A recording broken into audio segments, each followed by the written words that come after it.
The World According to Garp by John Irving. Recording by Roman Listen. Chapters 1. Boston Mercy. Garp's mother, Jenny Fields, was arrested in Boston in 1942 for wounding a man in a movie theater. This was shortly after the Japanese had bombed Pearl Harbor and people were being tolerant of soldiers, because suddenly everyone was a soldier, but Jenny Fields was quite firm in her intolerance of the behavior of men in general and soldiers in particular. In the movie theater she had to move 3 times, but each time the soldier moved closer to her until she was sitting against the musty wall, her view of the newsreel almost blocked by some silly colonnade, and she resolved she would not get up and move again. The soldier moved once more and sat beside her. Jenny was 22. She had dropped out of college almost as soon as she'd begun, but she had finished her nursing school program at the head of her class, and she enjoyed being a nurse. She was an athletic-looking young woman who always had high color in her cheeks. She had dark, glossy hair, and what her mother called a mannish way of walking. She swung her arms, and her rump and hips were so slender and hard that, from behind, she resembled a young boy. In Jenny's opinion, her breasts were too large. She thought the ostentation of her bust made her look cheap and easy. She was nothing of the kind. In fact, she had dropped out of college when she suspected that the chief purpose of her parents sending her to Wellesley had been to have her dated by and eventually mated to some well-bred man. The recommendation of Wellesley had come from her older brothers, who had assured her parents that Wellesley women were not thought of loosely and were considered high in marriage potential. Jenny felt that her education was merely a polite was to bide time, as if she were really a cow, being prepared only for the insertion of the device for artificial insemination. Her declared major had been English literature, but when it seemed to her that her classmates were chiefly concerned with acquiring the sophistication and poise to deal with men, she had no trouble leaving literature for nursing. She saw nursing as something that could be put into immediate practice, and its study had no ulterior motive that Jenny could see. Later she wrote, in her famous autobiography, that too many nurses put themselves on display for too many doctors, but then her nursing days were over. She liked the simple, no-nonsense uniform, the blouse of the dress maid. Less of her breasts, the shoes were comfortable, and suited to her fast pace of walking. When she was at the night desk, she could still read. She did not miss the young college men, who were sulky and disappointed if you wouldn't compromise yourself, and superior and aloof if you would. At the hospital she saw more soldiers and working boys than college men, and they were franker and less pretentious in their expectations. If you compromised yourself a little, they seemed at least grateful to see you again. Then, suddenly, everyone was a soldier and full of the self-importance of college boys, and Jenny Fields stopped having anything to do with men. My mother, Garp wrote, was a lone wolf. The Fields family fortune was in shoes, though Mrs. Fields, a former Boston Weeks, had brought some money of her own to the marriage. The Fields family had managed well enough with footwear to have removed themselves from the shoe factories years ago. They lived in a large, shingled house on the New Hampshire shore at Dog's Head Harbor. Jenny went home for her days and nights off mainly to please her mother, and to convince the grande dame that although Jenny was slumming her life away as a nurse, as her mother remarked, she was not developing slovenly habits in her speech or in her moral person. Jenny frequently met her brothers at the North Station and rode home on the train with them. As all members of the Fields family were bidden to do, they rode on the right-hand side of the Boston and Maine when the train left Boston, and sat on the left when they returned.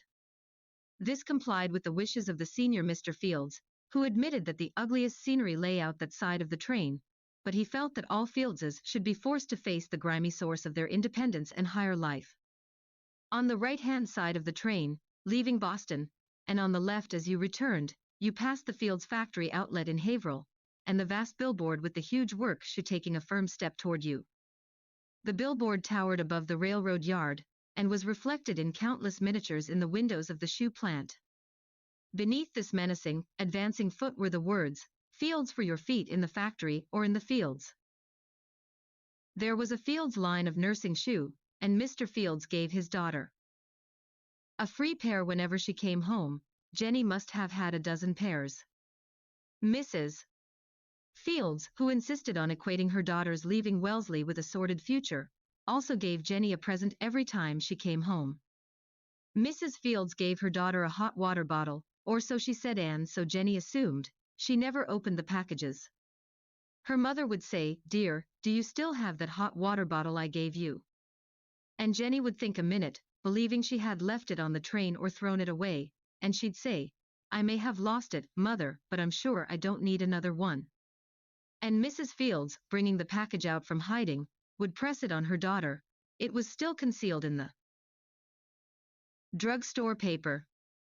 Mrs. Fields would say, "Please, Jennifer, be more careful. And use it, please." As a nurse, Jenny saw little use for the hot water bottle. She assumed it to be a touching, odd device of old-fashioned and largely psychological comfort. But some of the packages made it back to her small room near Boston Mercy Hospital. She kept them in a closet, which was nearly full of boxes of nursing shoes also unopened. She felt detached from her family, and thought it strange how they had lavished so much attention on her, as a child, and then at some appointed, prearranged time they seemed to stop the flow of affection and begin the expectations as if, for a brief phase, you were expected to absorb love and get enough, and then, for a much longer and more serious phase you were expected to fulfill certain obligations. When Jenny had broken the chain, had left Wellesley for something as common as nursing, she had dropped her family, and they, as if they couldn't help themselves, were in the process of dropping her. In the Fields family, for example, it would have been more appropriate if Jenny had become a doctor, or if she'd stayed in college until she married one. Each time she saw her brothers, her mother, and her father, they were more uncomfortable in one another's presence. They were involved in that awkward procedure of getting to unknow each other. That must be how families are, thought Jenny Fields. She felt if she ever had children she would love them no less when they were 20 than when they were 2. They might need you more at 20, she thought. What do you really need when you're 2? In the hospital, the babies were the easiest patients.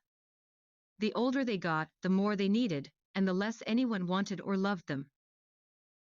Jenny felt she had grown up on a large ship without having seen, much less understood, the engine room.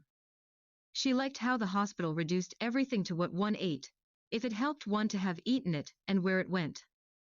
As a child she had never seen the dirty dishes. In fact, when the maids cleared the table, Jenny was sure they were throwing the dishes away. It was some time before she was even allowed in the kitchen.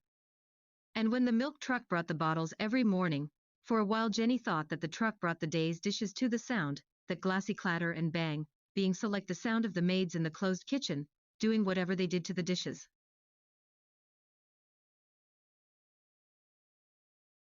Jenny Fields was 5 before she saw her father's bathroom.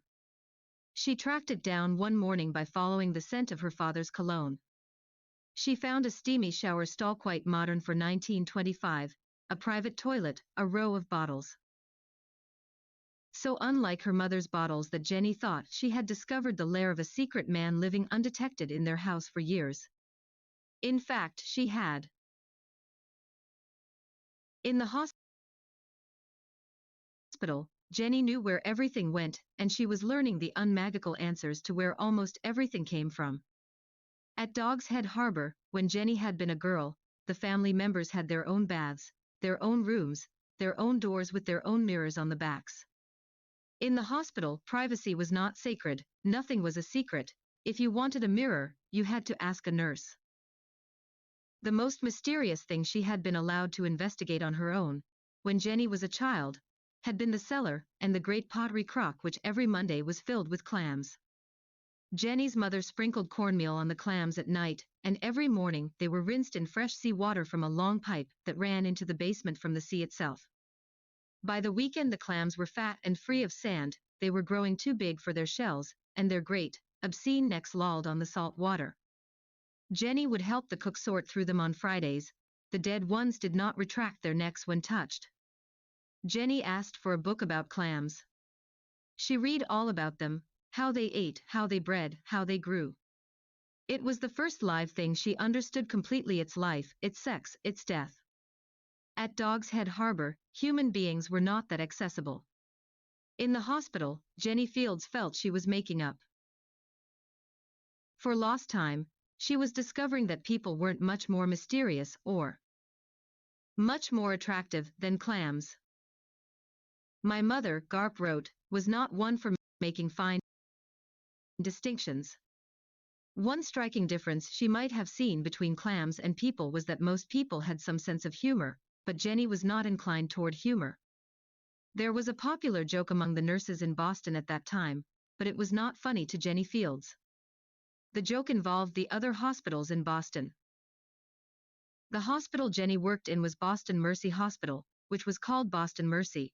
There was also Massachusetts General Hospital, which was called Mass General. And another hospital was the Peter Bent Brigham, which was called the Peter Bent.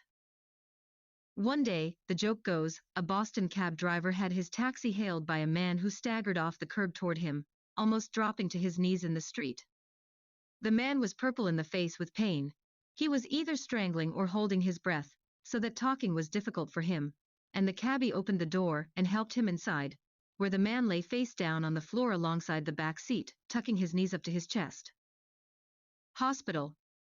Hospital, he cried. The Peter Bent, the cabbie asked. That was the closest hospital. It's worse than Bent, the man moaned. I think Molly bit it off.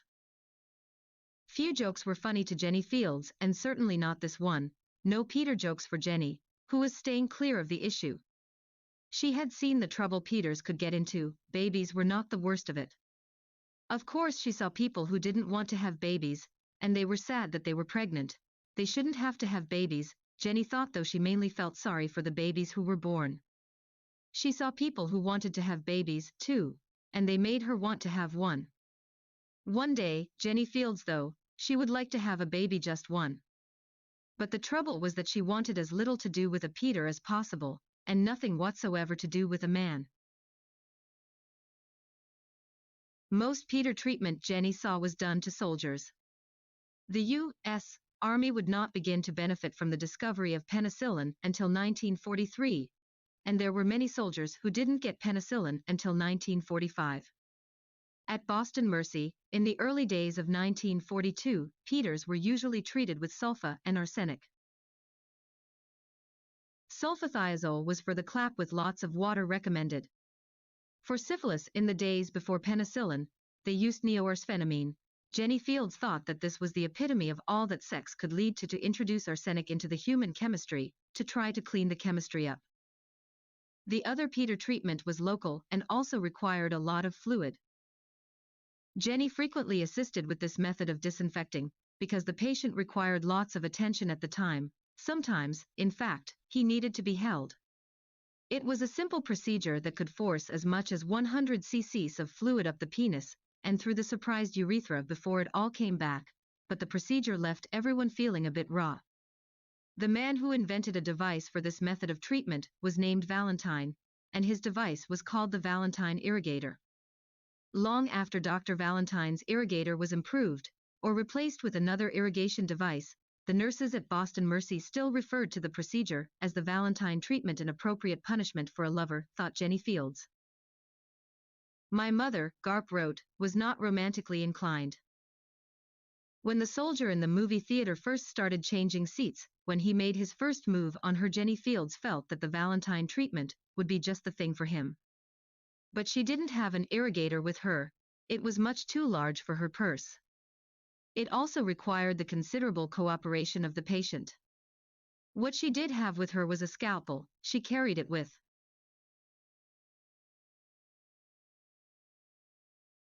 her all the time. She had not stolen it from surgery, either. It was a castaway scalpel with a deep nick taken out of the point. It had probably been dropped on the floor, or in a sink. It was no good for fine work, but it was not for fine work that Jenny wanted it. At first it had slashed up the little silk pockets of her purse. Then she found part of an old thermometer container that slipped over the head of the scalpel, capping it like a fountain pen. It was this cap she removed when the soldier moved into the seat beside her and stretched his arm along the armrest they were, absurdly, meant to share. His long hand dangled off the end of the armrest. It twitched like the flank of a horse shuddering flies away. Jenny kept her hand on the scalpel inside her purse. With her other hand, she held the purse tightly in her white lap.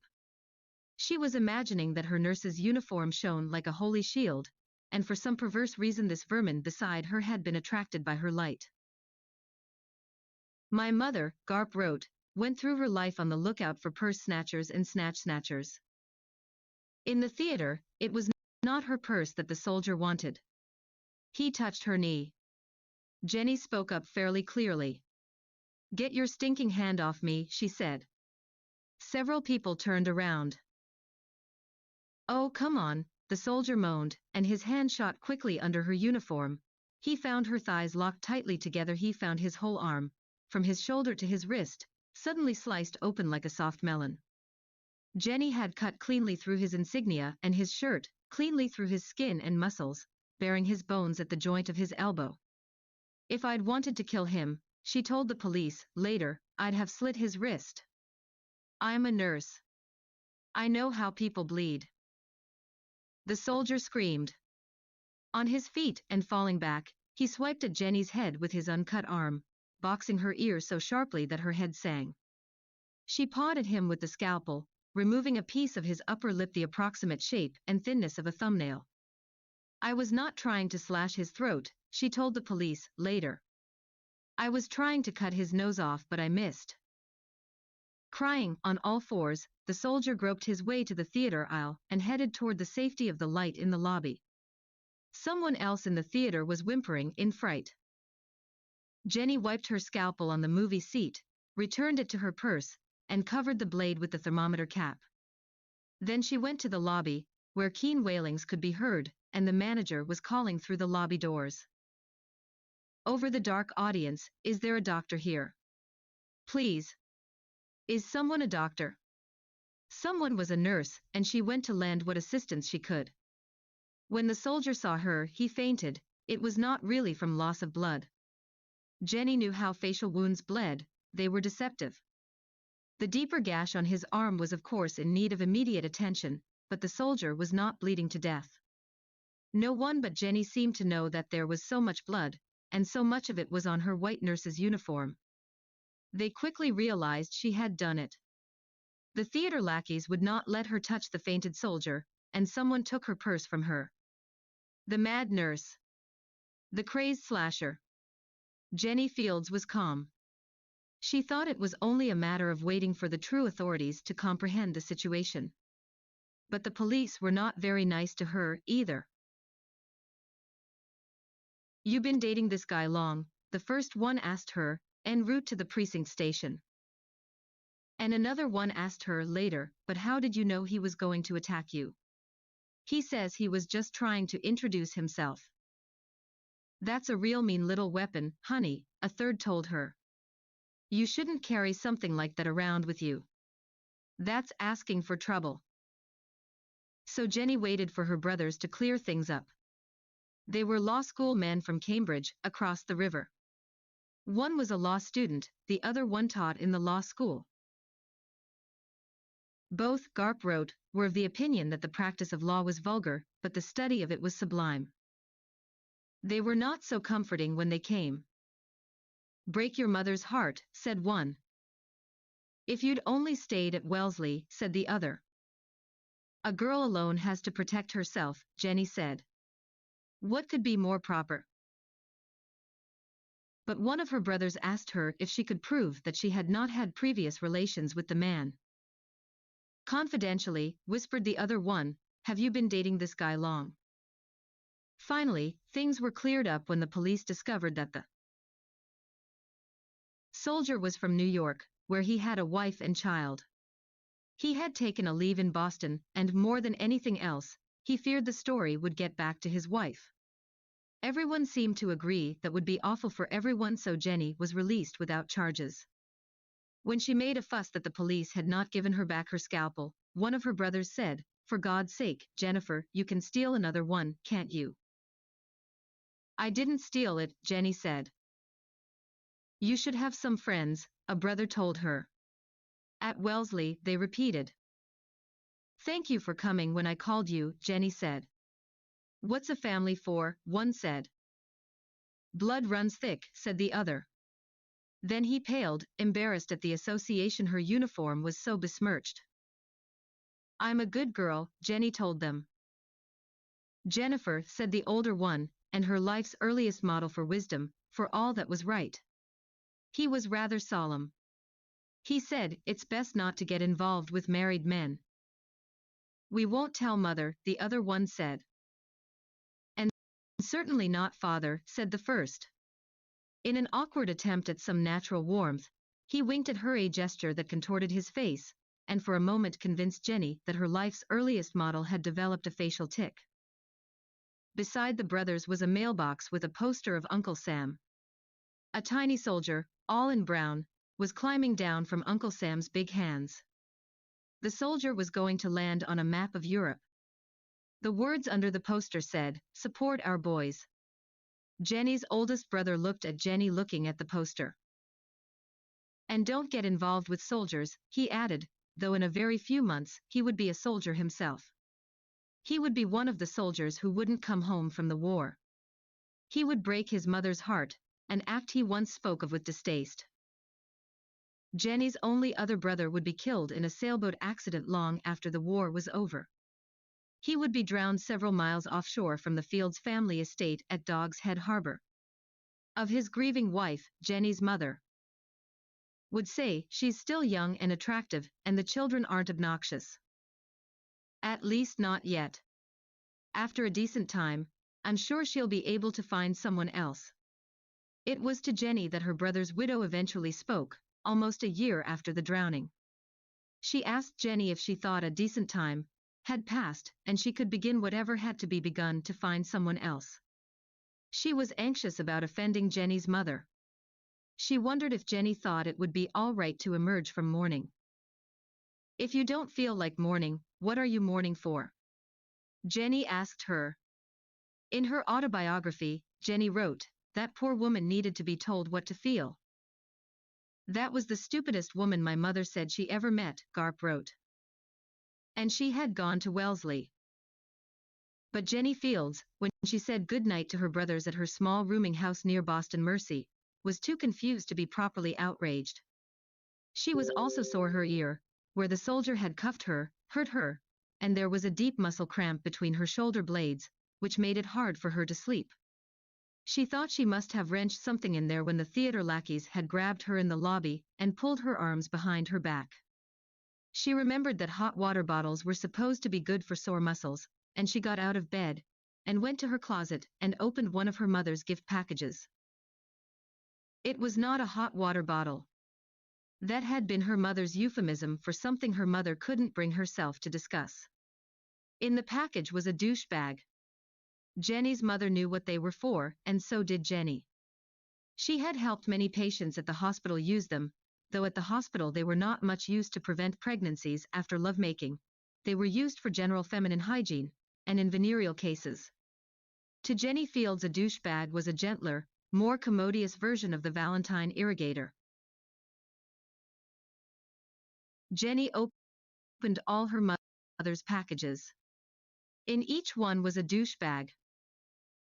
"Please use it, dear," her mother had begged her. Jenny knew that her mother, though she meant well, assumed that Jenny's sexual activity was considerable and irresponsible.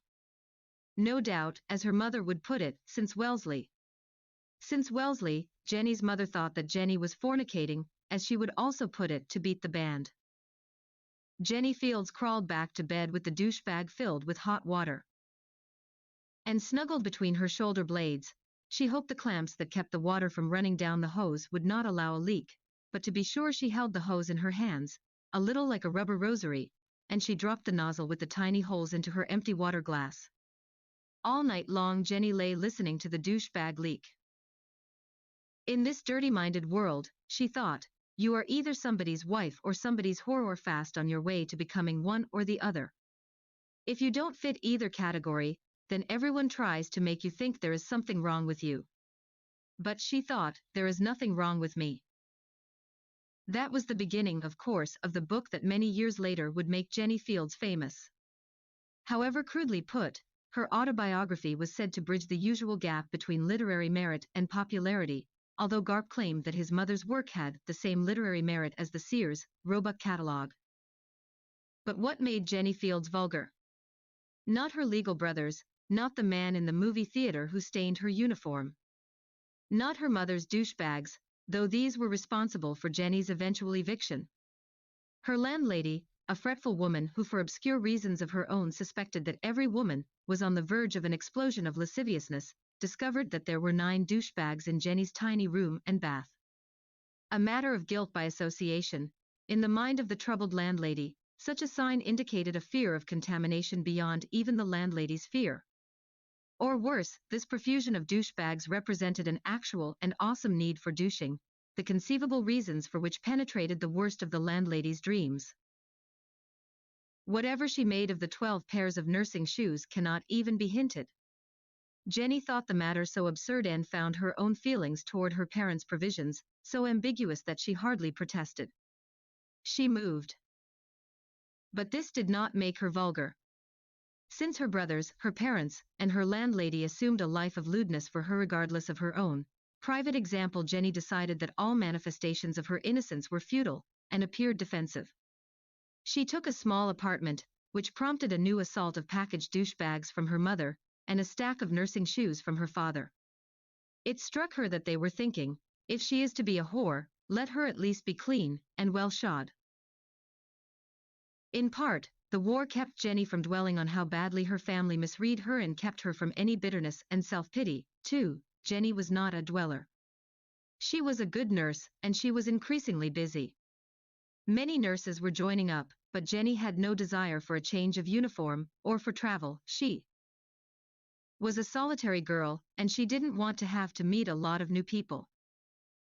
Also, she found the system of rank irritating enough at Boston Mercy.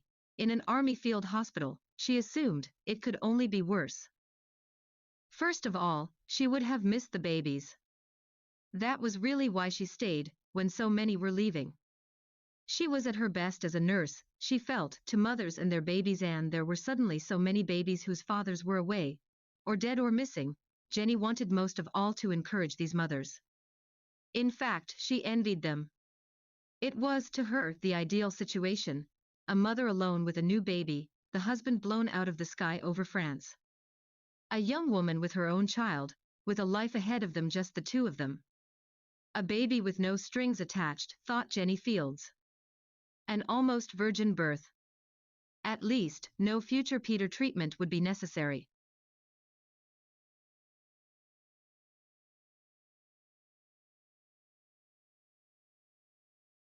These women, of course, were not always as happy with their lot as Jenny thought she would have been.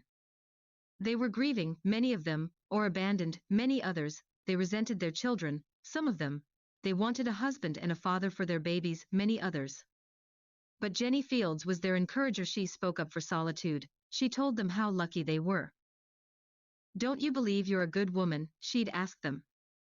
Most of them thought they were. And isn't your baby beautiful? Most of them thought their babies were. And the father? What was he like?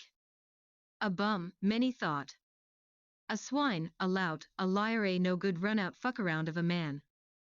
But he's dead. Sobbed a few. Then you're better off, aren't you? Jenny asked.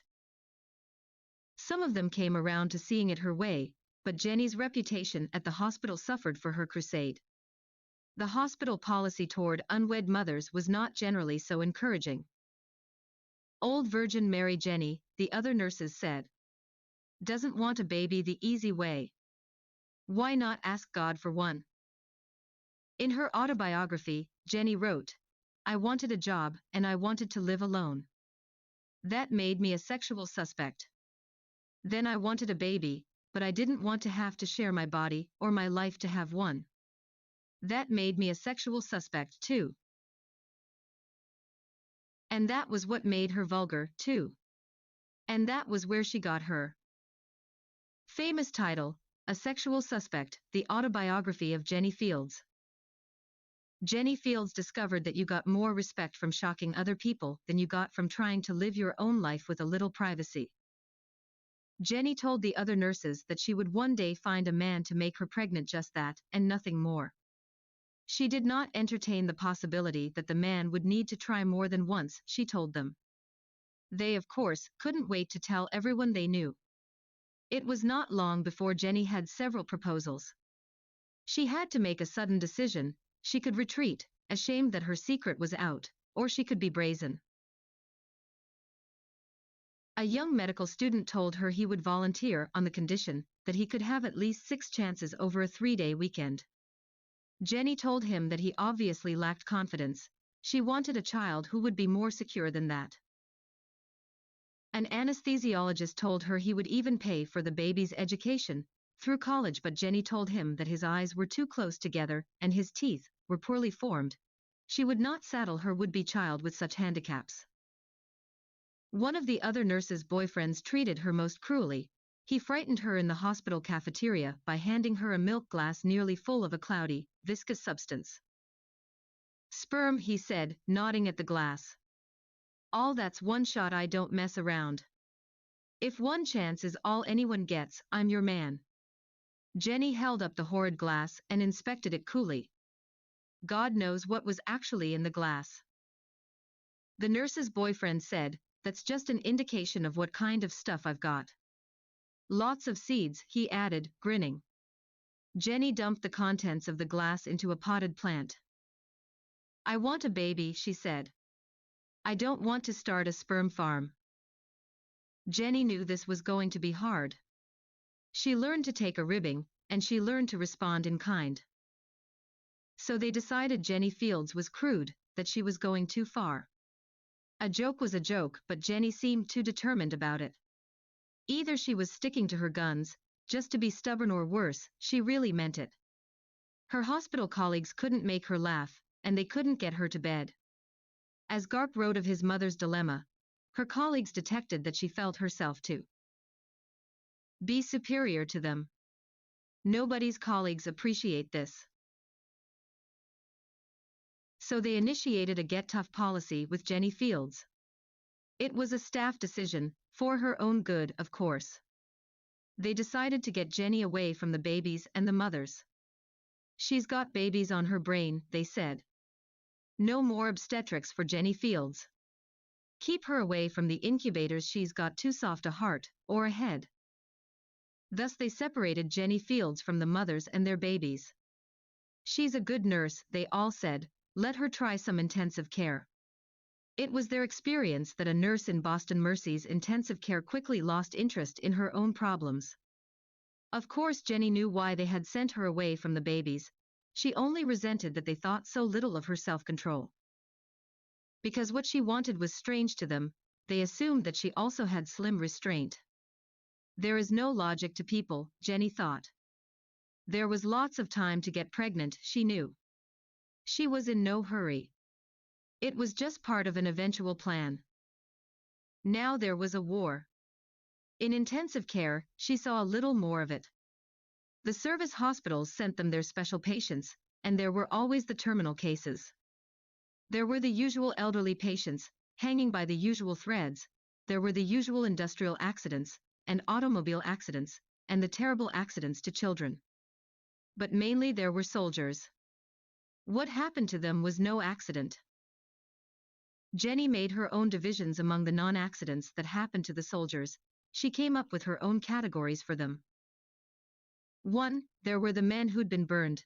For the most part, they'd been burned on board ship. The most complicated cases came from Chelsea Naval Hospital, but they'd also been burned in airplanes and on the ground. Jenny called them the externals. 2. There were the men who'd been shot or damaged in bad places. Internally, they were in trouble, and Jenny called them the vital organs. 3.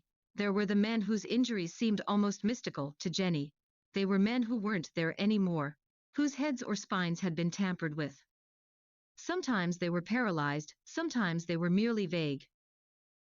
Jenny called them the absentees.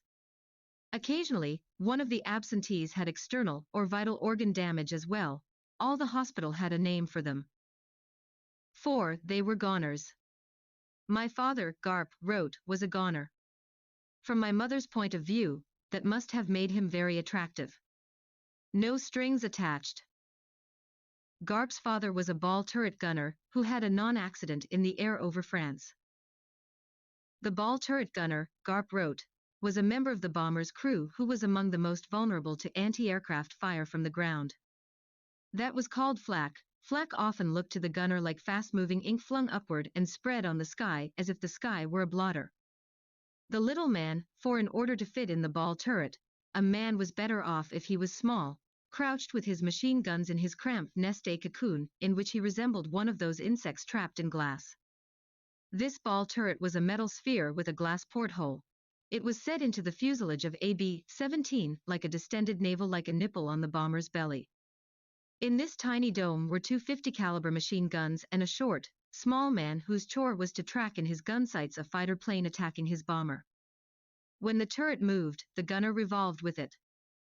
There were wooden handles with buttons on the tops to fire the guns. Gripping these trigger sticks, the ball turret gunner looked like some dangerous fetus suspended in the bomber's absurdly exposed amniotic sac, intent on protecting his mother. These handles also steered the turret to a cutoff point, so that the ball turret gunner would not shoot off the props forward. With the sky under him, the gunner must have felt especially cold, appended to the plane like an afterthought. Upon landing, the ball turret was retracted usually. Upon landing, an unretracted ball turret would send up sparks as long and violent as automobiles off the old tarmac. Technical Sergeant Garp, the late gunner whose familiarity with violent death cannot be exaggerated, served with the 8th Air Force, the Air Force that bombed the continent from England. Sergeant Garp had experience as a nose gunner in the B-17C and a waist gunner in the B-17E before they made him a ball turret gunner. Garp did not like the waist gun arrangements on the B-17E. There were two waist gunners tucked into the rib cage of the plane, their gun ports opposite each other, and Garp was always getting clout in the ears when his mate swiveled his gun at the same time Garp was moving with his. In later models, precisely because of this interference between the waist gunners, the gun ports would be staggered. But this innovation would happen too late for Sergeant Garp. His first combat mission was a daylight sortie by B-17ES against Rouen, France, on August 17, 1942, which was accomplished without losses. Technical. Sergeant Garp, at his waist gun position, was clout once on the left ear by his gunner mate and twice on the right. A part of the problem was that the other gunner, compared to Garp, was so large, the man's elbows were level with Garp's ears. In the ball turret the first day over Rouen was a man named Fowler who was even smaller than Garp. Fowler had been a jockey before the war. He was a better shot than Garp, but the ball turret was where Garp wished he could be. He was an orphan, but he must have liked being alone, and he sought some escape from the crowding and elbowing of his fellow waist gunner. Of course, like a great many gunners, Garp dreamed of his 50th mission or so, whereat he hoped to be transferred to the 2nd Air Force, the Bomber Training Command, where he could retire safely as a gunnery instructor. But until Fowler was killed, Garp envied Fowler his private place, his jockey's sense of isolation. "It's a foul spot to be in if you fart a lot," Fowler maintained. He was a cynical man with a dry, irritating tickle of a cough, and a vile reputation among the nurses at the field hospital. Fowler was killed during a crash landing on an unpaved road. The landing struts were shorn off in a pothole, and the whole landing gear collapsed, dropping the bomber into a hard belly slide that burst the ball turret, with all the disproportionate force of a falling tree hitting a grape. Fowler, who'd always said he had more faith in machines than he had in horses or in human beings, was crouched in the unretracted ball turret when the plane landed on him. The waist gunners, including Sergeant Garp, saw the debris skid away from under the belly of the bomber. The squadron adjutant, who was the closest ground observer of the landing, threw up in a jeep. The squadron commander did not have to wait for Fowler's death to become official in order to replace him with the squadron's next smallest gunner. Tiny Technical Sergeant Garp had always wanted to be a ball turret gunner. In September of 1942, he became one. "My mother was a stickler for detail," Garp wrote. When they would bring in a new casualty, Jenny Fields was the first to ask the doctor how it happened.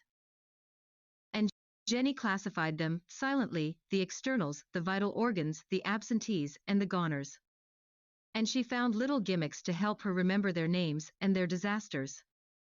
Thus, Private Jones fell off his bones, Ensign Potter stopped a whopper, Corporal Estes lost his testes, Captain Flynn has no skin, Major Longfellow is short on answers. Sergeant Garp was a mystery. On his 35th flight over France, the little ball turret gunner stopped shooting. The pilot noticed the absence of machine gun fire from the ball turret, and thought that Garp had taken a hit. If Garp had, the pilot had not felt it in the belly of his plane. He hoped Garp hadn't felt it much, either. After the plane landed, the pilot hurried to have Garp transferred to the sidecar of a medic's motorcycle. All the ambulances were in use. Once seated in the sidecar, the tiny technical sergeant began to play with himself. There was a canvas canopy that covered the sidecar in foul weather. The pilot snapped this coveting in place. The canopy had a porthole, through which the medic, the pilot, and the gathering men could observe Sergeant Garp. For such a small man, he seemed to have an especially large erection, but he fumbled with it only a little more expertly than a child, not nearly so expertly as a monkey in the zoo. Like the monkey, however, Garp looked out of his cage, and stared frankly into the faces of the human beings who were watching him. Garp, the pilot said. Garp's forehead was freckled with blood, which was mostly dry, but his flight hat was plastered to the top of his head and dripping. There didn't seem to be a mark on him. Garp, the pilot shouted at him. There had been a gash in the metal sphere where the 50 caliber machine gun had been. It appeared that some flak had hit the barrels of the guns, cracking the gun housing and even loosening the trigger handles, though there was nothing wrong with Garp's hands, they just seemed to be clumsy at masturbation. Garp, cried the pilot. Garp, said Garp. He was mimicking the pilot, like a smart parrot or a crow. Garp, said Garp, as if he had just learned the word. The pilot nodded to Garp, encouraging him to remember his name. Garp smiled. Garp, he said. He seemed to think this was how people greeted each other. Not hello, hello, but Garp, Garp. Jesus, Garp, the pilot said. Some holes and glass cracks had been visible in the porthole of the ball turret. The medic now unzipped the porthole of the sidecar's canopy and peered into Garp's eyes. Something was wrong with Garp's eyes, because they rolled around independently of each other. The medic thought that the world, for Garp, was probably looming up, then going by, then looming up again if Garp could see at all. What the pilot and the medic couldn't know, at the time, was that some sharp and slender shards from the flak blast had damaged one of the oculomotor nerves in Garp's brain and other parts of his brain as well. The oculomotor nerve consists chiefly of motor fibers that innervate most of the muscles of the eyeball. As for the rest of Garp's brain, he had received some cuts and slashes, a lot like a prefrontal lobotomy, though it was rather careless surgery. The medic had a great fear of how carelessly a lobotomy had been performed on Sergeant Garp, and for that reason he thought against taking off the blood sodden flight hat which was stuck to Garp and yanked down to where it touched a taut, shiny knob that appeared, now, to be growing on his forehead. Everyone looked around for the medic's motorcyclist, but he was off vomiting somewhere, and the medic supposed he would have to find someone to sit in the sidecar with Garp while he drove the motorcycle himself. Garp? Garp said to the medic, trying his new word. Garp, the medic confirmed. Garp seemed pleased. He had both his small hands on his impressive erection when he successfully masturbated. Garp, he barked. There was joy in his voice, but also surprise. He rolled his eyes at his audience, begging the world to loom up and hold still. He was unsure of what he'd done. Garp, he asked, doubtfully. The pilot patted his arm and nodded to the others of the flight and landing crew, as if to say, let's give a bit of support to the sergeant, men. Please, let's make him feel at home. And the men, respectfully dumbstruck by Garp's ejaculation, all said, Garp. Garp. Garp, to him a reassuring, seal-like chorus intent on putting Garp at ease. Garp nodded his head, happily, but the medic held his arm and whispered anxiously to him, no. Don't move your head, okay? Garp? Please don't move your head. Garp's eyes roamed past the pilot and the medic, who waited for them to come around again. Easy does it, Garp, the pilot whispered. Just sit tight, okay? Garp's face radiated pure peace. With both hands holding his dying erection, the little sergeant looked as if he had done just the thing that the situation called for. They could do nothing for Sergeant Garp in England. He was lucky to have been brought home to Boston long before the end of the war. Some senator was actually responsible. An editorial in a Boston newspaper had accused the U.S. Navy of transporting wounded servicemen back home only if the wounded came from wealthy and important American families. In an effort to quell such a vile rumor, a U.S. senator claimed that if any of the severely wounded were lucky enough to get back to America, even an orphan would get to make the trip just like anyone else. There was then some scurrying around to come up with a wounded orphan to prove the senator's point, but they came up with a perfect person. Not only was Technical Sergeant Garp an orphan, he was an idiot with a one-word vocabulary, so he was not complaining to the press.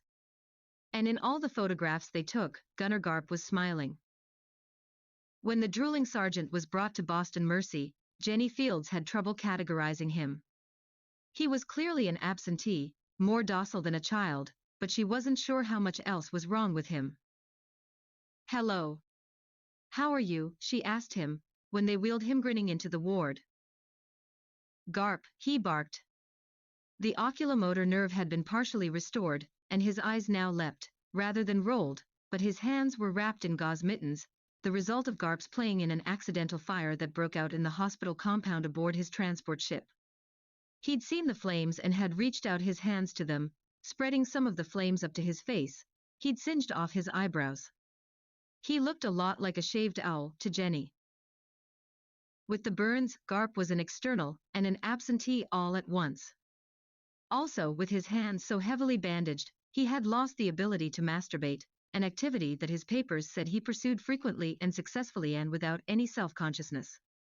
Those who'd observed him closely, since his accident with the ship's fire, feared that the childish gunner was becoming depressed, his one adult pleasure taken from him, at least until his hands healed. It was possible, of course, that Garp had vital organ damage as well. Many fragments had entered his head, many of them were too delicately located to be removed. Sergeant Garp's brain damage might not stop with his crude lobotomy, his internal destruction could be progressing. Our general deterioration is complicated enough, Garp wrote, without the introduction of flak to our systems. There'd been a patient before Sergeant Garp whose head had been similarly penetrated. He'd been fine for months, just talking to himself and occasionally peeing in his bed. Then he started to lose his hair, he had trouble completing his sentences. Just before he died, he began to develop breasts. Given the evidence, the shadows, and the white needles in the X-rays, Gunner Garp was probably a goner. But to Jenny Fields he looked very nice. A small, neat man, the former ball turret gunner was as innocent and straightforward in his demands as a 2-year-old. He cried Garp when he was hungry and Garp when he was glad, he asked Garp when something puzzled him, or when addressing strangers, and he said Garp without the question mark. When he recognized you. He usually did what he was told, but he couldn't be trusted, he forgot easily, and if one time he was as obedient as a 6-year-old, another time he was as mindlessly curious as if he were 1.5. His depressions, which were well documented in his transport papers, seemed to occur simultaneously with his erections. At these moments he would clamp his poor, grown-up Peter between his gauzy, mittened hands and weep. He wept because the gauze didn't feel as good as his short memory of his hands, and also because it hurt his hands to touch anything. It was then that Jenny Fields would come sit with him. She would rub his back between his shoulder blades, until he tipped back his head like a cat, and she'd talk to him all the while, her voice friendly and full of exciting shifts of accent. Most nurses droned to their patients' a steady, changeless voice intent on producing sleep, but Jenny knew that it wasn't sleep Garp needed. She knew he was only a baby, and he was bored, he needed some distraction. So Jenny entertained him. She played the radio for him, but some of the programs upset Garp, no one knew why. Other Programs gave him terrific erections, which led to his depressions, and so forth. One program, just once, gave Garp a wet dream, which so surprised and pleased him that he was always eager to see the radio. But Jenny couldn't find that program again, she couldn't repeat the performance. She knew that if she could plug poor Garp into the wet dream program, her job and his life would be much happier. But it wasn't that easy. She gave up trying to teach him a new word. When she fed him and she saw that he liked what he was eating, she'd say, "Good. That's good. Garp," he'd agree. And when he spat out food on his bib and made a terrible face, she'd say, "Bad. That stuff's bad, right? Garp," he'd gag. The first sign Jenny had of his deterioration was when he seemed to lose the G. One morning he greeted her with an "Arp." "Garp," she said firmly to him. "G-arp." "Arp," he said. She knew she was losing him. Daily he seemed to grow younger. When he slept, he kneaded the air with his wriggling fists, his lips puckering, his cheeks sucking, his eyelids trembling. Jenny had spent a lot of time around babies. She knew that the ball turret gunner was nursing in his dreams. For a while she contemplated stealing a pacifier from maternity, but she stayed away from that place now. The jokes irritated her. Here's Virgin Mary Jenny, swiping a phony nipple for her child. Who's the lucky father, Jenny? She watched Sergeant Garp suckle in his sleep and tried to imagine that his ultimate regression would be peaceful, that he would turn into his fetus phase and no longer breathe through his lungs, that his personality would blissfully separate, half of him turning to dreams of an egg, half of him to dreams of sperm. Finally, he simply wouldn't be any more. It was almost like that. Garp's nursing phase became so severe that he seemed to wake up like a child on a 4-hour feeding schedule. He even cried like a baby, his face scarlet, his eyes springing tears in an instant, and in an instant being pacified by the radio, by Jenny's voice. Once, when she rubbed his back, he burped. Jenny burst into tears. She sat at his bedside wishing him a swift, painless journey back into the womb and beyond. If only his hands would heal, she thought. Then he could suck his thumb. When he woke from his suckling dreams, hungry to nurse, or so he imagined, Jenny would put her own finger to his mouth and let his lips tug at her. Though he had real, grown-up teeth, in his mind he was toothless and he never bit her. It was this observation that led Jenny, one night, to offer him her breast, where he sucked inexhaustibly and didn't seem to mind that there was nothing to be had there. Jenny thought that if he kept nursing at her, she would have milk. She felt such a firm tug in her womb, both maternal and sexual. Her feelings were so vivid she believed for a while that she could possibly conceive a child simply by suckling the baby ball turret gunner. It was almost like that. But Gunner Garp was not all baby. One night, when he nursed at her, Jenny noticed he had an erection that lifted the sheet.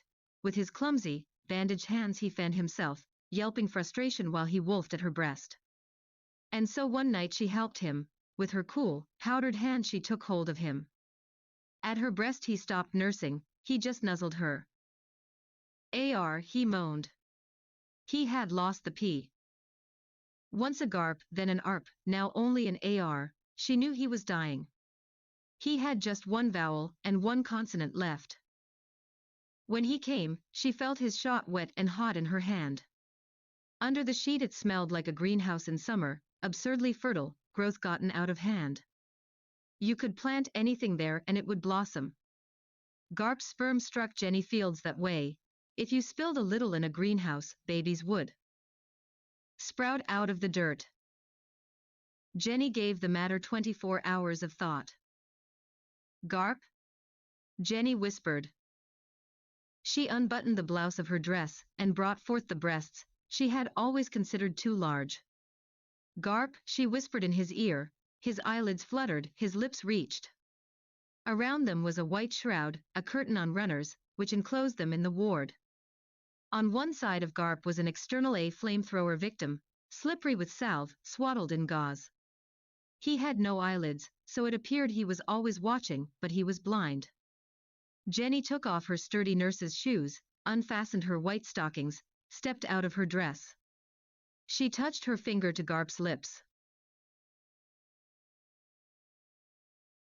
On the other side of Garp's white-shrouded bed was a vital organ patient on his way to becoming an absentee. He had lost most of his lower intestine and his rectum. Now a kidney was giving him trouble, and his liver was driving him crazy.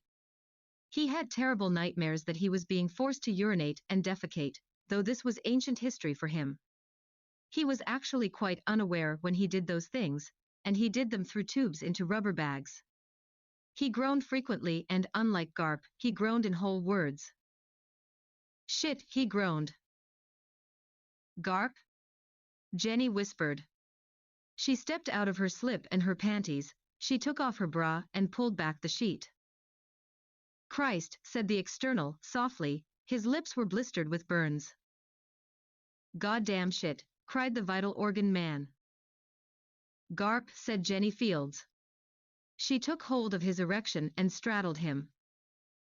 "AAA," said Garp. Even the R was gone. He was reduced to a vowel sound to express his joy or his sadness. "AAA," he said, as Jenny drew him inside her and sat on him with all her weight. "Garp?" she asked. "Okay. Is that good, Garp?" "Good," he agreed, distinctly.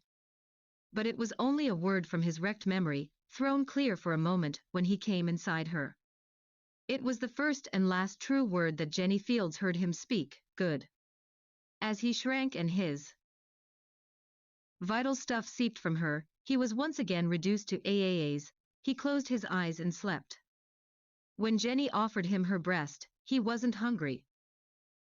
"God," called the external, being very gentle with the D. His tongue had been burned, too. "Piss," snarled the vital organ man. Jenny Fields washed Garp and herself with warm water and soap in a white enamel hospital bowl. She wasn't going to douche, of course, and she had no doubt that the magic had worked. She felt more receptive than prepared soil the nourished earth, and she had felt Garp shoot up inside her as generously as a hose in summer, as if he could water a lawn. She never did it with him again. There was no reason. She didn't enjoy it. From time to time she helped him with her hand, and when he cried for it, she gave him her breast, but in a few weeks he had no more erections. When they took the bandages off his hands, they noticed that even the healing process seemed to be working in reverse. They wrapped him back up again. He lost all interest in nursing. His dreams struck Jenny as the dreams a fish might have. He was back in the womb, Jenny knew. He resumed a fetal position, tucked up small in the center of the bed. He made no sound at all. One morning Jenny watched him kick with his small, weak feet. She imagined she felt a kick inside. Though it was too soon for the real thing, she knew the real thing was on its way. Soon Garp stopped kicking. He still got his oxygen by breathing air with his lungs, but Jenny knew this was simply an example of human adaptability. He wouldn't eat. They had to feed him intravenously, so once again he was attached to a kind of umbilical cord. Jenny anticipated his last phase with some anxiousness. Would there be a struggle at the end, like the sperm's frantic struggle? Would the sperm shield be lifted and the naked egg wait expectantly for death? In little Garp's return trip, how would his soul at last divide? But the phase passed without Jenny's observation. One day, when she was off duty, Technical Sergeant Garp died. When else could he have died? Garp has written, "With my mother off duty was the only way he could escape." Of course I felt something when he died, Jenny Fields wrote in her famous autobiography. But the best of him was inside me. That was the best thing for both of us, the only way he could go on living, the only way I wanted to have a child. That the rest of the world finds this an immoral act only shows me that the rest of the world doesn't respect the rights of an individual. It was 1943. When Jenny's pregnancy was apparent, she lost her job. Of course, it was all that her parents and brothers had expected. They weren't surprised. Jenny had long ago stopped trying to convince them of her purity. She moved through the big corridors in the parental estate at Dog's Head Harbor like a satisfied ghost. Her composure alarmed her family, and they left her alone. Secretly, Jenny was quite happy, but with all the musing she must have done about this expected child, it's a wonder she never gave a thought to names. Because, when Jenny Fields gave birth to a 9-pound baby boy, she had no name in mind. Jenny's mother asked her what she wanted to name him, but Jenny had just delivered and had just received her sedative. She was not cooperative. Garp, she said. Her father, the footwear king, thought she had burped, but her mother whispered to him, "The name is Garp." Garp, he said. They knew they might find out who this baby's father was, this way. Jenny, of course, had not admitted a thing. "Find out if that's the son of a bitch's first name, or last name," Jenny's father whispered to Jenny's mother. "Is that a first name or a last name, dear?" Jenny's mother asked her. Jenny was very sleepy. "It's Garp," she said. "Just Garp. That's the whole thing." "I think it's a last name," Jenny's mother told Jenny's father. "What's his first name?" Jenny's father asked crossly. "I never knew," Jenny mumbled. "This is true, she never did." "She never knew his first name," her father roared. "Please, dear," her mother said. "He must have a first name." "Technical Sergeant Garp," said Jenny Fields. "A goddamn soldier, I knew it," her father said. "Technical Sergeant?" Jenny's mother asked her. "T.S., Jenny Fields said. "T.S. Garp. That's my baby's name." She fell asleep. Her father was furious. "T.S. Garp," he hollered. "What kind of a name for a baby is that?" "All his own," Jenny told him, later. "It's his own goddamn name, all his own. It was great fun going to school with a name like that," Garp has written. "The teachers would ask you what the initials stood for. First I used to say that they were just initials, but they never believed me. So I'd have to say, call my mom. She'll tell you." And they would. And old Jenny would give them a piece of her mind. Thus was the world given T.S. Garp, born from a good nurse with a will of her own, and the seed of a ball turret gunner his last shot. Chapters 2 Blood and Blue. T.S. Garp always suspected he would die young. "Like my father," Garp wrote, "I believe I have a knack for brevity.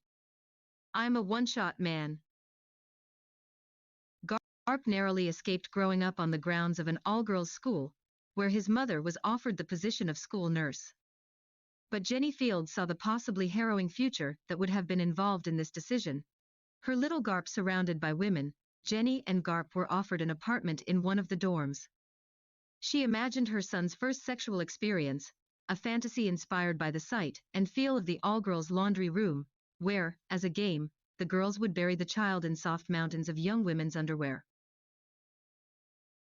Jenny would have liked the job, but it was for Garp's sake that she turned down the offer. She was hired instead by the vast and famous steering school, where she would be simply one more school nurse among many, and where the apartment offered her and Garp was in the cold, prison-windowed wing of the school's infirmary annex. Never mind, her father told her. He was irritated with her that she chose to work at all. There was money enough, and he'd have been happier if she'd gone into hiding at the family estate in Dog's Head Harbor until her bastard son had grown up and moved away. If the child has any native intelligence, Jenny's father told her, he should eventually attend steering, but in the meantime, I suppose, there's no better atmosphere for a boy to be raised in. Native intelligence was one of the ways her father had of referring to Garp's dubious genetic background. The steering school, where Jenny's father and brothers had gone, was at that time an all-boys school. Jenny believed that if she could endure her confinement there through young Garp's prep school years, she would be doing her best for her son. To make up for denying him a father, as her father put it to her. "It's odd," Garp wrote, "that my mother, who perceived herself well enough to know that she wanted nothing to do with living with a man, ended up living with 800 boys. So young Young Garp grew up with his mother in the infirmary annex of the steering school. He was not exactly treated as a faculty brat, the students' term for all the underage children of the faculty and staff. A school nurse was not considered in quite the same class or category as a faculty member.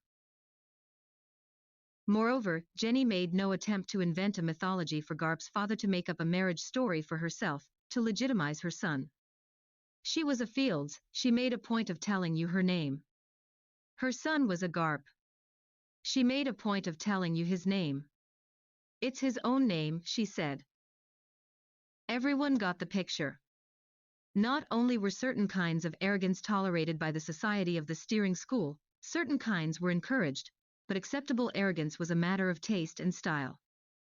What you were arrogant about had to appear worthy of higher purpose, and the manner in which you were arrogant was supposed to be charming.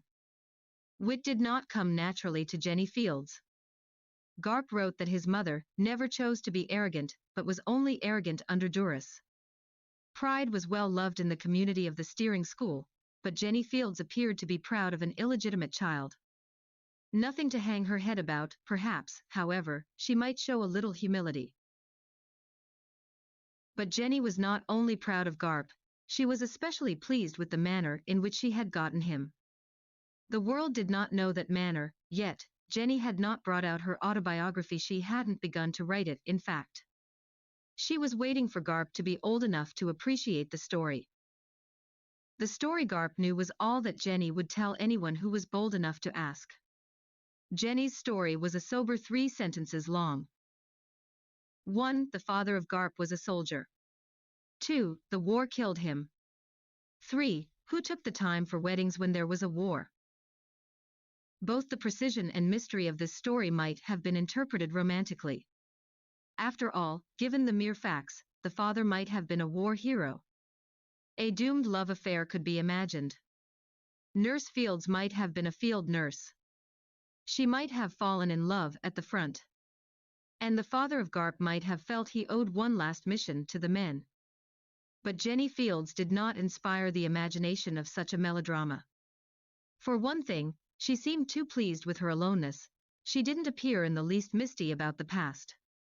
She was never distracted, she was simply all for little Garp and for being a good nurse. Of course, the Fields name was known at the steering school. The famous footwear king of New England was a generous alumnus, and whether or not it was suspected at the time, he would even become a trustee. His was not the oldest but not the newest of New England money, and his wife, Jenny's mother, a former Boston Weeks, was perhaps still better known at steering. Among the older faculty there were those who could remember years and years, without interruption, when there had always been a graduating Weeks. Yet, to the steering school, Jenny Fields didn't seem to have inherited all the credentials.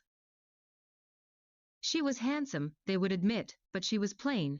She wore her nurse's uniform when she could have dressed in something smarter. In fact, this whole business of being a nurse, of which she also appeared too proud, was curious. Considering her family, nursing was not enough of a profession for a Fields or a Weeks. Socially, Jenny had that kind of graceless seriousness which makes more frivolous people uncomfortable. She read a lot and was a great ransacker of the steering library. The book someone wanted was always discovered to be checked out to Nurse Fields. Phone calls were politely answered. Jenny frequently offered to deliver the book directly to the party who wanted it, as soon as she finished it. She finished such books promptly, but she had nothing to say about them. In a school community, someone who reads a book for some secretive purpose, other than discussing it, is strange. What was she reading for? That she attended classes in her off-duty hours was stranger still. It was written in the constitution of the steering school that faculty and staff and or their spouses could attend, free of charge, any course offered at steering, simply by securing the permission of the instructor. Who would turn away a nurse, from the Elizabethans, from the Victorian novel, from the history of Russia until 1917, from an introduction to genetics, from Western civilization IN2? Over the years Jenny Fields would march from Caesar to Eisenhower, past Luther and Lenin, Erasmus and mitosis, osmosis and Freud, Rembrandt and chromosomes, and Van Gogh, from the sticks to the names, from Homer to Virginia Woolf. From Athens to Auschwitz, she never said a word. She was the only woman in the classes. In her white uniform she listened so quietly that the boys and finally the teacher forgot her and relaxed. They went on with the learning process while she sat keenly white and still among them, a witness to everything, maybe determining nothing, possibly judging it all. Jenny Fields was getting the education she had waited for, now the time seemed ripe. But her motives were not wholly selfish, she was screening the steering school for her son. When Garp was old enough to attend, she'd be able to give him lots of advice. She'd know the deadweights in every department, those courses that meandered and those that sang. Her books spilled out of the tiny wing apartment in the infirmary annex. She spent 10 years at the steering school before discovering that the bookstore offered a 10% discount to the faculty and staff, which the bookstore had never offered her. This made her angry. She was generous with her books, too, eventually shelving them in every room of the bleak infirmary annex. But they outgrew the shelf space and slid into the main infirmary, into the waiting room, and into X-ray, first covering and then replacing the newspapers and the magazines. Slowly, the sick of the steering school learned what a serious place steering was, not your ordinary hospital, crammed with light reading and the media trash. While you waited to see the doctor, you could browse through the waning of the Middle Ages, waiting for your lab results. You could ask the nurse to bring you that invaluable genetics manual, the fruit fly handbook. If you were seriously ill, or might be visiting the infirmary for a long time, there was sure to be a copy of the Magic Mountain. For the boy with the broken leg and all the athletically wounded, there were the good heroes and their meaty adventures. There were Conrad and Melville instead of Sports Illustrated, instead of Time and Newsweek. There were Dickens and Hemingway and Twain. What a wet dream for the lovers of literature, to lie sick at steering. At last, a hospital with something good to read. When Jenny Fields had spent 12 years at steering, it was a habit among the school librarians, upon recognizing that they didn't have a book which someone sought, to say, perhaps the infirmary has it. And at the bookstore, when something was out of stock or out of print, they might recommend that you find Nurse Fields over at the infirmary, she might have it. And Jenny would frown upon hearing the request, and say, I believe that's in 26, at the annex, but McCarty is reading it. He has the flu. Perhaps when he's through, he'll be glad to let you have it. Or she might respond, I last saw that one down at the whirlpool bath. It might be a little wet in the beginning. It is impossible to judge Jenny's influence on the quality of education at steering, but she never got over her anger at being cheated out of the 10% discount for 10 years. My mother supported that bookstore, Garp wrote. By comparison, nobody else at steering ever read anything.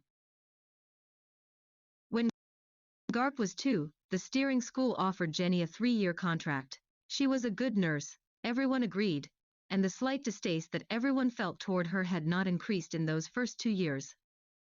The baby, after all, was like any baby, perhaps a little darker-skinned in summer than most, and a little sallow-skinned in winter and a little fat. There was something rounded about him, like a bundled Eskimo, even when he wasn't actually bundled. And those younger faculty, who had just gotten over the last war, remarked that the shape of the child was as blunt as a bomb. But illegitimate children are still children, after all. The irritation at Jenny's oddness was acceptably mild. She accepted the 3-year contract. She was learning, improving herself, but also preparing the way through steering for her Garp.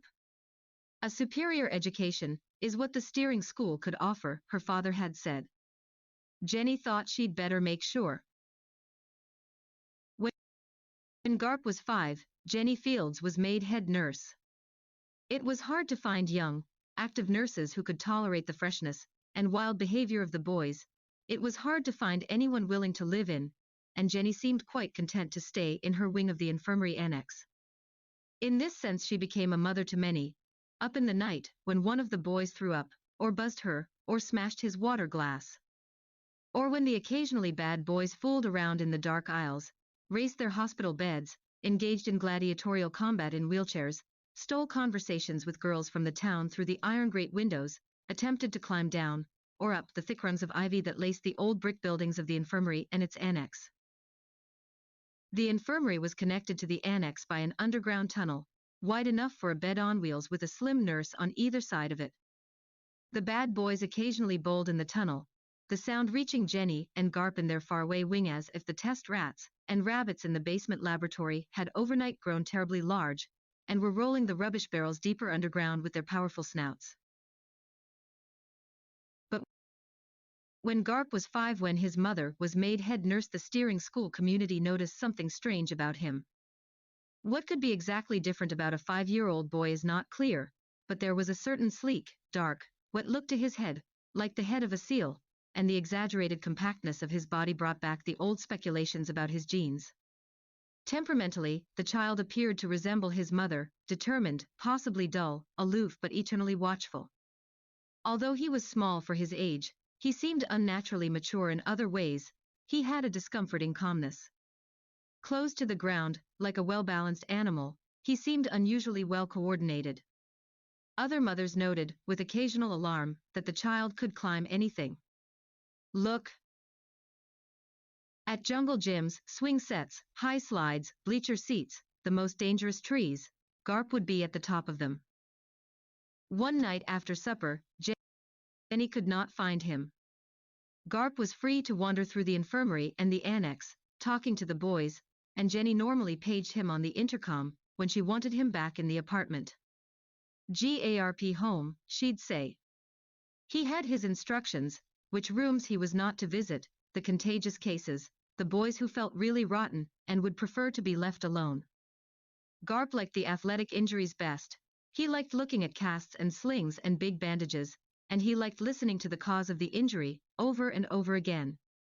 Like his mother, perhaps a nurse at heart, he was happy to run errands for the patients, deliver messages, sneak food.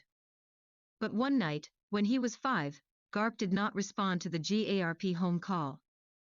The intercom was broadcast through every room of the infirmary and the annex, even those rooms Garp was under strict orders not to be in: the lab, surgery, and X-ray. If Garp couldn't hear the Garp home message, Jenny knew that he was either in trouble or not in the buildings.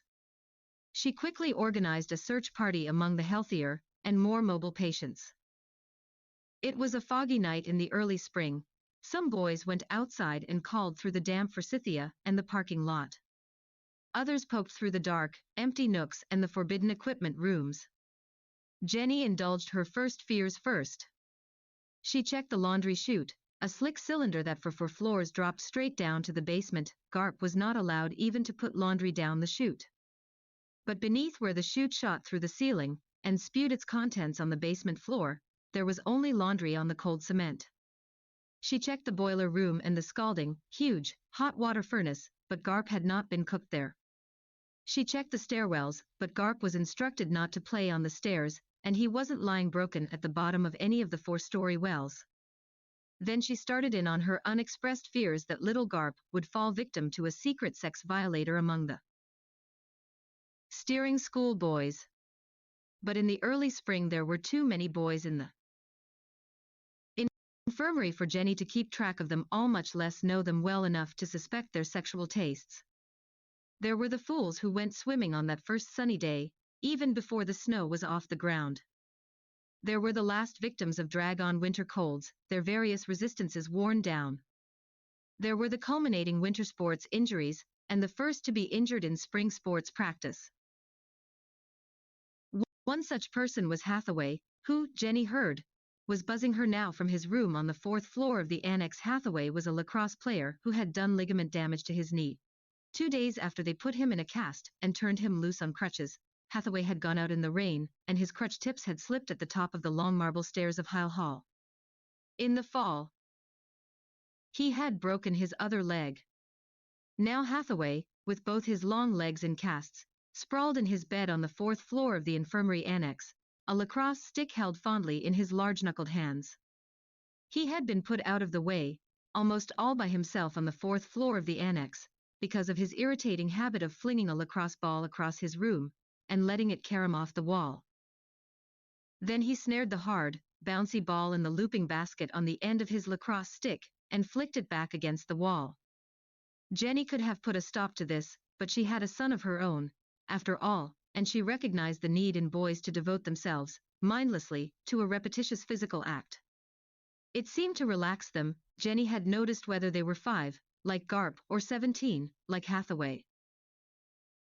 But it made her furious that Hathaway was so clumsy with his lacrosse stick that he was always losing his ball.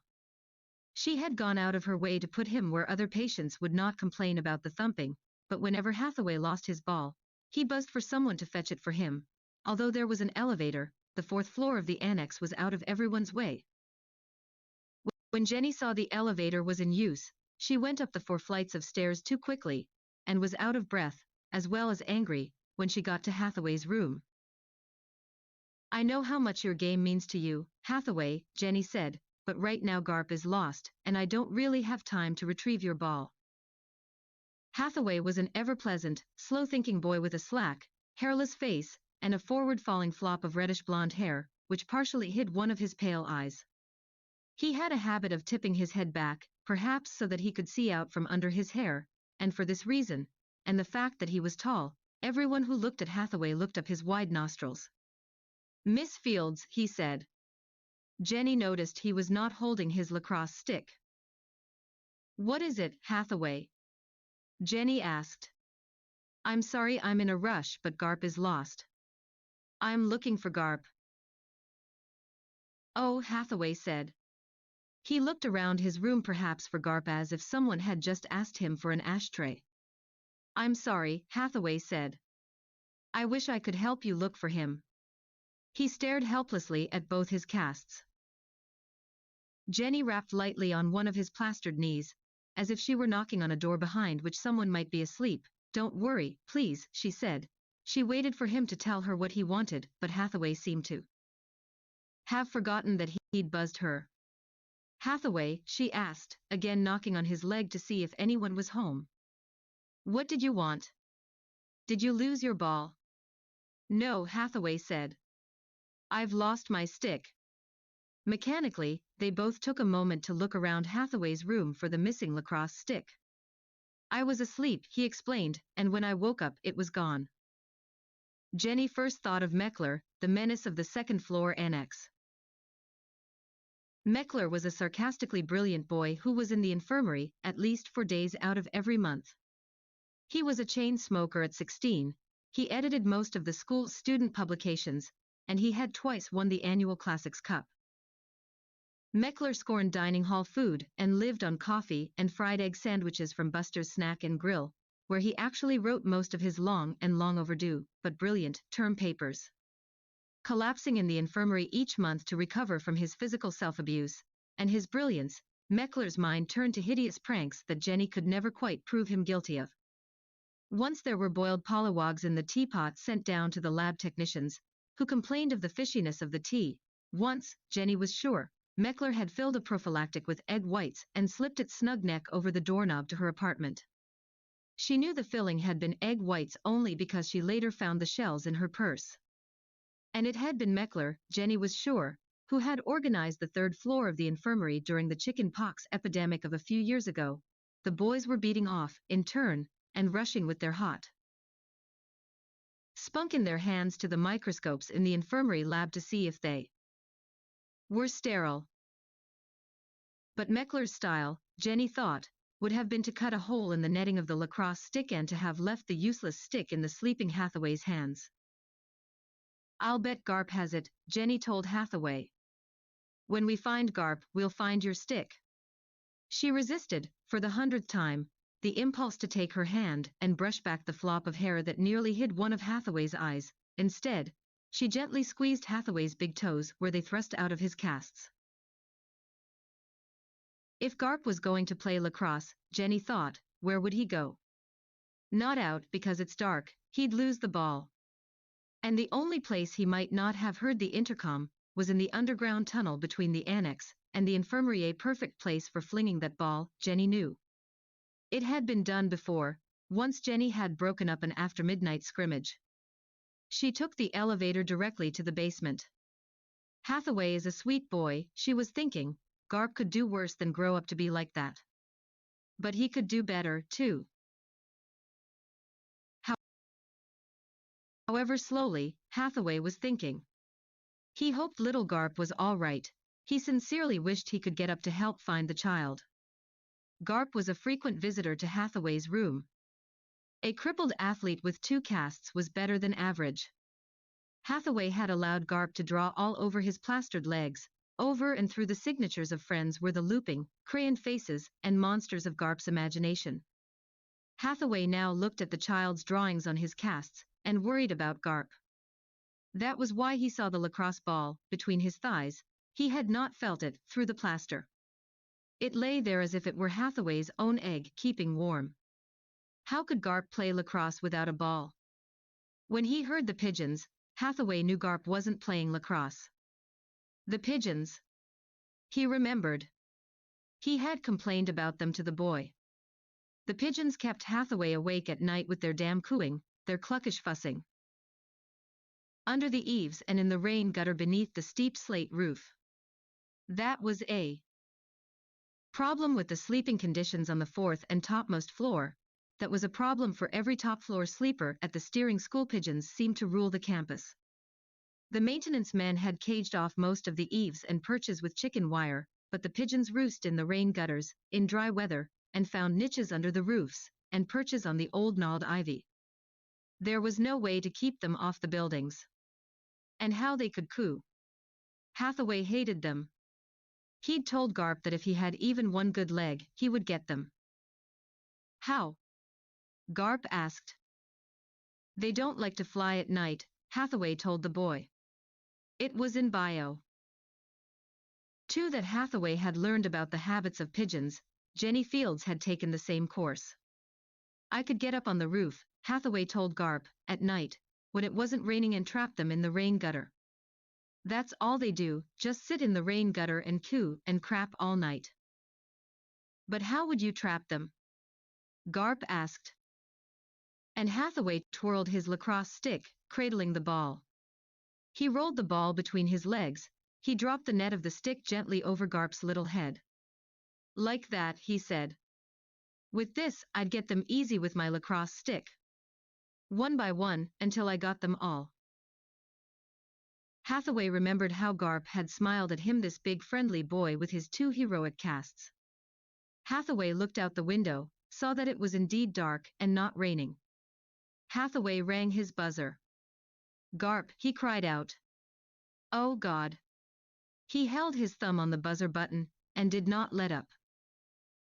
When Jenny Fields saw it was the 4th floor light that was flashing, she could only think that Garp had brought Hathaway's lacrosse equipment back to him.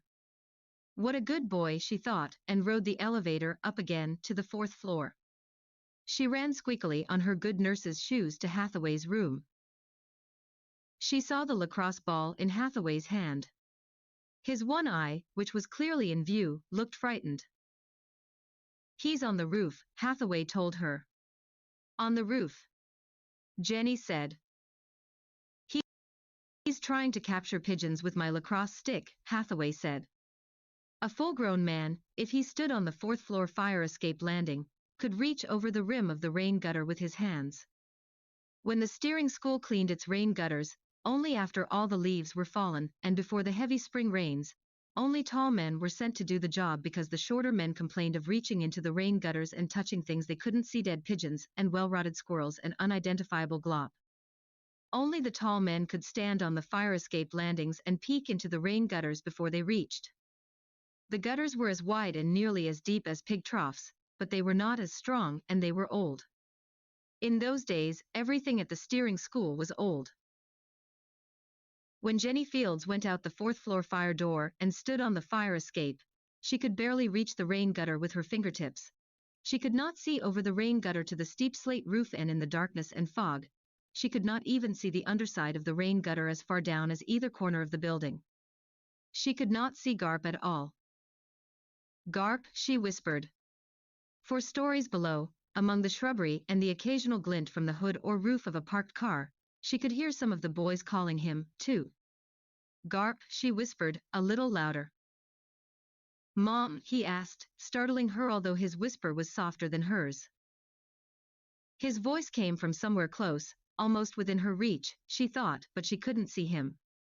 Then she saw the netted basket end of the lacrosse stick silhouetted against the foggy moon like the strange, webbed paw of some unknown, nocturnal animal. It jutted out from the rain gutter, almost directly above her. Now, when she reached up, she was frightened to feel Garp's leg, broken through the corroded gutter, which had torn his pants and cut him, wedging him there, one leg through the gutter up to his hip, the other leg sprawled out in the gutter behind him, along the edge of the steep slate roof. Garp lay on his belly in the creaky rain gutter. When he had broken through the gutter, he'd been too scared to cry out. He could feel that the whole flimsy trough was rotted through and ready to tear apart. His voice, he thought, could make the roof fall down. He lay with his cheek in the gutter, and through a tiny rusted hole he watched the boys in the parking lot and bushes, for stories below him, looking for him.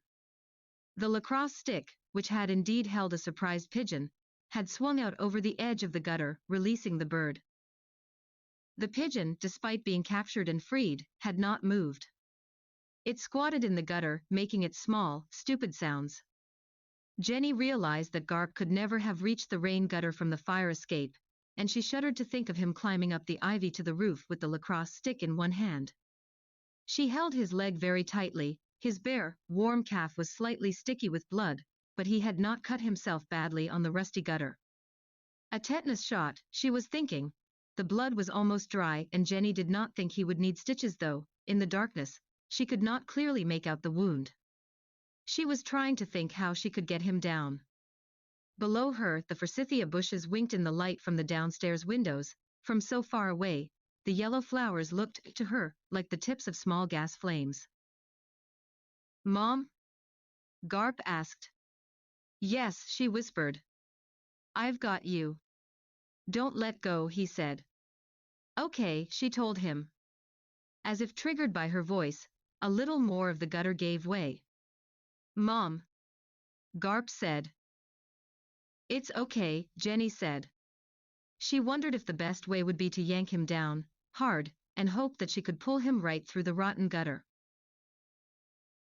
But then the whole gutter could possibly rip free of the roof, and then what? She thought. She saw them both swept off the fire escape and falling. But she knew no one could actually go up on the rain gutter and pull the child out of the hole, and then lower him to her over the edge. The gutter could barely support a 5-year-old, it certainly couldn't support a grown-up. And Jenny knew that she would not let go of Garp's leg long enough to let someone try. It was the new nurse, Miss Crean, who saw them from the ground and ran inside to call Dean Bodger. Nurse Crean was thinking of Dean Bodger's spotlight, fastened to the dean's dark car, which cruised the campus each night in search of boys out after curfew. Despite the complaints of the grounds crew, Bodger drove down the footpaths and over the soft lawns, flashing his spotlight into the deep shrubs alongside the buildings, making the campus an unsafe place for lurkers or for lovers, with no indoor place to go. Nurse Crean also called Dr. Pell, because her mind, in a crisis, always ran to people who were supposed to take charge. She did not think of the fire department, a thought that was crossing Jenny's mind, but Jenny feared they would take too long and the gutter would collapse before they arrived. Worse, she imagined, they would insist she let them handle everything and make her let go of Garp's leg. Surprised, Jenny looked up at Garp's small, soggy sneaker, which now dangled in the sudden and ghastly glare of Dean Bodger's spotlight. The light was disturbing and confusing the pigeons, whose perception of dawn was probably not the best, and who appeared almost ready to come to some decision in the rain gutter. Their cooing and the scrabbling sounds of their claws grew more frantic. Down on the lawn, running around Dean Bodger's car, the boys in their white hospital smocks appeared to have been bedlamized by the experience or by Dean Bodger's sharp orders to run here or run there, fetch this or fetch that. Bodger called all the boys men. As in, let's have a line of mattresses under the fire escape, men. Double quick, he barked. Bodger had taught German for 20 years at steering before being appointed dean. His commands sounded like the rapid-fire conjugating of German verbs. The men piled mattresses and ogled through the skeletal fire escape at Jenny's marvelous white uniform in the spotlight. One of the boys stood flush to the building, well under the fire escape, and his view up Jenny's skirt, and her spotlit legs must have dazzled him because he appeared to forget the crisis, and he just stood there. Swartz. Dean Bodger yelled at him, but his name was Warner and he did not respond. Dean Bodger had to shove him to make him stop staring. More mattresses, Schmidt. Bodger told him. A piece of the gutter, or a particle of leaf, stuck in Jenny's eye and she had to spread her legs wider apart for balance. When the gutter gave way, the pigeon Garp had caught was launched out of the broken end of the trough and forced into brief and frenzied flight. Jenny gagged at her first thought, that the pigeon blurring past her vision was the falling body of her son, but she reassured herself with her grip on Garp's leg. She was first knocked into a deep squat, and then thrown to one hip on the fire escape landing, by the weight of a substantial chunk of the rain gutter that still contained Garp. Only when she realized that they were both safe on the landing, and sitting down, did Jenny let go of Garp's leg. An elaborate bruise, in the near-perfect form of her fingerprints, would be on his calf for a week. From the ground, the scene was confusing. Dean Bodger saw a sudden movement of bodies above him. He heard the sound of the rain gutter ripping. He saw Nurse Fields fall. He saw a 3-foot hunk of the rain gutter drop into the darkness, but he never saw the child. He saw what looked like a pigeon dart into and through the beam of his spotlight, but he did not follow the flight of the bird blinded by the light, then lost in the night. The pigeon struck the iron edge of the fire escape and broke its neck. The pigeon wrapped its wings around itself and spiraled straight down, like a slightly soft football falling well out of the line of mattresses Bodger had ordered for the ultimate emergency. Bodger saw the bird falling and mistook its small, fast-moving body for the child. Dean Bodger was a basically brave and tenacious man, the father of 4 rigorously raised children. His devotion to campus police work was not so much motivated by his desire to prevent people from having fun as stemming from his conviction that almost every accident was unnecessary and could, with cunning and industry, be avoided. Thus Bodger believed he could catch the falling child, because in his ever-anxious heart he was prepared for just such a situation as plucking a plummeting body out of the dark sky. The dean was as short-haired and muscular and curiously proportioned as a pit bull, and shared with that breed of dog a similar smallness of the eyes, which were always inflamed, as red-lidded and squinty as a pig's. Like a pit bull, too, Bodger was good at digging in and lunging forward, which he now did, his fierce arms outstretched, his piggy eyes never leaving the descending pigeon. "I've got you, son," Bodger cried, which terrified the boys in their hospital smocks. They were unprepared for anything like this. Dean Bodger, on the run, dove for the bird, which struck his chest with an impact even Bodger was not wholly prepared for. The pigeon sent the dean reeling, rolled him over on his back, where he felt the wind sucked out of him, and he lay gasping. The battered bird was hugged in his arms, its beak poked Bodger's bristly chin. One of the frightened boys cranked the spotlight down from the 4th floor and shone the beam directly on the dean. When Bodger saw that he clutched a pigeon to his breast, he threw the dead bird over the heads of the gaping boys and into the parking lot. There was much fussing in the admittance room of the infirmary. Dr. Pell had arrived and he treated little Garp's leg. It was a ragged but superficial wound that needed a lot of trimming and cleaning, but no stitches. Nurse Crean gave the boy a tetanus shot while Dr. Pell removed a small, rusty particle from Jenny's eye. Jenny had strained her back supporting the weight of Garp and the rain gutter, but was otherwise fine.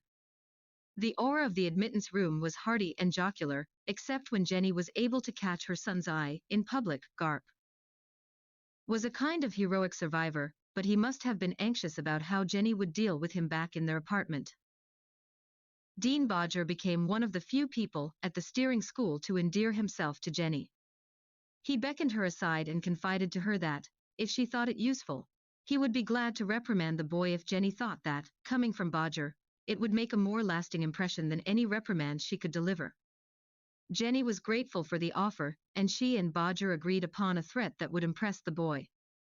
Bodger then brushed the feathers off his chest and tucked in his shirt, which was escaping, like a cream filling, from under his tight vest. He announced rather suddenly to the chattering admittance room that he would appreciate a moment alone with young Garp.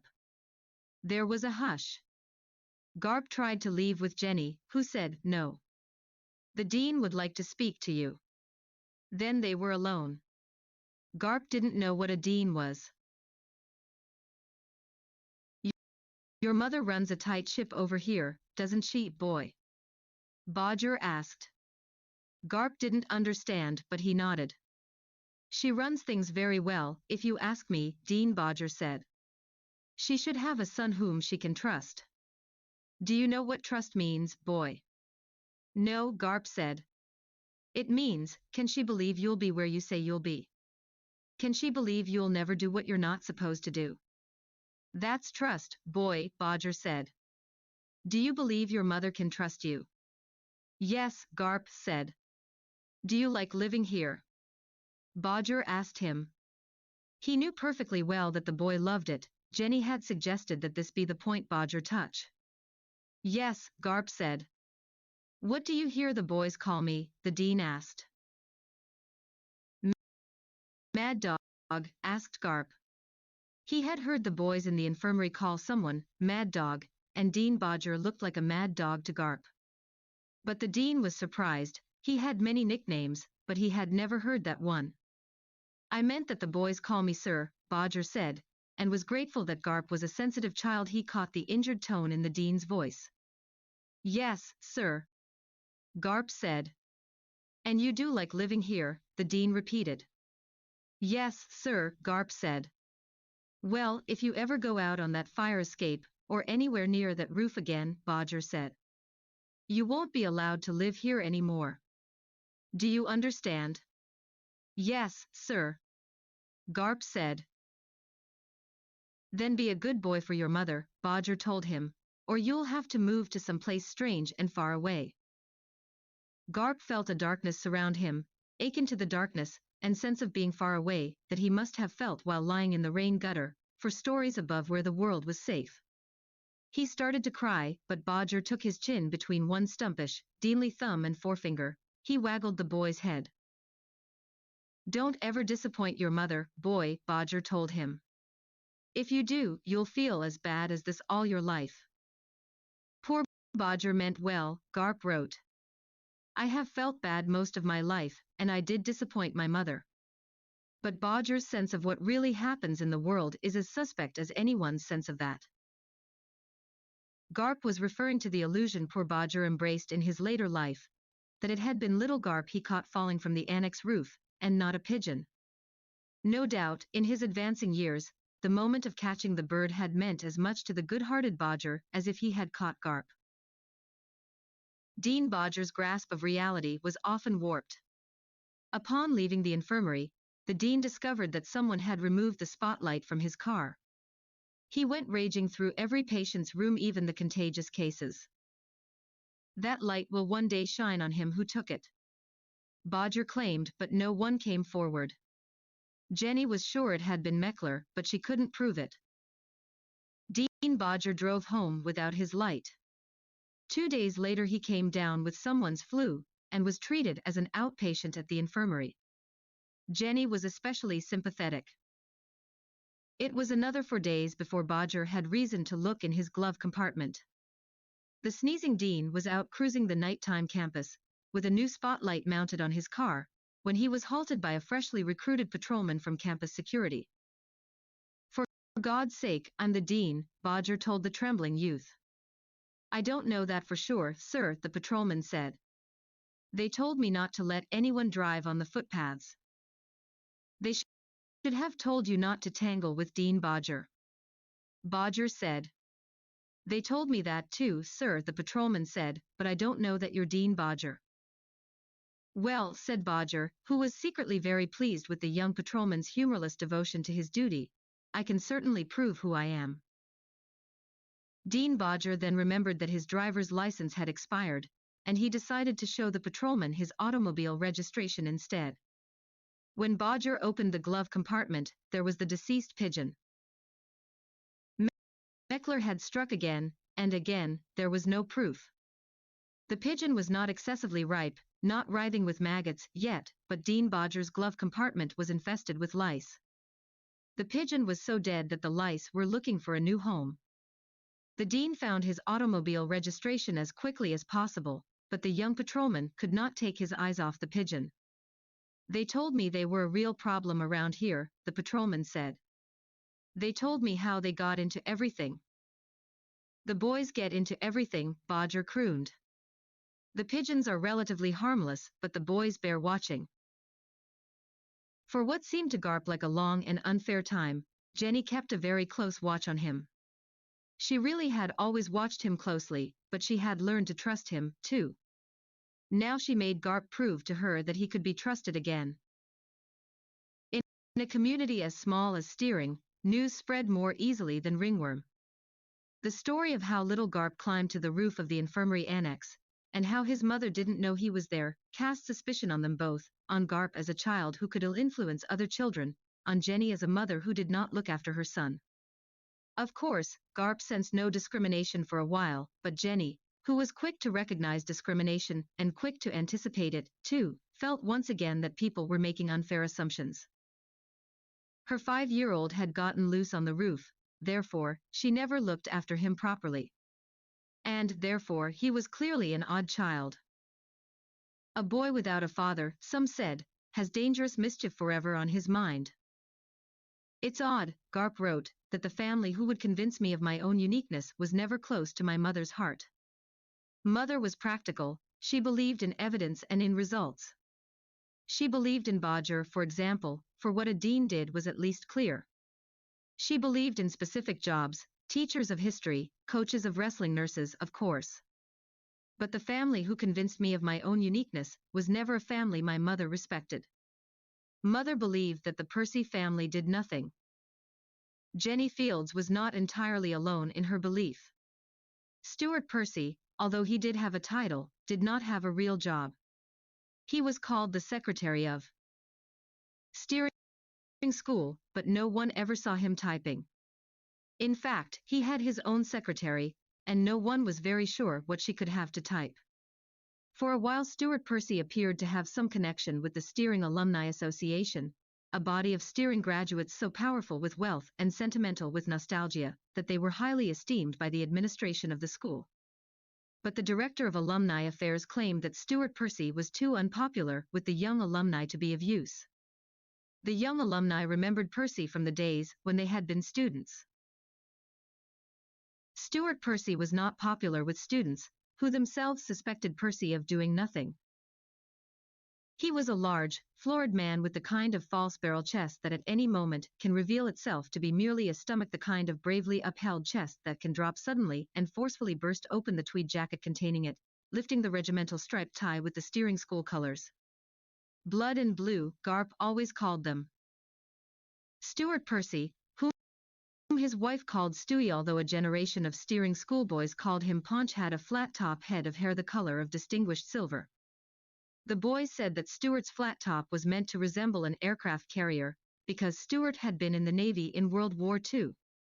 His contribution to the curriculum at Steering was a single course he taught for 15 years, which was as long as it took the history department to develop the nerve and necessary disrespect to forbid him to teach it. For 15 years it was an embarrassment to them all. Only the most unsuspecting freshmen at Steering were ever suckered into taking it. The course was called My Part of the Pacific, and it concerned only those naval battles of World War II which Stuart Percy had personally fought in. There had been two. There were no texts for the course, there were only Stuart's lectures and Stuart's personal slide collection. The slides had been created from old black and white photographs, an interestingly blurred process. At least one memorable class week of slides concerned Stuart's shore leave in Hawaii, where he met and married his wife, Midge. Mind you, boys, she was not a native, he would faithfully tell his class, although, in the gray slide, it was hard to tell what she was. She was just visiting there, she didn't come from there, Stuart would say. And there would follow an endless number of slides of Midge's gray blonde hair. All the Percy children were blonde, too, and one suspected they would one day become distinguished silver, like Stewie, whom the Steering students of Garp's day named after a dish served them in the school dining halls at least once every week, Fat Stew. Fat Stew was made from another of the weekly Steering dining hall dishes, mystery meat. But Jenny Fields used to say that Stuart Percy was made entirely of distinguished silver hair. And whether they called him Paunch or Fat Stew, the boys who took Stuart Percy's My Part of the Pacific course were supposed to know already that Midge was not a Hawaiian native, though some of them really did have to be told. What the smarter boys knew, and what every member of the steering community was nearly born knowing and committed thereafter to silent scorn, was that Stuart Percy had married Midge Steering. She was the last steering. The unclaimed princess of the steering school. No headmaster had yet come her way. Stuart Percy married into so much money that he didn't have to be able to do anything except stay married. Jenny Fields' father, the footwear king, used to think of Midge Steering's money and shake in his shoes. Midge was such a dingbat, Jenny Fields wrote in her autobiography, that she went to Hawaii for a vacation during World War II. And she was such a total dingbat, Jenny wrote, that she actually fell in love with Stuart Percy, and she began to have his empty, distinguished silver children almost immediately, even before the war was over. And when the war was over, she brought him and her growing family back to the steering school. And she told the school to give her Stewie a job. When I was a boy, Garp wrote, there were already 3 or 4 little Percys, and more, seemingly always more on the way. Of Midge Percy's many pregnancies, Jenny Fields made up a nasty rhyme. What lies in Midge Percy's belly, so round and exceedingly fair? In fact, it is really nothing but a ball of distinguished silver hair. My mother was a bad writer, Garp wrote, referring to Jenny's autobiography. But she was an even worse poet. When Garp was 5, however, he was too young to be told such poems. And what made Jenny Fields so unkind concerning Stuart and Midge? Jenny knew that Fat Stew looked down on her. But Jenny said nothing, she was just wary of the situation. Garp was a playmate of the Percy children, who were not allowed to visit Garp in the infirmary annex. Our house is really better for children, Midge told Jenny once on the phone. I mean. She laughed, I don't think there's anything they can catch. Except a little stupidity, Jenny thought, but all she said was, I know who's contagious and who isn't. And nobody plays on the roof. To be fair, Jenny knew that the Percy house, which had been the steering family house, was a comforting house to children. It was carpeted and spacious and full of generations of tasteful toys. It was rich. And because it was cared for by servants, it was also casual. Jenny resented the casualness that the Percy family could afford. Jenny thought that neither Midge nor Stewie had the brains to worry about their children as much as they should. They also had so many children. Maybe when you have a lot of children, Jenny pondered, you aren't so anxious about each of them. Jenny was actually worried for her Garp when he was off playing with the Percy children. Jenny had grown up in an upper-class home, too, and she knew perfectly well that upper-class children were not magically protected from danger just because they were somehow born safer, with hardier metabolisms and charmed genes. Around the steering school, however, there were many who seemed to believe this because, superficially, it often looked true. There was something special about the aristocratic children of those families. Their hair seemed to stay in place, their skin did not break out. Perhaps they did not appear to be under any stress because there was nothing they wanted, Jenny thought. But then she wondered how she'd escaped being like them. Her concern for Garp was truly based on her specific observations of the Percys. The children ran free, as if their own mother believed them to be charmed. Almost albino-like, almost translucent-skinned, the Percy kids really did seem more magical, if not actually healthier, than other children. And despite the feeling most faculty families had toward Fat Stew, they felt that the Percy children, and even Midge, had obvious class. Strong protective genes were at work, they thought. My mother, Garp wrote, was at war with people who took genes this seriously. And one day Jenny watched her small, dark Garp go running across the infirmary lawn, off toward the more elegant faculty houses, white and green shuttered, where the Percy house sat like the oldest church in a town full of churches.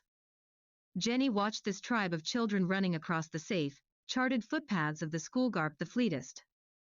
A string of clumsy, Flopping Percy's was in pursuit of him and the other children who ran with this mob.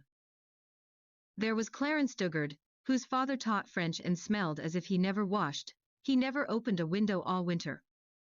There was Talbot Meyer Jones, whose father knew more about all of America's history than Stuart Percy knew about his small part of the Pacific. There was Emily Hamilton, who had 8 brothers and would graduate from an inferior all-girls school just a year before steering would vote to admit women.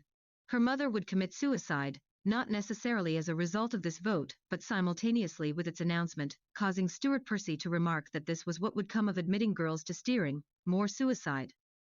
And there were the Grove brothers, Ira and Buddy, from the town. Their father was with the maintenance department of the school, and it was a delicate case whether the boys should even be encouraged to attend steering, and how well it could be expected they would do. Down through the quadrangles of bright green grass and fresh tar paths, boxed in by buildings of a brick so worn and soft it resembled pink marble, Jenny watched the children run. With them, she was sorry to note, ran the Percy family dog to Jenny's mind, a mindless oaf of an animal who for years would defy the town leash law the way the Percys would flaunt their casualness. The dog, a giant Newfoundland, had grown from a puppy who spilled garbage cans, and the witless thief of baseballs, to being mean. One day when the kids had been playing, the dog had mangled a volleyball, not an act of viciousness, usually a mere bumble. But when the boy who owned the deflated ball had tried to remove it from the great dog's mouth, the dog bit him deep puncture wounds in the forearm, not the type of bite, a nurse knew, that was only an accident, a case of Bonkers getting a little excited, because he loves playing with the children so much. Or so said Midge Percy, who had named the dog Bonkers. She told Jenny that she'd gotten the dog shortly after the birth of her 4th child. The word bonkers meant, a little crazy, she told Jenny, and that's how Midge said she still felt about Stewie after their first 4 children together. I was just bonkers about him, Midge said to Jenny, so I named the poor dog Bonkers to prove my feelings for Stu. Midge Percy was bonkers, all right, wrote Jenny Fields. That dog was a killer, protected by one of the many thin and senseless bits of logic that the upper classes in America are famous for, namely, that the children and pets of the aristocracy couldn't possibly be too free, or hurt anybody. That other people should not overpopulate the world, or be allowed to release their dogs, but that the dogs and children of rich people have a right to run free. The curs of the upper class, Garp would call them, always both the dogs and the children. He would have agreed with his mother that the Percy's dog, Bonkers, the Newfoundland retriever, was dangerous.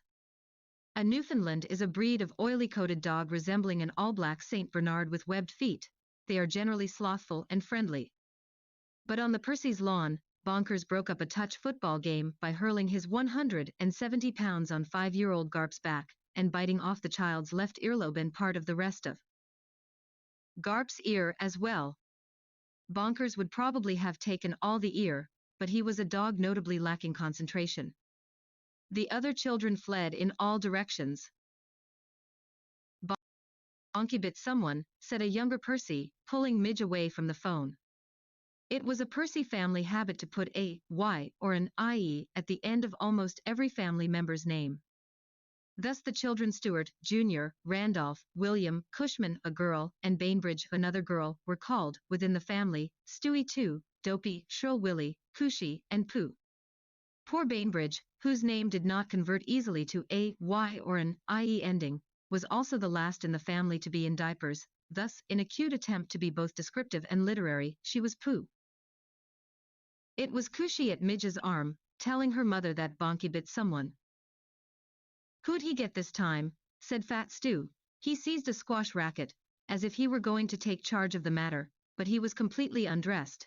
It was Midge who drew her dressing gown together and prepared to be the first grown-up to run outside to inspect the damage. Stuart Percy was frequently undressed at home. No one knows why. Perhaps it was to relieve himself of the strain of how very dressed he was when he strolled the steering campus with nothing to do, distinguished silver on display, and perhaps it was out of necessity for all the procreation he was responsible for. He must have been frequently undressed at home. Bonky bit Garp, said little Cushy Percy. Neither Stuart nor Midge noticed that Garp was there, in the doorway, the whole side of his head bloody and chewed. Mrs. Percy, Garp whispered, not loud enough to be heard. So it was Garp. Fat Stu said. Bending to return the squash racket to the closet, he farted. Midge looked at him. So bonky bit Garp, Stuart mused. Well, at least the dog's got good taste, doesn't he? Oh, Stewie, Midge said, a laughter light as spit escaped her. Garp's still just a little boy. And there he was, in fact, near to fainting and bleeding on the costly hall carpet, which actually spread, without a tuck or a ripple, through 4 of the monstrous first-floor rooms. Cushy Percy, whose young life would terminate in childbirth while she tried to deliver what would have been only her first child, saw Garp bleeding on the steering family heirloom, the remarkable rug. Oh, gross, she cried, running out the door. Oh, I'll have to call your mother, Midge told Garp, who felt dizzy with the great dog's growl and slobber still singing in his partial ear. For years Garp would mistakenly interpret Cushy Percy's outcry of, oh, gross. He thought she was not referring to his gnawed and messy ear, but to her father's great grey nakedness, which filled the hall. That was what was gross to Garp, the silver, barrel-bellied navy man approaching him in the nude from the well of the Percy's towering spiral staircase. Stuart Percy knelt down in front of Garp and peered curiously into the boy's bloody face. Fat Stu did not appear to be directing his attention to the mauled ear, and Garp wondered if he should advise the enormous, naked man concerning the whereabouts of his injury. But Stuart Percy was not looking for where Garp was hurt. He was looking at Garp's shining brown eyes, at their color and at their shape, and he seemed to convince himself of something, because he nodded austerely and said to his foolish blonde Midge, Jap. It would be years before Garp would fully comprehend this, too. But Stewie Percy said to Midge, I spent enough time in the Pacific to recognize Jap eyes when I see them. I told you it was a Jap. The it Stuart Percy referred to was whoever he had decided was Garp's father. That was a frequent, speculative game around the steering community, guessing who Garp's father was. And Stuart Percy, from his experience in his part of the Pacific, had decided that Garp's father was Japanese. At that moment, Garp wrote, I thought Jap was a word that meant my ear was all gone. No sense in calling his mother, Stewie said to Midge. Just take him over to the infirmary. She's a nurse, isn't she? She'll know what to do. Jenny knew, all right. Why not bring the dog over here, she asked Midge, while she gingerly washed around what was left of Garp's little ear. Bonkers? Midge asked. Bring him here, Jenny said, and I'll give him a shot. An injection? Midge asked. She laughed. Do you mean there's actually a shot to make him so he won't bite any more people? No, Jenny said. I mean you could save your money instead of taking him to a vet. I mean there's a shot to make him dead. That kind of an injection. Then he won't bite any more people. Thus, Garp wrote, was the Percy War begun. For my mother, I think, it was a class war, which she later said all wars were. For me, I just knew to watch out for bonkers. And for the rest of the Percys. Stuart Percy sent Jenny Fields a memo on the stationery of the secretary of the steering school. I cannot believe you actually want us to have bonkers put to sleep, Stuart wrote. You bet your fat ass I do, Jenny said to him on the phone. Or at least tie him up forever. There's no point in having a dog if the dog can't run free, Stuart said. Then kill him, Jenny said. Bonkers has had all his shots, thank you just the same, Stuart said. He's a gentle dog, really. Only if he's provoked. Obviously, Garp wrote, Fat Stu felt that Bonkers had been provoked by my Japness. What's good taste mean, little Garp asked Jenny. At the infirmary, Dr. Pal sewed up his ear. Jenny reminded the doctor that Garp had recently had a tetanus shot. Good taste? Jenny asked. The odd-looking amputation of the ear forced Garp always to wear his hair long, a style he often complained about.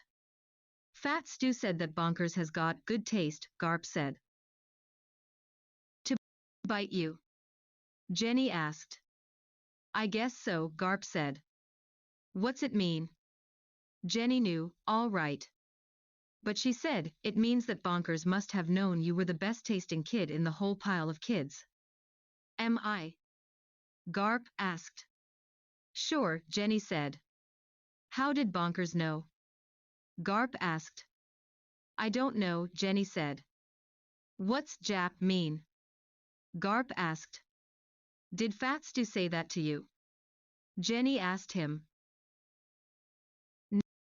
No, Garp said. I think he said it about my ear. Oh yes, your ear, Jenny said. It means you have special ears. But she was wondering whether to tell him what she felt about the Percys, now, or whether he was enough like her to profit at some later, more important time from the experience of anger. Perhaps, she thought, I should save this morsel for him, for a time when he could use it. In her mind, Jenny Field saw always more and larger battles ahead. My mother seemed to need an enemy, Garp wrote. Real or imagined, my mother's enemy helped her see the way she should behave, and how she should instruct me. She was no natural at motherhood. In fact, I think my mother doubted that anything happened naturally. She was self-conscious and deliberate to the end. It was the world according to Fat Stu that became Jenny's enemy in those early years for Garp. That phase might be called getting Garp ready for steering. She watched his hair grow and cover the missing parts of his ear. She was surprised at his handsomeness, because handsomeness had not been a factor in her relationship with Technical Sergeant Garp. If the sergeant had been handsome, Jenny Fields hadn't really noticed. But young Garp was handsome, she could see, though he remained small as if he were born to fit in the ball turret installation. The band of children, who coursed the steering footpaths and grassy quadrangles and playing fields, grew more awkward and self-conscious as Jenny watched them grow. Clarence Dugard soon needed glasses, which he was always smashing. Over the years Jenny would treat him many times for ear infections and once for a broken nose. Talbot Meyer-Jones developed a lisp. He had a bottle-shaped body, though a lovely disposition, and low-grade chronic sinusitis. Emily Hamilton grew so tall that her knees and elbows were forever raw and bleeding from all her stumbling falls, and the way her small breasts asserted themselves made Jenny wince occasionally, wishing she had a daughter. Ira and Buddy Grove, from the town, were thick in the ankles and wrists and necks, their fingers smudged and mashed from messing around in their father's maintenance department. And up grew the Percy children, blonde and metallically clean, their eyes the color of the dull ice on the brackish steering river that seeped through the salt marshes to the nearby sea. Stewart, Jr., who was called Stewie too, graduated from steering before Garp was even of age to enter the school. Jenny treated Stewie too twice for a sprained ankle and once for gonorrhea.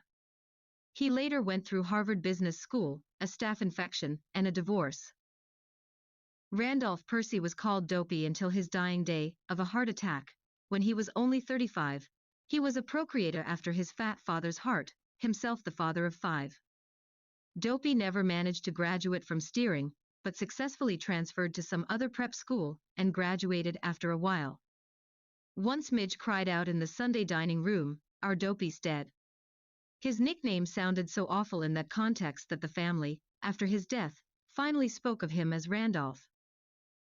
William Percy, Shrill Willie, was embarrassed by his stupid nickname to his credit, and although he was 3 years older than Garp, he befriended Garp in a very decent fashion while he was an upperclassman at steering and Garp was just starting out. Jenny always liked William, whom she called William. She treated him many times for bronchitis, and was moved enough by the news of his death, in a war, immediately following his graduation from Yale, that she even wrote a long letter of commiseration to Midge and Fat Stu. As for the Percy girls, Cushy would get hers, and Garp would even get to play a small part. They were near the same age. And poor Bainbridge, the youngest Percy, who was cursed to be called Pooh, would be spared her encounter with Garp until Garp was in his prime. All these children, and her Garp, Jenny watched grow. While Jenny waited for Garp to get ready for steering, the black beast Bonkers grew very old and slower but not toothless, Jenny noticed. And always Garp watched out for him, even after Bonkers stopped running with the crowd. When he lurked, hulking by the Percy's white front pillars as matted and tangled and nasty as a thorn bush in the dark, Garp still kept his eye on him. An occasional younger child, or someone new in the neighborhood, would get too close and be chomped. Jenny kept track of the stitches and missing bits of flesh for which the great slathering dog was accountable, but Fat Stu endured all Jenny's criticisms and Bonkers lived. I believe my mother grew fond of that animal's presence, although she would never have admitted it, Garp wrote. Bonkers was the Percy enemy come alive, made into muscle and fur and halitosis. It must have pleased my mother to watch the old dog slowing down while I was growing up. By the time Garp was ready for steering, Black Bonkers was 14 years old. By the time Garp entered the steering school, Jenny Fields had a few distinguished silver hairs of her own. By the time Garp started steering, Jenny had taken all the courses that were worth taking, and had listed them in order of universal value and entertainment. By the time Garp was a steering student, Jenny Fields had been awarded the traditional gift for faculty and staff enduring 15 years of service, the famous steering dinner plates. The stern brick buildings of the school, including the infirmary annex, were baked into the big eating surfaces of the plates, vividly rendered in the steering school colors. Good old blood and blue. Chapters 3: What he wanted to be when he grew up. In 1781 the widow and children of Everett Steering founded Steering Academy, as it was first called, because Everett Steering had announced to his family, while carving his last Christmas goose, that his only disappointment with his town was that he had not provided his boys with an academy capable of preparing them for a higher education. He did not mention his girls. He was a shipbuilder in a village whose life link to the sea was a doomed river. Everett knew the river was doomed. He was a smart man, and not usually playful, but after Christmas dinner he indulged in a snowball fight with both his boys and his girls. He died of apoplexy before nightfall. Everett Steering was 72, even his boys and his girls were too old for snowball fights, but he had a right to call the town of Steering his town. It had been named after him in a glut of enthusiasm for the town's independence following the Revolutionary War. Everett Steering had organized the installation of mounted cannons at strategic points along the river shore. These cannons were meant to discourage an attack that never came from the British, who were expected to sail up the river from the sea at Great Bay. The river was called Great River then, but after the war it was called the Steering River, and the town, which had no proper name but had always been called the Meadows, because it lay in the salt and freshwater marshes only a few miles inland from Great Bay, was also called Steering. Many families in Steering were dependent on shipbuilding, or on other business that came up the river from the sea. Since it was first called the Meadows, the village had been a backup port to Great Bay. But along with his wishes to found a boys' academy, Everett Steering told his family that Steering would not be a port for very long. The river, he noticed, was choking with silt. In all his life, Everett Steering was known to tell only one joke, and only to his family. The joke was that the only river to have been named after him was full of mud, and it was getting fuller by the minute. The land was all marsh and meadow, from Steering to the sea, and unless people decided that Steering was worth maintaining as a port, and gouged a deeper channel for the river, Everett knew that even a rowboat would eventually have trouble making it from Steering to Great Bay, unless there was a very high tide. Everett knew that the tide would one day fill in the riverbed from his hometown to the Atlantic. In the next century, the Steering family was wise to stake its life support system on the textile mills they constructed to span the waterfall on the freshwater part of the Steering River. By the time of the Civil War, the only business in the town of Steering, on the Steering River, was the Steering Mills. The family got out of boats and into textiles when the time was ripe. Another shipbuilding family in Steering was not so lucky. This family's last ship made it only half the way from Steering to the sea. In a once notorious part of the river, called the Gut, the last ship made in Steering settled into the mud forever, and for years it could be seen from the road, half out of the water at high tide, and completely dry at low tide.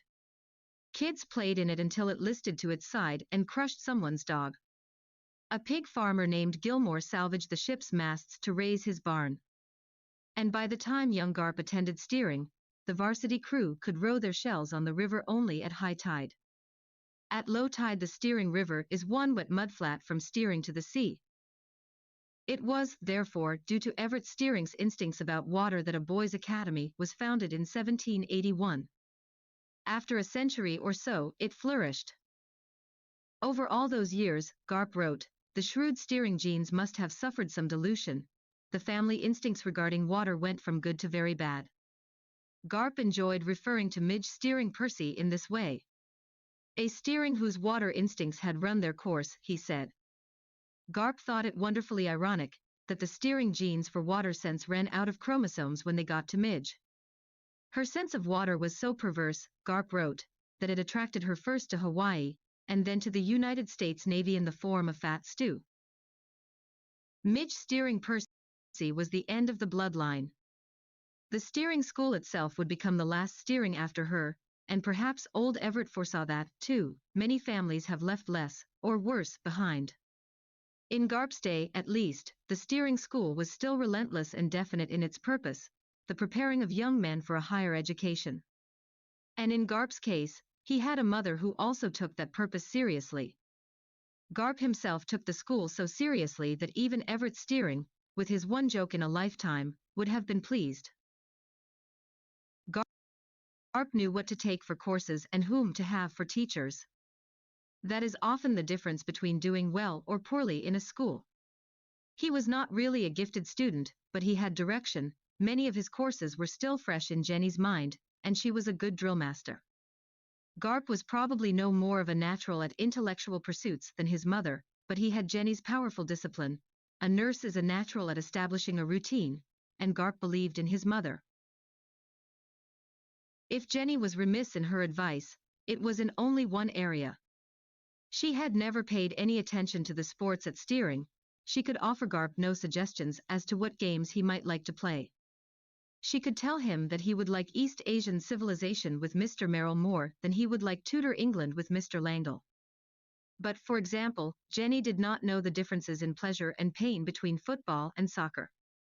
She had observed only that her son was small, strong, well-balanced, quick, and solitary. She assumed he already knew what games he liked to play. He did not. Crew, he thought, was stupid. Rowing a boat in unison, a galley slave dipping your oar in foul water, and the steering river was indeed foul. The river was afloat with factory scum and human turds, and always the aftertide, salt water slime was on the mudflats, amok the texture of refrigerated bacon fat. Everett Steering's river was full of more than mud, but even if it had been sparkling clean, Garp was no oarsman. And no tennis player, either. In one of his earliest essays his freshman year at steering, Garp wrote, I do not care for balls. The ball stands between the athlete and his exercise. So do hockey pucks and badminton birdies, and skates, like skis, intrude between the body and the ground. And when one further removes one's body from the contest by an extension device such as a racket, a bat, or a stick, all purity of movement, strength, and focus is lost. Even at 15, one could sense his instinct for a personal aesthetic. Since he was too small for football, and soccer certainly involved a ball, he ran long distance, which was called cross-country, but he stepped in too many puddles and suffered all fall from a perpetual cold. When the winter sports season opened, Jenny was distressed at how much restlessness her son exhibited. She criticized him for making too much of a mere athletic decision. Why didn't he know what form of exercise he might prefer? But sports did not feel like recreation to Garp. Nothing felt like recreation to Garp. From the beginning, he appeared to believe there was something strenuous to achieve. Writers do not read for fun, Garp would write, later, speaking for himself. Even before young Garp knew he was going to be a writer, or knew what he wanted to be, it appears he did nothing for fun. Garp was confined to the infirmary on the day he was supposed to sign up for a winter sport. Jenny would not let him get out of bed. You don't know what you want to sign up for, anyway, she told him. All Garp could do was cough. This is silly beyond mortal belief, Jenny told him. 15 years in this snotty, rude community, and you fall to pieces trying to decide what game you're going to play to occupy your afternoons. I haven't found my sport, Mom, Garp croaked. I've got to have a sport. Why? Jenny asked. I don't know, he moaned. He coughed and coughed. God, listen to you, Jenny complained. I'll find you a sport, she said. I'll go over to the gym and sign you up for something. No. Garp begged. And Jenny pronounced what was for Garp, in his 4 years at steering, her litany. I know more than you do, don't I, she said. Garp fell back on his sweaty pillow. Not about this, Mom, he said. You took all the courses but you never played on any of the teams. If Jenny Fields recognized this as a rare oversight, she did not admit it. It was a typical steering December day, the ground glassy with frozen slush and the snow gray and muddy from the boots of 800 boys. Jenny Fields bundled up and trudged across the winter-grim campus like the convinced and determined mother she was. She looked like a nurse resigned to bring what slim hope she could to the bitter Russian front. In such a manner Jenny Fields approached the steering gym. In her 15 years at steering, Jenny had never been there, she had not known it was important. At the far end of the steering campus, ringed by the acres of playing fields, the hockey rinks, the tennis courts like the cross-section of a huge, human hive, Jenny saw the giant gymnasium loom out of the dirty snow like a battle she had not anticipated, and her heart filled with worry and with gloom. The Seabrook Gymnasium and Field House and the Seabrook Stadium, and the Seabrook ice hockey rinks were named after the superb athlete and World War I flying ace Miles Seabrook, whose face and massive torso greeted Jenny in a triptych of photographs enshrined in the display case in the gym's vast entranceway. Miles Seabrook, 09, his head in a leather football helmet, his shoulder pads probably unnecessary. Beneath the photo of old No. 32 was the near-demolished jersey itself, faded and frequently under the attack of moths. The jersey lay in a heap in the locked trophy case under the first third of Miles Seabrook's triptych photograph. A sign said, his actual shirt. The center shot in the triptych showed Miles Seabrook as a hockey goalie. In those old days the goalies wore pads, but the brave face was naked, the eyes clear and challenging, the scar tissue everywhere. Miles Seabrook's bulk filled the dwarf net. How could anyone have scored on Miles Seabrook, his cat-quick and bear-sized leather paws, his club-like stick and swollen chest protector, his skates like the long claws of a giant anteater? Beneath the football and the hockey pictures were the scores of the annual big games. In every steering sport, the season ended in the traditional contest with Bath Academy, nearly as old and famous as steering, and every steering schoolboy's hated rival. The vile Bath boys in their gold and green, in Garp's day, these colors were called puke and baby shit. Steering 7, Bath 6, steering 3, Bath 0. Nobody scored on Miles. Captain Miles Seabrook, as he was called in the third photo in the triptych, stared back at Jenny Fields in a uniform all too familiar to her. It was a flyboy's suit, she saw in an instant. Although the costumes changed between world wars, they did not change so much that Jenny failed to recognize the wreath-lined collar of the flight jacket, turned up at a cocky angle, and the confident, untied chin strap of the flight cap, the tipped-up earmuffs. Miles Seabrook's ears could never get cold, and the goggles pushed carelessly up off the forehead. At his throat, the pure white scarf. No score was cited beneath this portrait, but if anyone in the steering athletic department had possessed a sense of humor, Jenny might have read, United States 16, Germany 1. 16 was the number of planes Miles Seabrook shot down before the Germans scored on him. Ribbons and medals lay dusty in the locked trophy case, like offerings at an altar to Miles Seabrook. There was a battered wooden thing, which Jenny mistook for part of Miles Seabrook's shot-down plane. She was prepared for any tastelessness, but the wood was only all that remained of his last hockey stick. Why not his jock? Thought Jenny Fields. Or, like a keepsake of a dead baby, a lock of his hair. Which was, in all three photos, covered by a helmet, or a cap, or a big striped sock. Perhaps, Jenny thought with characteristic scorn, Miles Seabrook was hairless. Jenny resented the implications lying honored in that dusty case. The warrior athlete, merely undergoing an other change of uniform. Each time the body was offered only a pretense of protection. As a steering school nurse, Jenny had seen 15 years of football and hockey injuries, in spite of helmets, masks, straps, buckles, hinges, and pads. And Sergeant Garp and the others had shown Jenny that men at war had the most illusory protection of all. Wearily, Jenny moved on. When she passed the display cases, she felt she was moving toward the engine of a dangerous machine. She avoided the arena-sized spaces in the gymnasium, where she could hear the shouts and grunts of contest. She sought the dark corridors where, she supposed, the offices were. Have I spent 15 years, she thought, to lose my child to this? She recognized a part of the smell. Disinfectant. Years of strenuous scrubbing. No doubt that a gym was a place where germs of monstrous potential lay waiting for a chance to breed. That part of the smell reminded her of hospitals, and of the steering infirmary bottled, post-operative air. But here in the huge house built to the memory of Miles Seabrook there was another smell, as distasteful to Jenny Fields as the smell of sex. The complex of gym and field house had been erected in 1919, less than a year before she was born. What Jenny smelled was almost 40 years of the forced farts, and the sweat of boys under stress and strain. What Jenny smelled was competition, fierce and full of disappointment. She was such an outsider, it had never been part of her growing up. In a corridor that seemed separated from the central areas of the gym's various energies, Jenny stood still and listened. Somewhere near her was a weightlifting room. She heard the iron bashing, and the terrible heaves of hernias in progress, a nurse's view of such exertion.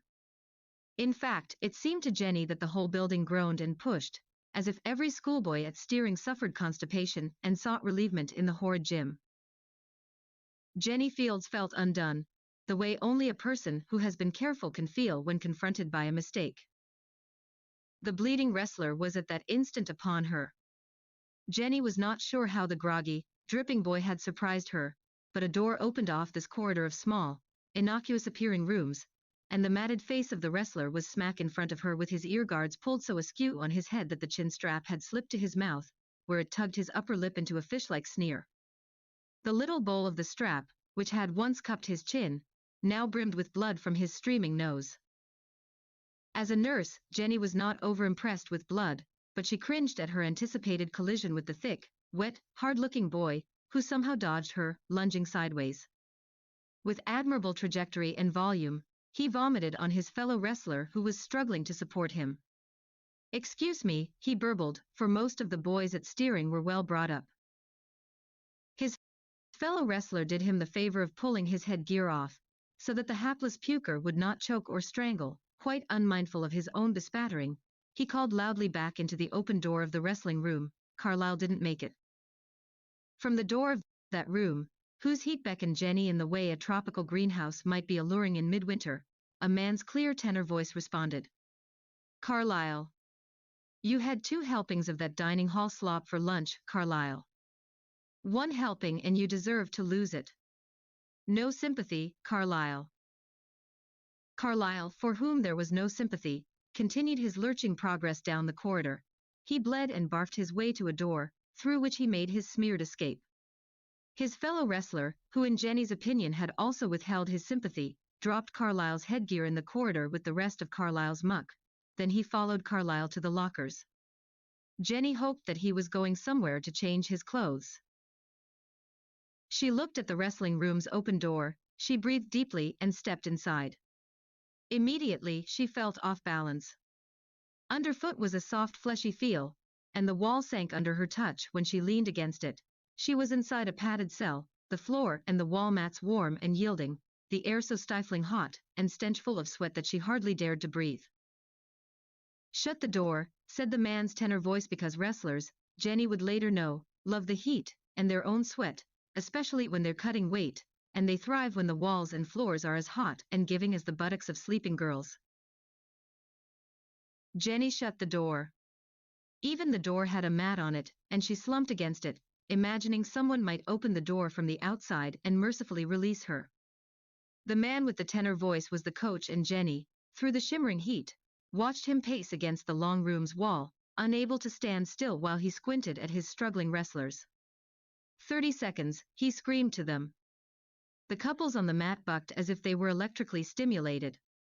The batches of twosomes around the wrestling room were each locked in some violent tangle, the intent of each wrestler, in Jenny's eye, as deliberate and as desperate as rape. 15 seconds, the coach screamed. Push it. The twisted pair nearest Jenny suddenly came apart, their limbs uncotting, the veins on their arms and necks popping. A breathless cry and a string of saliva broke from one boy's mouth as his opponent broke free of him, and they uncoupled, bashing into the padded wall. Time's up, the coach screamed. He did not use a whistle. The wrestlers went suddenly limp, untying each other from each other with great slowness. A half-dozen of them now lumbered toward Jenny at the door. They had the water fountain and fresh air on their minds, though Jenny assumed they were all heading for the hall in order to throw up, or bleed in peace, or both. Jenny and the coach were the only standing bodies left in the wrestling room. Jenny observed that the coach was a neat, small man, as compact as a spring. She also observed he was nearly blind, because the coach now squinted in her direction, recognizing that her whiteness and her shape were foreign to the wrestling room. He began to grope for his glasses, which he usually stashed above the wall mats, at about head level where they would not be so easily crushed by a wrestler who was flung upon them. Jenny observed that the coach was about her age, and that she had never seen him on or about the steering campus before with or without his glasses. The coach was new at steering. His name was Ernie Holm, and so far he had found the steering community to be just as snotty as Jenny had found it. Ernie Holm had been a two-time Big Ten wrestling champion at the University of Iowa, but he had never won a national title, and he had coached in high schools all over Iowa for 15 years while trying to raise his only child, a daughter, all by himself. He was bone-tired of the Midwest, as he would have said it himself, and he had come east to assure his daughter of a classy education, as he would also have said it. She was the brains of the family, he was fond of saying, and she had her mother's fine looks, which he never mentioned. Helen Holm, at 15, had spent a lifetime of 3-hour afternoons sitting in wrestling rooms, from Iowa to steering, watching boys of many sizes sweat and throw each other around.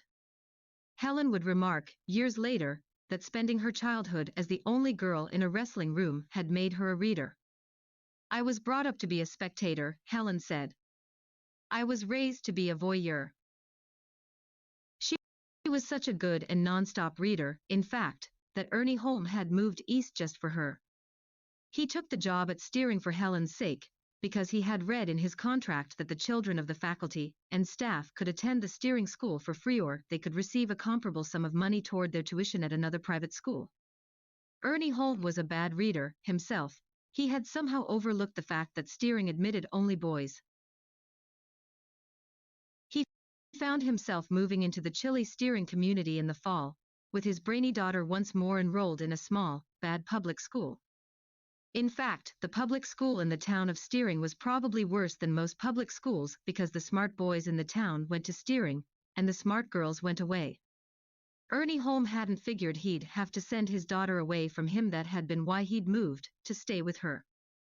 So while Ernie Holm was getting used to his new duties at Steering, Helen Holm wandered the fringes of the great school, devouring its bookstore and its library, hearing stories, no doubt, of the community's other great reader, Jenny Fields, and Helen continued to be bored, as she had been bored in Iowa, by her boring classmates in her boring public school. Ernie Holm was sensitive to people who were bored. He had married a nurse 16 years earlier. When Helen had been born, the nurse gave up her nursing to be a full-time mother.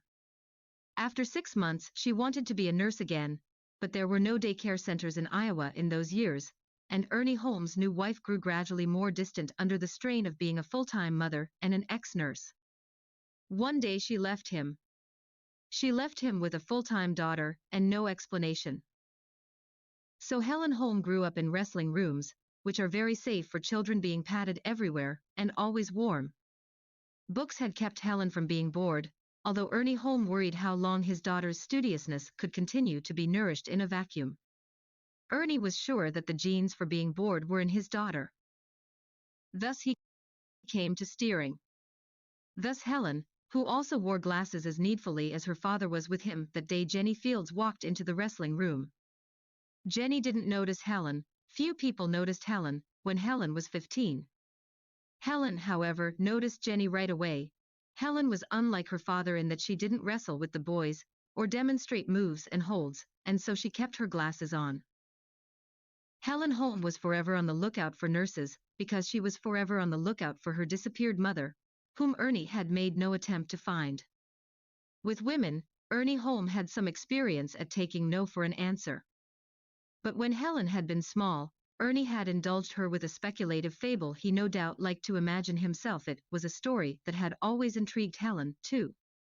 One day, went the story, you might see a pretty nurse, sort of looking like she doesn't know where she is anymore, and she might look at you like she doesn't know who you are, either, but she might look curious to find out. And that will be my mom.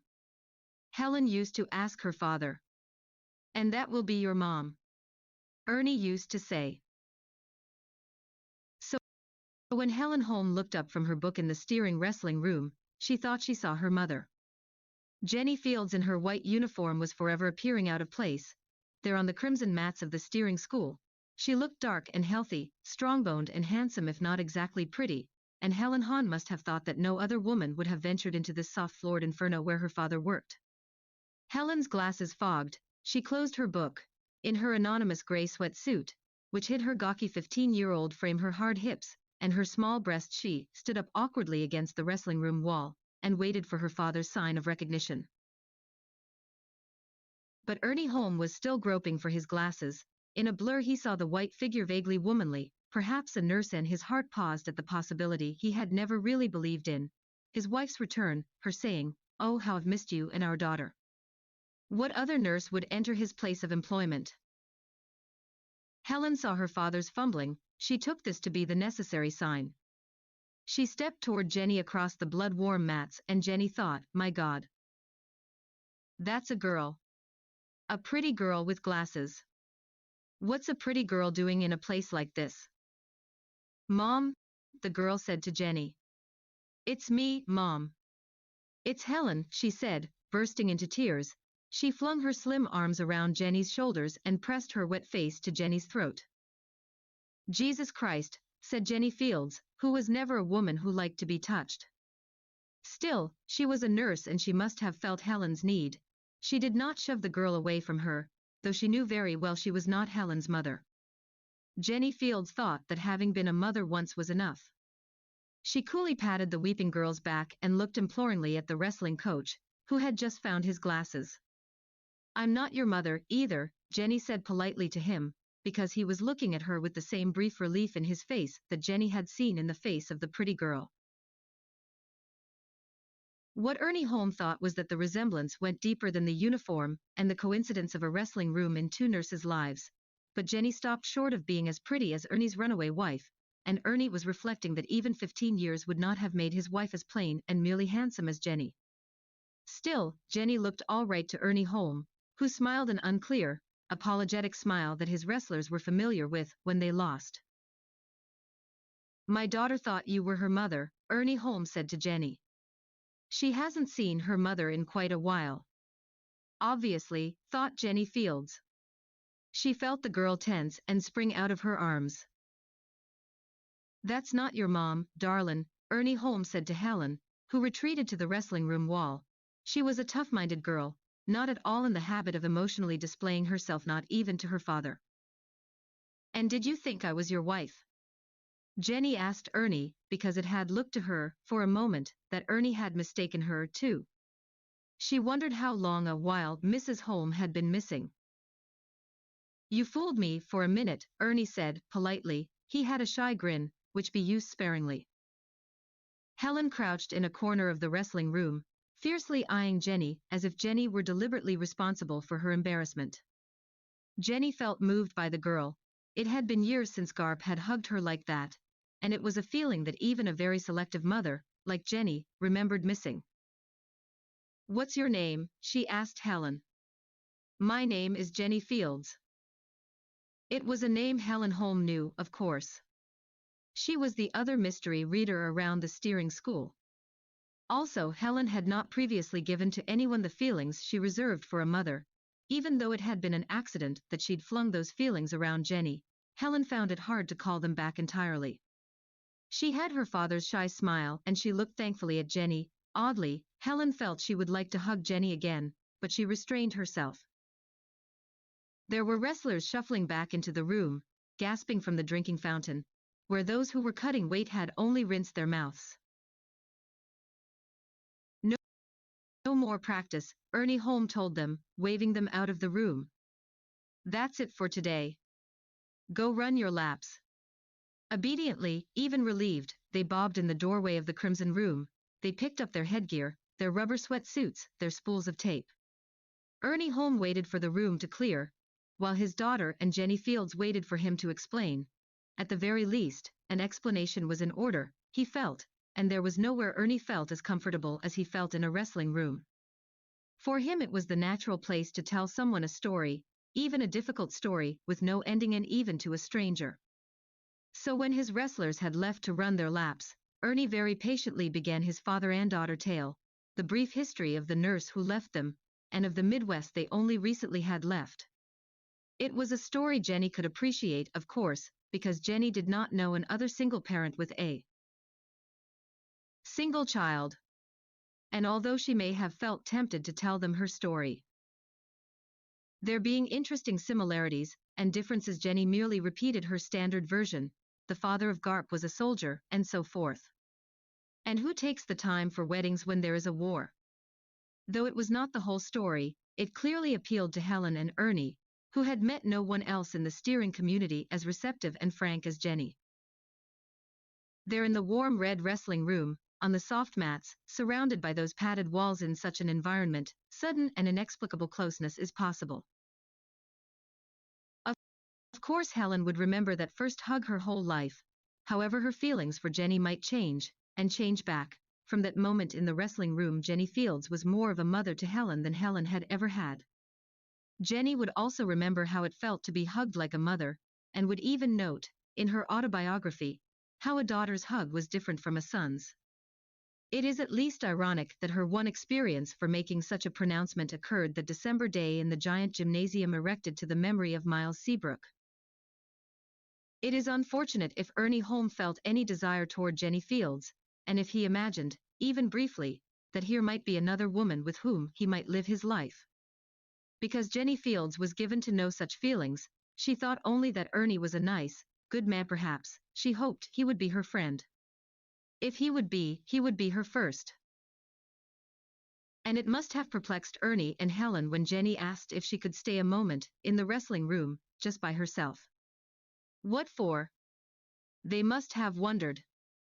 Ernie then remembered to ask her why she had come. To sign my son up for wrestling, Jenny said quickly. She hoped Garp would approve. Well, sure, Ernie said. And you'll turn out the lights and the heaters when you leave. The door locks itself. Thus alone, Jenny turned off the lights and heard the great blow heaters hum down to stillness. There in the dark room, the door ajar, she took off her shoes and she paced the mat. Despite the apparent violence of this sport, she was thinking, why do I feel so safe here? Is it him? She wondered, but Ernie passed quickly through her mind, simply a small, neat, muscular man with glasses. If Jenny thought of men at all, and she never really did, she thought they were more tolerable when they were small and neat, and she preferred men and women to have muscles to be strong. She enjoyed people with glasses the way only someone who doesn't need to wear glasses can enjoy glasses on other people, can find them nice. But mostly it is this room, she thought, the red wrestling room, huge but contained, padded against pain, she imagined. She dropped thud to her knees, just to hear the way the mats received her. She did a somersault and split her dress, then she sat on the mat and looked at the heavy boy who loomed in the doorway of the blackened room. It was Carlyle, the wrestler who'd lost his lunch. He had changed his equipment and come back for more punishment, and he peered across the dark crimson mats at the glowing white nurse who crouched like a she-bear in her cave. Excuse me, ma'am, he said. I was just looking for someone to work out with. Well, don't look at me, Jenny said. Go run your laps. Yes, ma'am, Carlyle said, and he trotted off. When she closed the door and it locked behind her, she realized she'd left her shoes inside. A janitor did not seem able to find the right key, but he lent her a large boy's basketball shoes that had turned up in Lost and Found. Jenny trudged across the frozen slush to the infirmary, feeling that her first trip to the world of sports had left her more than a little changed. In the annex, in his bed, Garp still coughed and coughed. Wrestling, he croaked. Good God, Mother, are you trying to get me killed? I think you'll like the coach, Jenny said. I met him, and he's a nice man. I met his daughter, too. Oh, Jesus, Garp groaned. His daughter wrestles. No, she reads a lot, Jenny said, approvingly. Sounds exciting, Mom, Garp said. You realize that setting me up with the wrestling coach's daughter may cost me my neck. Do you want that? But Jenny was innocent of such a scheme. She really had only been thinking about the wrestling room, and Ernie Holm. Her feelings for Helen were entirely motherly, and when her crude young son suggested the possibility of matchmaking, of his taking an interest in young Helen Holm, Jenny was rather alarmed. She had not previously thought of the possibility of her son's being interested in anyone, in that way at least, she'd thought, he wouldn't be interested for a long time. It was very disquieting to her, and she could only say to him, You're only 15 years old. Remember that. Well, how old is the daughter? Garp asked. And what's her name? Helen, Jenny answered. She's only 15, too. And she wears glasses, she added, hypocritically. After all, she knew what she thought of glasses, maybe Garp liked them, too. They're from Iowa, she added, and felt she was being a more terrible snob than those hated dandies who thrived in the steering school community. God, wrestling, Garp groaned again, and Jenny felt relieved that he had passed on from the subject of Helen. Jenny was embarrassed at herself for how much she clearly objected to the possibility. The girl is pretty, she thought, though not in an obvious way, and don't young boys like only obvious girls? And would I prefer it if Garp were interested in one of those? As for those kind of girls, Jenny had her eye on Cushy Percy, a little too saucy with her mouth, a little too slack about her appearance, and should a 15-year-old of Cushman Percy's breeding be so developed already? Then Jenny hated herself for even thinking of the word breeding. It had been a confusing day for her. She fell asleep, for once untroubled by her son's coughing, because it seemed that more serious troubles might lie ahead for him. Just when I was thinking we were home free, Jenny thought. She must discuss boys with someone. Ernie Holm, maybe. She hoped she'd been right about him. She was right about the wrestling room, it turned out, and what intense comfort it gave to her Garp. The boy liked Ernie, too. In that first wrestling season at steering, Garp worked hard and happily at learning his moves and his holds. Though he was soundly trounced by the varsity boys in his weight class, he never complained. He knew he had found his sport and his pastime. It would take the best of his energy until the writing came along. He loved the singleness of the combat, and the frightening confines of that circle inscribed on the mat, the terrific conditioning, the mental constancy of keeping his weight down. And in that first season at steering, Jenny was relieved to note, Garp hardly mentioned Helen Holm, who sat in her glasses, in her gray sweatsuit, reading. She occasionally looked up, when there was an unusually loud slam on the mat, or a cry of pain. It had been Helen who returned Jenny's shoes to the infirmary annex, and Jenny embarrassed herself by not even asking the girl to come in. For a moment they had seemed so close. But Garp had been in. Jenny did not want to introduce them. And besides, Garp had a cold. One day, in the wrestling room, Garp sat beside Helen. He was conscious of a pimple on his neck, and how much he was sweating. Her glasses looked so fogged, Garp doubted she could see what she was reading. You sure read a lot, he said to her. Not as much as your mother, Helen said, not looking at him. 2 months later, Garp said to Helen, maybe you'll wreck your eyes, reading in a hot place like this. Shell okayed at him, her glasses very clear this time, and magnifying her eyes in a way that startled him. "I've already got wrecked eyes," she said. "I was born with ruined eyes." But to Garp they looked like very nice eyes, so nice, in fact, that he could think of nothing further to say to her. Then the wrestling season was over. Garp got a junior varsity letter and signed up for track and field events, his listless choice for a spring sport. His condition from the wrestling season was good enough so that he ran the mile. He was the third best miler on the steering team, but he would never get any better. At the end of a mile, Garp felt he was just getting started. A novelist, even then though I didn't know it, Garp would write years later. He also threw the javelin, but not far. The javelin throwers at steering practiced behind the football stadium, where they spent much of their time spearing frogs. The upper, freshwater reaches of the steering river ran behind Seabrook Stadium. Many javelins were lost there, and many frogs were slain. Spring is no good, thought Garp, who was restless, who missed wrestling. If he couldn't have wrestling, at least let the summer come, he thought, and he would run long distance on the road to the beach at Dog's Head Harbor. One day, in the top row of empty Seabrook Stadium, he saw Helen Holm alone with a book. He climbed up the stadium stairs to her, clicking his javelin against the cement, so that she wouldn't be startled by seeing him so suddenly beside her. She wasn't startled. She had been watching him, and the other javelin throwers for weeks. "Killed enough little animals for today?" Helen asked him. "Hunting something else?" From the very beginning, Garp wrote, Helen knew how to get the words in. "With all the reading you do, I think you're going to be a writer," Garp told Helen. He was trying to be casual, but he guiltily hid the point of his javelin with his foot. No chance," Helen said.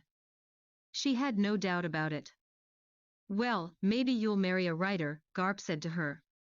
She looked up at him, her face very serious, her new prescription sunglasses better suited to her wide cheekbones than her last pair that always slid down her nose.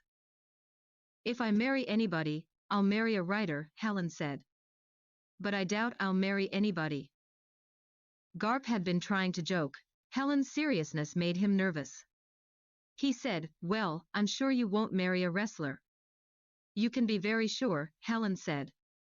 Perhaps young Garp could not conceal his pain, because Helen added, "Unless it's a wrestler who's also a writer." But a writer first and foremost, Garp guessed. "Yes, a real writer," Helen said, mysteriously but ready to define what she meant by that. Garp didn't dare ask her. He let her go back to her book. It was a long walk down the stadium stairs, dragging his javelin behind him. Will she ever wear anything but that gray sweatsuit? He wondered. Garp wrote later that he first discovered he had an imagination while trying to imagine Helen Holm's body. With her always in that damn sweatsuit, he wrote, "I had to imagine her body, there was no other way to see it." Garp imagined that Helen had a very good body, and nowhere in his writing does he say he was disappointed when he finally saw the real thing. It was that afternoon in the empty stadium, with frog gore on the point of his javelin, when Helen Holm provoked his imagination, and T.S. Garp decided he was going to be a writer. A real writer, as Helen had said.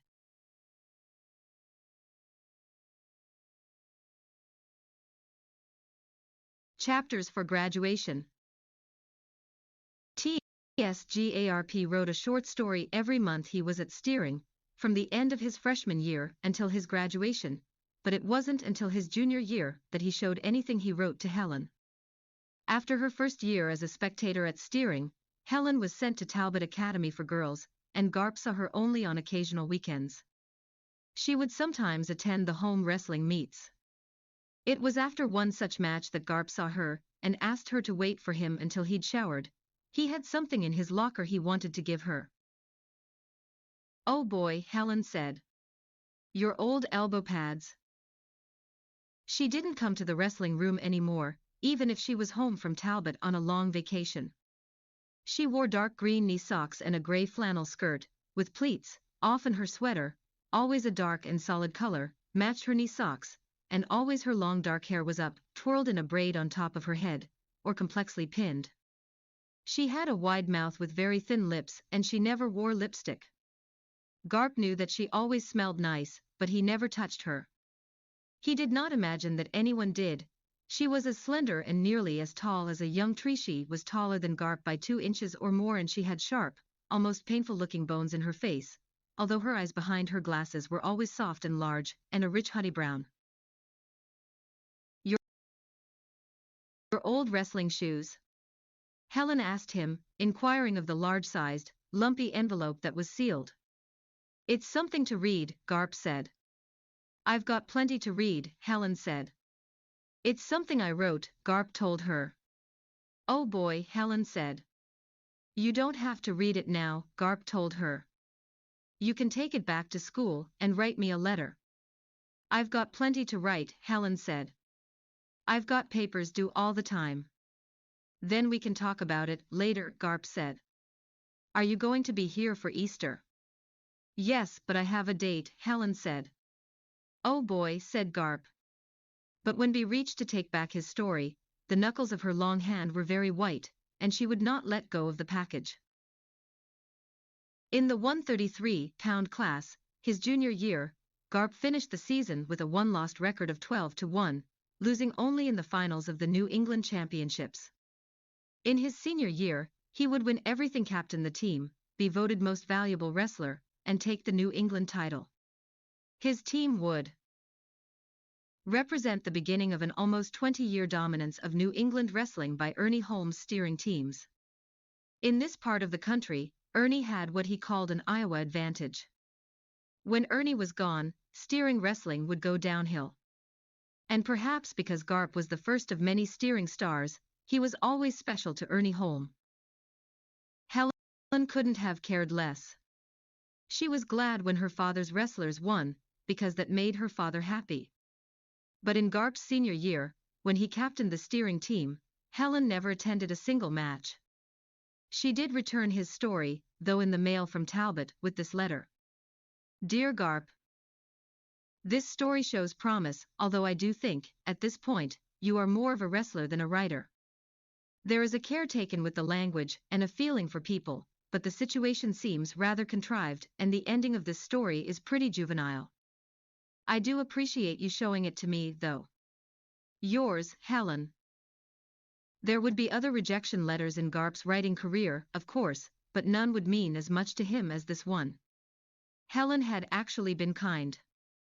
The story Garp gave her was about 2 young lovers who are murdered in a cemetery by the girl's father, who thinks they are grave robbers. After this unfortunate error, the lovers are buried side by side. For some completely unknown reason, their graves are promptly robbed. It is not certain what becomes of the father, not to mention the grave robber. Jenny told Garp that his first efforts at writing were rather unreal, but Garp was encouraged by his English teacher. The closest thing steering had to a writer-in-residence, a frail man with a stutter whose name was Tinch. He had very bad breath, remindful to Garp of the dog breath of Bonkers, a closed room of dead geraniums. But what Tinch said, though odorous, was kind. He applauded Garp's imagination, and he taught Garp, once and for all, good old grammar and a love of exact language. Tinch was called Stench by the steering boys of Garp's day, and messages were constantly left for him about his halitosis. Mouthwash deposited on his desk. Toothbrushes in the campus mail. It was after one such message, a package of spearmint breath fresheners taped to the map of literary England, that Tinch asked his composition class if they thought he had bad breath. The class sat as still as moss, but Tinch singled out young Garp, his favorite, his most trusted, and he asked him directly, "Would you say, Garp, that my BB breath was bad?" Truth moved in and out of the open windows on this spring day of Garp's senior year. Garp was known for his humorless honesty, his wrestling, his English composition. His other grades were indifferent to poor. From an early age, Garp later claimed, he sought perfection and did not spread himself thin. His test scores for general aptitude showed that he wasn't very apt at anything. He was no natural. This came as no surprise to Garp, who shared with his mother a belief that nothing came naturally. But when a reviewer, after Garp's second novel, called Garp a born writer, Garp had a fit of mischief. He sent a copy of the review to the testing people in Princeton, New Jersey, with a note suggesting that they double-check their previous ratings. Then he sent a copy of his test scores to the reviewer, with a note that said, "Thank you very much, but I wasn't born anything." In Garp's opinion, he was no more a born writer than he was a born nurse or a born ball turret gunner. G.G. Garp, stuttered Mr. Tinch, bending close to the boy who smelled the terrible truth in senior honors English composition. Garp knew he would win the annual creative writing prize. The sole judge was always Tinch. And if he could just pass third-year math, which he was taking for the second time, he would respectably graduate and make his mother very happy. "Do I have BB bad breath, Garp?" Tinch asked. "Good and bad are matters of opinion, sir," Garp said. "In your opinion, G.G. Garp?" Tinch said. "In my opinion," Garp said, without batting an eye, "you've got the best breath of any teacher at this school." And he looked hard across the classroom at Benny Potter from New York, a born wiseass. Even Garp would agree, and he stared Benny's grin off Benny's face, because Garp's eyes said to Benny that Garp would break Benny's neck if he made a peep. And Tinch said, "Thank you, Garp, who won the writing prize, despite the note submitted with his last paper." "Mr. Tinch, I lied in class because I didn't want those other assholes to laugh at you. You should know, however, that your breath is really pretty bad." "Sorry. T.S. Garp." "You know W.W. what?" Tinch asked Garp when they were alone together, talking about Garp's last story. "What?" Garp said. "There's nothing I can do about my breath," Tinch said. "I think it's because I'm dying," he said, with a twinkle. "I'm rotting from the inside out." But Garp was not amused, and he watched for news of Tinch for years after his graduation, relieved that the old gentleman did not appear to have anything terminal. Tinch would die in the steering quadrangle one winter night of causes wholly unrelated to his bad breath. He was coming home from a faculty party, where it was admitted that he'd possibly had too much to drink, and he slipped on the ice, and knocked himself unconscious on the frozen footpath. The night watchman did not find the body until almost dawn, by which time Tinch had frozen to death. It is unfortunate that wise-ass Benny Potter was the first to tell Garp the news. Garp ran into Potter in New York, where Potter worked for a magazine. Garp's low opinion of Potter was enhanced by Garp's low opinion of magazines, and by Garp's belief that Potter always envied Garp for Garp's more significant output as a writer. "Potter is one of those wretches who has a dozen novels hidden in his drawers," Garp wrote, but he wouldn't dare show them to anybody. In Garp's steering years, however, Garp was also not outgoing at showing his work around. Only Jenny and Tinch got to see his progress, and there was the one story he gave Helen home. Garp decided he wouldn't give Helen another story until he wrote one that was so good she wouldn't be able to say anything bad about it. Did you hear?" Benny Potter asked Garp in New York. "What?" Garp said. "Old Stench kicked off," Benny said. "He froze to death." "What did you say?" Garp said. "Old Stench," Potter said. Garp had never liked that nickname. He got drunk and went wobbling home through the quad, fell down and cracked his noggin, and never woke up in the morning. "You asshole," Garp said. "It's the truth, Garp," Benny said. "It was fucking 15 below. Although," he added, dangerously, "I'd have thought that old furnace of a mouth of his would have kept him warm." They were in the bar of a nice hotel, somewhere in the 50s, somewhere between Park Avenue and 3rd, Garp never knew where he was when he was in New York. He was meeting someone else for lunch and had run into Potter, who had brought him here. Garp picked Potter up by his armpits and sat him on the bar. "You little gnat, Potter," Garp said. "You never liked me," Benny said. Garp tipped Benny Potter backward on the bar so that the pockets of Potter's open suit jacket were dipped into the bar sink. "Leave me alone," Benny said. "You were always Old Stench's favorite asswipe." Garp shoved Benny so that Benny's rump slouched into the bar sink, The sink was full of soaking glasses, and the water sloshed up on the bar. "Please don't sit on the bar, sir," the bartender said to Benny. "Jesus Christ, I'm being assaulted, you moron," Benny said. Garp was already leaving and the bartender had to pull Benny Potter out of the sink and set him down off the bar. "That son of a bitch, my ass is all wet," Benny cried.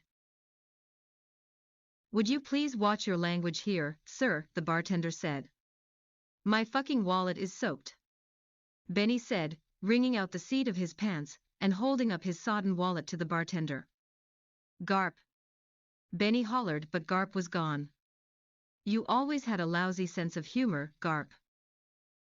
It is fair to say, especially in Garp's steering days, that he was at least rather humorless about his wrestling, and his writing his favorite pastime, and his would-be career. "How do you know you're going to be a writer?" Cushy Percy asked him once. It was Garp's senior year, and they were walking out of town along the steering river to a place Cushy said she knew. She was home for the weekend from Dibs. The Dibs school was the 5th prep school for girls that Cushy Percy had attended.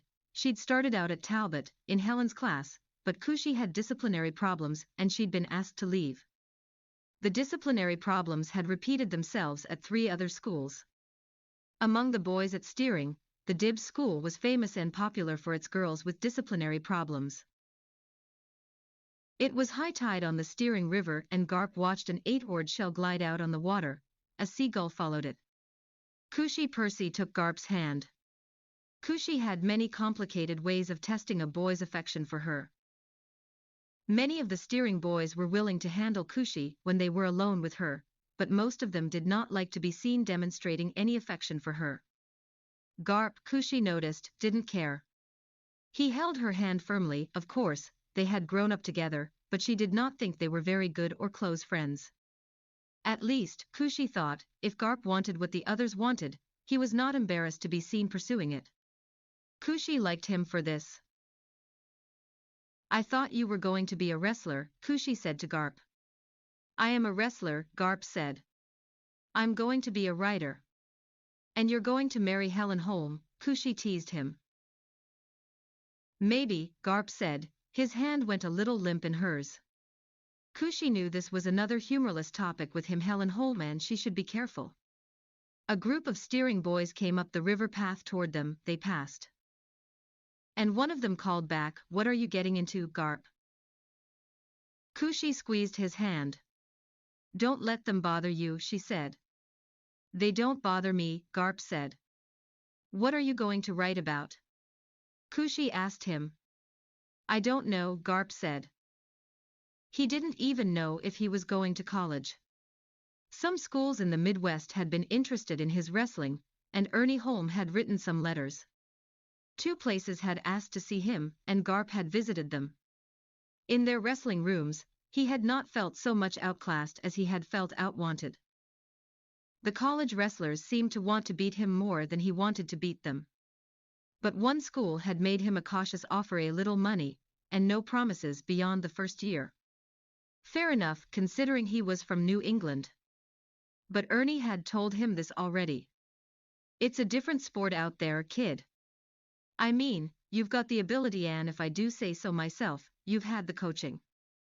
What you haven't had is the competition. And you've got to be hungry for it, Garp. You've got to really be interested, you know." And when he asked Tinch about where he should go to school for his writing, Tinch had appeared at a typical loss.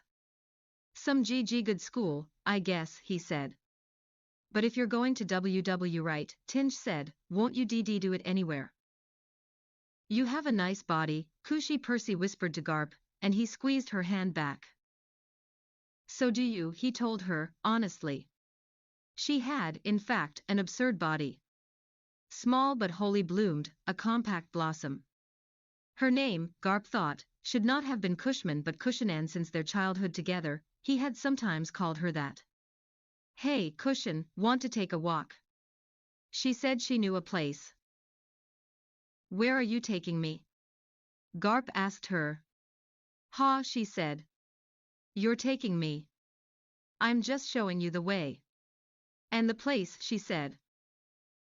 They went off the path by the part of the steering river that long ago was called the Gut. A ship had been mired there once, but there was no visible evidence. Only the shore betrayed a history. It was at this narrow bend that Everett's steering had imagined obliterating the British, and here were Everett's cannons, 3 huge iron tubes, rusting into the concrete mountings. Once they had swiveled, of course, but the later-day town fathers had fixed them forever. In place. Beside them was a permanent cluster of cannon balls, grown together in cement. The balls were greenish and red with rust, as if they belonged to a vessel long undersea, and the concrete platform where the cannons were mounted was now littered with youthful trash beer cans and broken glass. The grassy slope leading down to the still and almost empty river was trampled, as if nibbled by sheep, but Garp knew it was merely pounded by countless steering schoolboys and their dates. Cushy's choice of a place to go was not very original, though it was like her, Garp thought. Garp liked Cushy, and William Percy had always treated Garp well. Garp had been too young to know Stewie too, and Dopey was Dopey. Young Pooh was a strange, scary child, Garp thought, but Cushy's touching brainlessness was straight from her mother, Midge steering Percy. Garp felt dishonest with Cushy for not mentioning what he took to be the utter assholery of her father, Fat Stew. "Haven't you ever been here before?" Cushy asked Garp. "Maybe with my mother," Garp said, "but it's been a while." Of course he knew what the cannons were. The pet phrase at steering was "getting banged at the cannons," as in "I got banged at the cannons last weekend," or "you should have seen old Fenley blasting away at the cannons." Even the cannons themselves bore these informal inscriptions: "Paul banged Betty, 58, and M. Overton, 59, shot his wad here." Across the languid river Garp watched the golfers from the steering country club. Even far away, their ridiculous clothing looked unnatural against the green fairway, and beyond the marsh grass that grew down to the mudflats. Their madras prints and plaids among the green-brown, gray-brown shoreline made them look like cautious and out-of-place land animals following their hopping white dots across a lake. "Jesus, golf is silly," Garp said. His thesis of games with balls and clubs, again, Cushy had heard it before and wasn't interested. She settled down in a soft place, the river below them, bushes around them, and over their shoulders the yawning mouths of the great cannons. Garp looked up into the mouth of the nearest cannon, and was startled to see the head of a smashed doll, one glassy eye on him. Cushy unbuttoned his shirt and lightly bit his nipples. "I like you," she said. "I like you, Cushion," he said. "Does it spoil it?" Cushy asked him. "Us being old friends?" "Oh no," he said. He hoped they would hurry ahead to it because it had never happened to Garp before, and he was counting on Cushy for her experience. They kissed wetly in the well-pounded grass. Cushy was an open-mouthed kisser, artfully jamming her hard little teeth into his. Honest, even at this age, Garp tried to mumble to her that he thought her father was an idiot. "Of course he is," Cushy agreed. "Your mother's a little strange too, don't you think?" "Well, yes," Garp supposed she was. "But I like her anyway," he said, most faithful of sons. Even then. "Oh, I like her too," Cushy said. Thus, having said what was necessary, Cushy undressed. Garp undressed, but she asked him, suddenly, "Come on, where is it?" Garp panicked. Where was what? He'd thought she was holding it. "Where's your thing?" Cushy demanded, tugging what Garp thought was his thing. "What?" Garp said. "Oh wow, didn't you bring any?" Cushy asked him. Garp wondered what he was supposed to have brought. "What?" he said. "Oh Garp," Cushy said. "Don't you have any rubbers?" He looked apologetically at her. He was only a boy who'd lived his whole life with his mother, and the only rubber he'd seen had been slipped over the doorknob of their apartment in the infirmary annex, probably by a fiendish boy named Meckler long since graduated and gone on to destroy himself. Still, he should have known. Garp had heard much conversation of rubbers, of course. "Come here," Cushy said. She led him to the cannons. "You've never done this, have you?" she asked him. He shook his head, honest to his sheepish core. Oh, Garp, she said. If you weren't such an old friend. She smiled at him, but he knew she wouldn't let him do it, now. She pointed into the mouth of the middle cannon. Look, she said. He looked. A jewel-like sparkle of ground glass, like pebbles he imagined might make up a tropical beach, and something else, not so pleasant. Rubbers, Kushal told him. The cannon was crammed with old condoms. Hundreds of prophylactics. A display of arrested reproduction. Like dogs urinating around the borders of their territory, the boys of the steering school had left their messes in the mouth of the mammoth cannon guarding the steering river. The modern world had left its stain upon another historical landmark. Kushi was getting dressed. You don't know anything, she teased him, so what are you going to write about? He had suspected this would pose a problem for a few years, a kink in his career plans. He was about to get dressed, but she made him lie down so that she could look at him. You are beautiful, she said. And it's all right. She kissed him. I can go get some rubbers, he said. It wouldn't take long, would it? And we could come back. My train leaves at 5, Kushi said, but she smiled sympathetically. I didn't think you had to be back at any special time, Garp said. Well, even Dibs has some rules, you know, Kushi said. She sounded hurt by her school's lax reputation. And besides, she said, you see Helen. I know you do, don't you? Not like this, he admitted. Garp, you shouldn't tell anybody everything, Kushi said. It was a problem with his writing, too, Mr. Tinch had told him. You're too serious, all the time, Kushi said, because for once she was in a position where she could lecture him.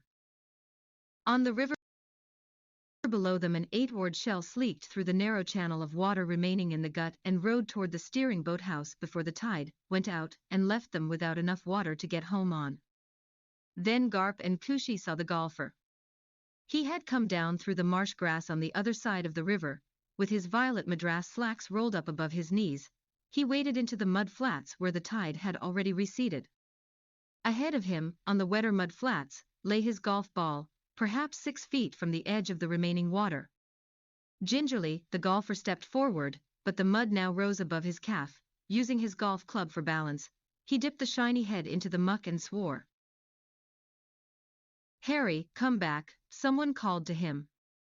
It was his golfing partner, a man dressed with equal vividness, knee-length shorts of a green that no grass ever was and yellow knee socks. The golfer called Harry grimly stepped closer to his ball. He looked like a rare aquatic bird pursuing its egg in an oil slick. Harry, you're going to sink in that shit, his friend warned him. It was then that Garp recognized Harry's partner. The man in green and yellow was Kushi's father, Fat Stu. It's a new ball. Harry yelled, then his left leg disappeared, up to the hip. Trying to turn back, Harry lost his balance and sat down. Quickly, he was mired to his waist, his frantic face very red above his powder blue shirt, bluer than any sky. He waved his club, but it slipped out of his hand and sailed into the mud, inches from his ball, impossibly white and forever out of Harry's reach. Help! Harry screamed. But on all fours he was able to move a few feet toward Fat Stu and the safety of shore. It feels like eels, he cried. He moved forward on the trunk of his body, using his arms the way a seal on land will use its flippers. An awful slurping noise pursued him through the mud flats, as if beneath the mud some mouth was gasping to suck him in. Garp and Kushi stifled their laughter in the bushes. Harry made his last lunge for shore. Stuart Percy, trying to help, stepped on the mud flats with just one foot, and promptly lost a golf shoe and a yellow sock to the suction. SSSHHH. And lie still, Kushi demanded. They both noticed Garp was erect. Oh, that's too bad, Kushi whispered, looking sadly at his erection, but when he tried to tug her down in the grass with him, she said, I don't want babies, Garp. Not even yours. And yours might be a Jap baby, you know, Kushi said. And I surely don't want one of those. What? Garp said. It was one thing not to know about rubbers, but what's this about Jap babies? He wondered. SSSHHH, Kushi whispered. I'm going to give you something to write about. The furious golfers were already slashing their way through the marsh grass, back to the immaculate fairway, when Kushi's mouth nipped the edge of Garp's tight belly button. Garp was never sure if his actual memory was jolted by that word Jap, and if at that moment he truly recalled bleeding in the Percy's house little Kushi telling her parents that bonkibit Garp, and the scrutiny the child Garp had undergone in front of the naked Fat Stew. It may have been then that Garp remembered Fat Stew saying he had Jap eyes, and a view of his personal history clicked into perspective. Regardless, at this moment Garp resolved to ask his mother for more details than she had offered him up to now. He felt the need to know more than that his father had been a soldier, and so forth. But he also felt Kushi Percy's soft lips on his belly, and when she took him suddenly into her warm mouth, he was very surprised, and his sense of resolve was as quickly blown as the rest of him. There under the triple barrels of the steering family cannons, T.S. Garp was first treated to sex in this relatively safe and non-reproductive manner. Of course, from Kushi's point of view, it was non-reciprocal too. They walked back along the steering river holding hands. I want to see you next weekend, Garp told her. He resolved he would not forget the rubbers. I know you really love Helen, Kushi said. She probably hated Helen Holm, if she really knew her at all. Helen was such a snob about her brains. I still want to see you, Garp said. You're nice, Kushi told him, squeezing his hand. And you're my oldest friend. But they both must have known that you can know someone all your life and never quite be friends. Who told you my father was Japanese? Garp asked her. I don't know, Kushi said. I don't know if he really is, either. I don't either, Garp admitted. I don't know why you don't ask your mother, Kushi said. But of course he had asked, and Jenny was absolutely unwavering from her first and only version. When Garp phoned Kushi at Dibs, she said, Wow, it's you. My father just called and told me I was not to see you, or write to you, or talk to you. Or even read your letters as if you wrote any. I think some golfer saw us leaving the cannons. She thought it was very funny, but Garp only saw that his future at the cannons had slipped from him. I'll be home that weekend you graduate, Kushi told him. But Garp wondered, if he bought the condoms now, would they still be usable for graduation? Could rubbers go bad? In how many weeks? And should you keep them in the refrigerator? There was no one to ask. Garp thought of asking Ernie Holm, but he was already fearful that Helen would hear of his being with Kushi Percy, and although he had no real relationship with Helen that he could be unfaithful to, Garp did have his imagination and his plans. He wrote Helen a long confessional letter about his lust, as he called it, and how it did not compare to his higher feelings for her, as he referred to them. Helen replied promptly that she didn't know why he was telling her all this, but that in her opinion he wrote about it very well. It was better writing than the story he'd shown her, for example, and she hoped he would continue to show her his writing. She added that her opinion of Kushi Percy, from what little she knew of the girl, was that she was rather stupid. But pleasant, Helen wrote. And if Garp was given to this lust, as he called it, wasn't he fortunate to have someone like Kushi around? Garp wrote back that he would not show her another story until he wrote one that was good enough for her. He also discussed his feelings for not going to college. First, he thought the only reason to go to college was to wrestle, and he wasn't sure he cared enough about it to wrestle at that level. He saw no point in simply continuing to wrestle at some small college where the sport wasn't emphasized. It's only worth doing, Garp wrote to Helen, if I'm going to try to be the best. He thought that trying to be the best at wrestling was not what he wanted. Also, he knew it was not likely he could be the best. And whoever heard of going to college to be the best at writing? And where did he get this idea of wanting to be the best? Helen wrote him that he should go to Europe, and Garp discussed this idea with Jenny. To his surprise, Jenny had never thought he would go to college, she did not accept that this was what prep schools were for. If the steering school is supposed to give everyone such a first-rate education, Jenny said, what on earth do you need more education for? I mean, if you've been paying attention, now you're educated. Right? Garp didn't feel educated, but he said he supposed he was. He thought he had been paying attention. As for Europe, Jenny was interested. Well, I'd certainly like to try that, she said. It beats staying here. It was then that Garp realized his mother meant to stay with him. I'll find out the best place for a writer to go in Europe, Jenny said to him. I was thinking of writing something myself. Garp felt so awful he went to bed. When he got up, he wrote Helen that he was doomed to be followed by his mother the rest of his life. How can I write, he wrote to Helen, with my mom looking over my boulder. Helen had no answers for that one. She said she would mention the problem to her father, and maybe Ernie would give Jenny some advice. Ernie Holm liked Jenny, he occasionally took her to a movie. Jenny had even become something of a wrestling fan, and although there couldn't have been anything more than friendship between them, Ernie was very sensitive to the unwed mother story he had heard and accepted Jenny's version as all he needed to know, and he defended Jenny rather fiercely to those in the steering community who suggested they were curious to know more. But Jenny took her advice on cultural matters from Tinch. She asked him where a boy and his mother could go in Europe, which was the most artistic climate, the best place to write. Mr. Tinch had last been to Europe in 1913. He had stayed only for the summer. He had gone to England first, where there were several living Tinches, his British ancestry, but his old family frightened him by asking him for money. They asked for so much, and so rudely, that Tinch quickly fled to the continent. But people were rude to him in France and loud to him in Germany. He had a nervous stomach and was afraid of Italian cooking, so Tinch had gone to Austria. In Vienna, Tinch told Jenny, I found the real Europe.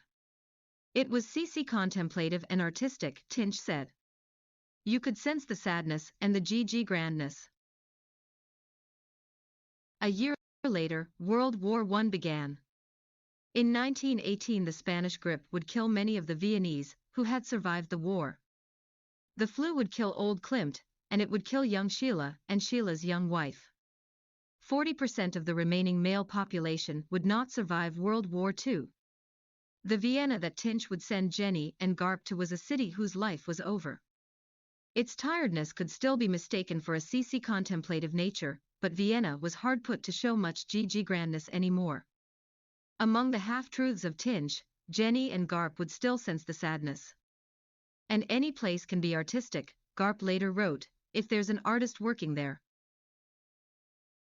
Vienna. Garp said to Jenny. He said it in the way he had said wrestling to her, over 3 years ago, lying on his sickbed and doubtful of her ability to pick out a sport for him. But he remembered she had been right then, and he knew nothing about Europe, and very little about any place else. Garp had taken 3 years of German at steering, so there was some help, and Jenny, who was not good with languages, had read a book about the strange bedfellows of Austrian history, Maria Theresa and fascism. From Empire to Anschluss was the name of the book. Garp had seen it in the bathroom for years, but now no one could find it. Perhaps it was lost to the whirlpool bath. The last person I saw with it was Ulfelder, Jenny told Garp. Ulfelder graduated 3 years ago, Mom, Garp reminded her. When Jenny told Dean Bodger that she would be leaving, Bodger said that steering would miss her, and would always be glad to have her back. Jenny did not want to be impolite, but she mumbled that one could be a nurse almost anywhere, she supposed. She did not know, of course, that she would never be a nurse again. Bodger was puzzled by Garp's not going to college. In the dean's opinion, Garp had not been a disciplinary problem at steering since he had survived the roof of the infirmary annex at the age of 5, and Bodger's fondness for the role he played in that rescue had always given him a fondness for Garp. Also, Dean Bodger was a wrestling fan, and one of Jenny's few admirers. But Bodger accepted that the boy seemed convinced by the writing business, as Bodger called it. Jenny did not tell Bodger, of course, that she planned to do some writing of her own. This part of the plan made Garp the most uncomfortable, but he did not even say a word of it to Helen. Everything was happening very fast and Garp could express his apprehension only to his wrestling coach, Ernie Holm. "Your mom knows what she's doing, I'm sure," Ernie told him. "You just be sure about you." Even old Tinch was full of optimism for the plan. "It's a little eccentric," Tinch told Garp, "but many good ideas are." Years later Garp would recall that Tinch's endearing stutter was like a message to Tinch from Tinch's body. Garp wrote that Tinch's body was trying to tell Tinch that he was going to freeze to death one day. Jenny was saying that they would leave shortly after graduation, but Garp had hoped to stay around steering for the summer. "What on earth for?" Jenny asked him. For Helen, he wanted to tell her, but he had no stories good enough for Helen, he had already said so. There was nothing to do but go away and write them. And he could never expect Jenny to stay another summer in steering so that he could keep his appointment at the Cannons with Cushy Percy, perhaps that was not meant to be. Still, he was hopeful that he could connect with Cushy on graduation weekend. For Garp's graduation, it rained. The rain washed over the soggy steering campus in sheets, the storm sewers bogged and the out-of-state cars plowed through the streets like yachts in a squall. The women looked helpless in their summer dresses, the loading of station wagons was hurried and miserable. A great crimson tent was erected in front of the Miles Seabrook Gymnasium and Field House, and the diplomas were handed out in this stale circus air. The speeches were lost in the rain beating the crimson canvas overhead. Nobody stayed around. The big boats left town. Helen had not come because Talbot had its graduation the following weekend, and she was still taking exams. Cushy Percy had been in attendance at the disappointing ceremony, Garp was sure, but he had not seen her. He knew she would be with her ridiculous family, and Garp was wise to keep a safe distance from Fat Stu. An outraged father was still a father, after all, even if Cushman Percy's honor had long ago been lost. When the late afternoon sun came out, it hardly mattered. Steering was steamy and the ground from Seabrook Stadium to the Cannons would be sodden for days. Garp imagined the deep ruts of water that he knew would be coursing through the soft grass at the Cannons, even the steering river would be swollen. The cannons themselves would be overflowing, the barrels were tilted up and they filled with water every time it rained. In such weather the cannons dribbled streams of broken glass and left slick puddles of old condoms on the stained concrete. There would be no enticing Cushy to the Cannons this weekend, Garp knew. But the 3-pack of prophylactics crackled in his pocket like a tiny, dry fire of hope. "Look," said Jenny. "I bought some beer. Go ahead and get drunk, if you want to." "Jesus, Mom," Garp said, but he drank a few with her. They sat by themselves on his graduation night, the infirmary empty beside them, and every bed in the annex was empty and stripped of linen, two except for the beds they would sleep in. Garp drank the beer and wondered if everything was an anticlimax. He reassured himself by thinking of the few good stories he had read, but though he had a steering education, he was no reader, no match for Helen, or Jenny, for example. Garp's way with a story was to find one he liked and read it again and again. It would spoil him for reading any other story for a long while. When he was at steering he read Joseph Conrad's The Secret Sharer 34 times. He also read D.H. Lawrence's The Man Who Loved Islands 21 times. He felt ready to read it again, now. Outside the windows of the tiny apartment in the infirmary annex, the steering campus lay dark and wet and deserted. "Well, look at it this way," Jenny said. She could see he was feeling let down. "It took you only 4 years to graduate from steering, but I've been going to this damn school for 18. She was not much of a drinker, Jenny. Half the way through her second beer, she fell asleep. Garp carried her into her bedroom. She had already taken off her shoes, and Garp removed only her nurse's pin so that she wouldn't roll over and stick herself with it. It was a warm night, so he didn't cover her. He drank another beer, and then took a walk. Of course he knew where he was going. The Percy family house, originally the Steering family house, sat on its damp lawn not far from the infirmary annex. Only one light was on in Stuart Percy's house, and Garp knew whose light it was. Little Pooh Percy, now 14, could not sleep with her light out. Cushy had also told Garp that Bainbridge was still inclined to wear a diaper, perhaps, Garp thought, because her family still insisted on calling her Pooh. Well, Cushy said, I don't see what's wrong with it. She doesn't use the diapers, you know. I mean, she's housebroken and all that. Pooh just likes to wear diapers occasionally. Garp stood on the misty grass beneath Pooh Percy's window and tried to remember which room was Cushy's.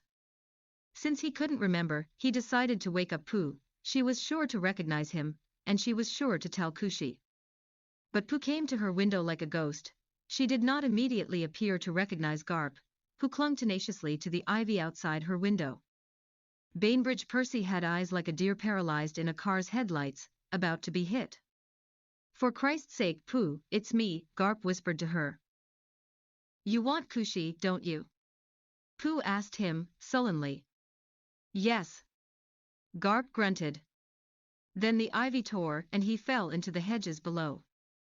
Cushy, who slept in her bathing suit, helped extricate him. Wow, you're going to wake up the whole house, she said. Have you been drinking? I've been falling, Garp said, irritably. Your sister is really weird. It's wet outside, all over, Cushy said to him. Where can we go? Garp had thought of that. In the infirmary, he knew, were 60 empty beds. But Garp and Cushy were not even past the Percy porch when Bonkers confronted them. The black beast was already out of breath from descending the porch stairs, and his iron-gray muzzle was flecked with froth. His breath reached Garp like old sod flung in his face. Bonkers was growling, but even his growl had slowed down. Tell him to beat it, Garp whispered to Cushy. He's deaf, Cushy said. He's very old. I know how old he is, Garp said. Bonkers barked, a creaky and sharp sound, like the hinge of an unused door being forced open. He was thinner, but he easily weighed 140 pounds. A victim of ear mites and mange, old dog bite and barbed wire, Bonkers sniffed his enemy and held Garp cornered against the porch. Go away, Bonky. Cushy hissed. Garp tried to sidestep the dog and noticed how slowly Bonkers reacted. He's half blind, Garp whispered. And his nose doesn't smell much anymore, Cushy said. He ought to be dead, Garp whispered to himself, but he tried to step around the dog. Dimly, Bonkers followed. His mouth still reminded Garp of a steam shovel's power, and the loose flap of muscle on his black and shaggy chest indicated to Garp how hard the dog could lunge but long ago. Just ignore him, Cushy suggested, just as Bonkers lunged. The dog was slow enough so that Garp could spin behind him. He pulled the dog's forepaws from under him, and dropped his own weight, from his chest, on the dog's back. Bonkers buckled forward, he slid into the ground nose first, his hind legs still clawing. Garp now controlled the crumpled forepaws, but the great dog's head was held down only by the weight of Garp's chest. A terrifying snarling developed as Garp bore down on the animal's spine, and drove his chin into the dog's dense neck. In the scuffle, an ear appeared in Garp's mouth and Garp bit it. He bit as hard as he could, and Bonkers howled. He bit Bonkers' ear in memory of his own missing flesh. He bit him for the 4 years he'd spent at steering and for his mother's 18 years. It was only when lights came on in the Percy house that Garp let old Bonkers go. Run, Cushy suggested. Garp grabbed her hand and she came with him. A vile taste was in his mouth. Wow, did you have to bite him? Cushy asked. He bit me, Garp reminded her. I remember, Cushy said. She squeezed his hand and he led her where he wanted to go. What the hell is going on here? They heard Stuart Percy yelling. It's Bonky, it's Bonky. Pooh Percy called into the night. Bonkers, called Fat Stu. Here, Bonkers. Here, Bonkers. And they all heard the deaf dog's resounding caterwaul. It was a commotion capable of carrying across an empty campus. It woke Jenny Fields, who peered out her window in the infirmary annex. Fortunately for Garp, he saw her turn on a light. He made Kushi hide behind him, in a corridor of the unoccupied annex, while he sought Jenny's medical advice. "What happened to you?" Jenny asked him. Garp wanted to know if the blood running down his chin was his own or entirely bonkers. At the kitchen table, Jenny washed away a black scab-like thing that was stuck to Garp. It fell off Garp's throat and landed on the tablet. Was the size of a silver dollar. They both stared at it. "What is it?"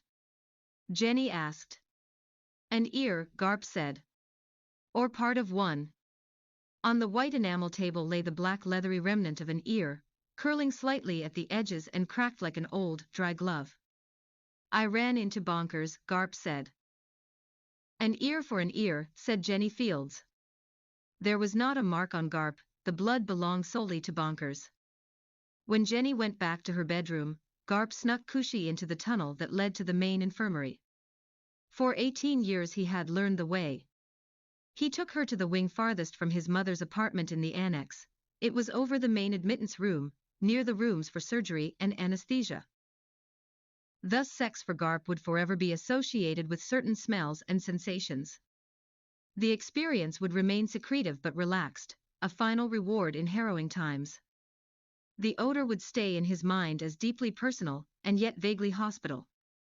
The surroundings would forever seem to be deserted. Sex for Garp would remain in his mind as a solitary act committed in an abandoned universe sometime after it had rained. It was always an act of terrific optimism. Kushi, of course, evoked for Garp many images of cannons. When the third condom of the 3-pack was exhausted, she asked if that was all he had if he'd bought only one package.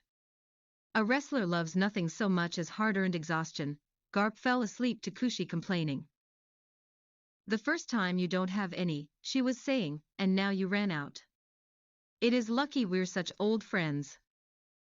It was still dark and far from dawn when Stuart Percy woke them. Fat Stu's voice violated the old infirmary like an unnamable disease. "Open up." They heard him hollering, and they crept to the window to see. On the green lawn, in his bathrobe and slippers and with Bonkers leashed beside him, Kushi's father bleated at the windows of the infirmary annex. It was not long before Jenny appeared in the light. "Are you ill?" she asked Stuart. "I want my daughter," Stuart yelled. "Are you drunk?" Jenny asked. "You let me in," Stuart screamed. "The doctor's out," said Jenny Fields, "and I doubt there's anything I can treat you for." "Bitch," Stuart bellowed. "Your bastard son has seduced my daughter. I know they're in there, in that fucking infirmary." It is a fucking infirmary now, Garp thought, delighting in the touch and scent of Kushi trembling beside him. In the cool air, through the dark window, they shivered in silence. "You should see my dog," Stuart screeched to Jenny. "Blood everywhere. The dog hiding under the hammock. Blood on the porch." Stuart croaked. "What the hell did that bastard do to Bonkers?" Garp felt Kushi flinch beside him when his mother spoke. What Jenny said must have made Kushi Percy remember her remark 13 years earlier. What Jenny Fields said was, "Garp bit Bonky."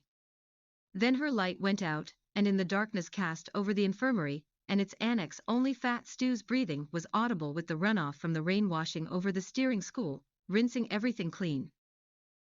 Chapters 5 In the city where Marcus Aurelius died. When Jenny took Garp to Europe, Garp was better prepared for the solitary confinement of a writer's life than most 18-year-olds. He was already thriving in a world of his own imagination. After all, he had been brought up by a woman who thought that solitary confinement was a perfectly natural way to live.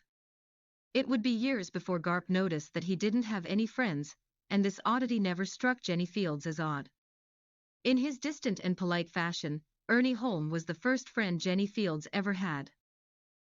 Before Jenny and Garp found an apartment, they lived in more than a dozen pensions all over Vienna. It was Mr. Tinch's idea that this would be the ideal way for them to choose the part of the city they liked best. They would live in all the districts and decide for themselves. But short-term life in a pension must have been more pleasant for Tinch in the summer of 1913. When Jenny and Garp came to Vienna, it was 1961, they quickly tired of lugging their typewriters from pension to pension.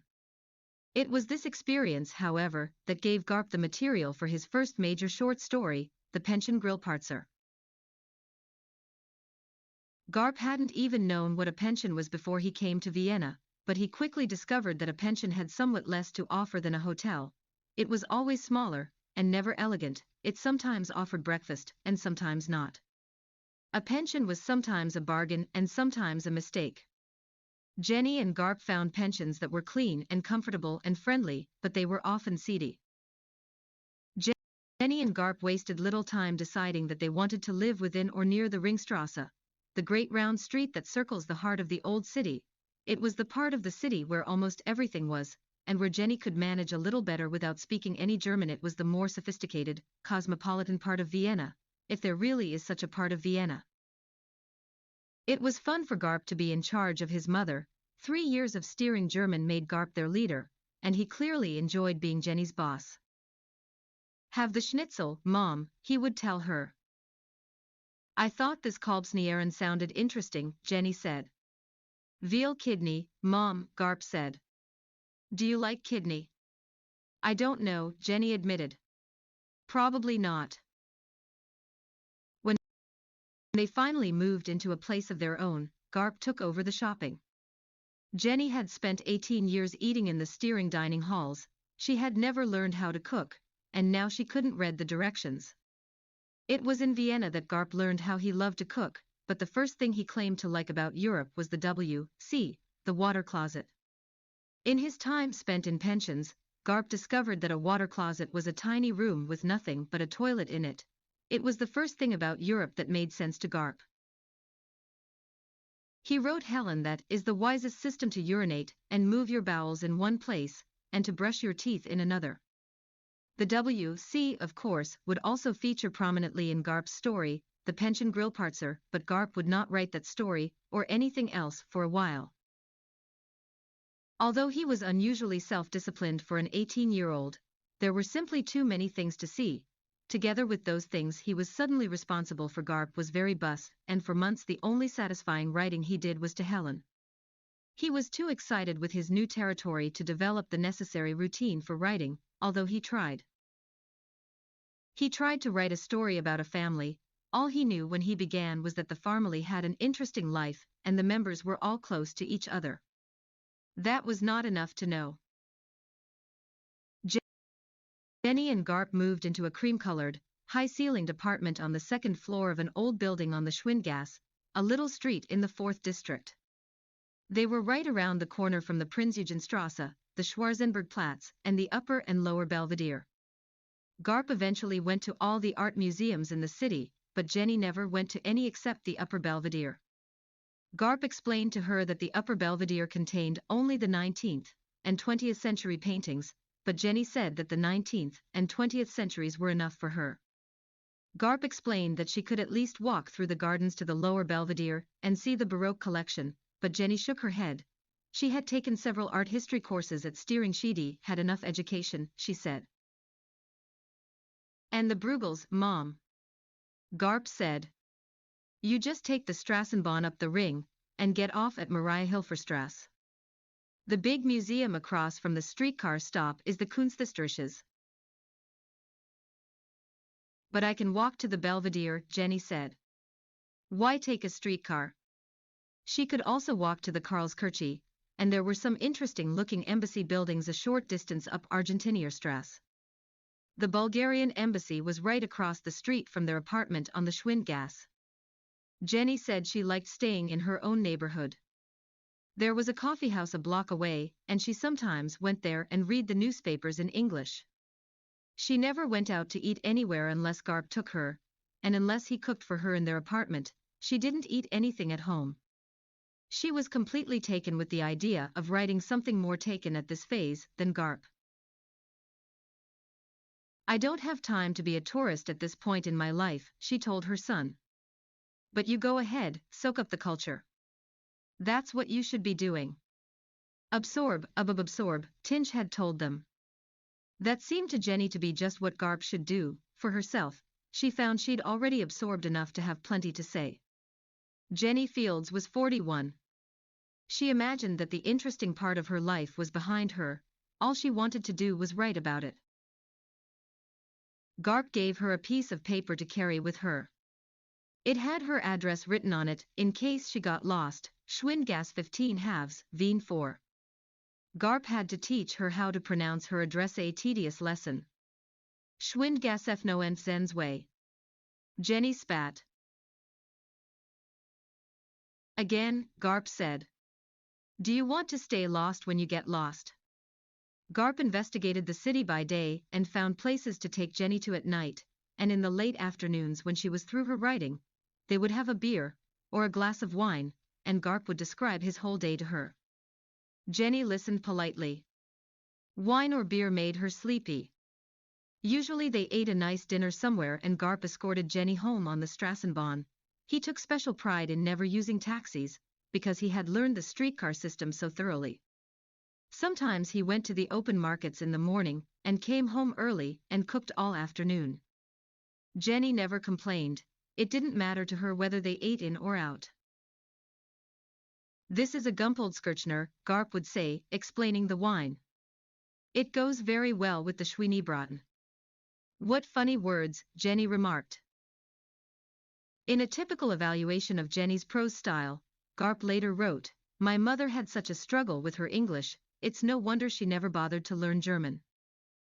Although Jenny Fields sat every day at her typewriter, she did not know how to write. Although she was physically writing, she did not enjoy reading over what she'd written. Before long, she tried to remember the good things she'd read, and what made them different from her own first draft attempt. She'd simply begun at the beginning. I was born, and so forth. My parents wanted me to stay at Wellesley, however. And of course, I decided I wanted a child of my own and eventually got one in the following manner. But Jenny had read enough good stories to know that hers didn't sound like the good stories in her memory. She wondered what could be wrong, and she frequently sent Garp on errands to the few bookstores that sold books in English. She wanted to look more closely at how books began.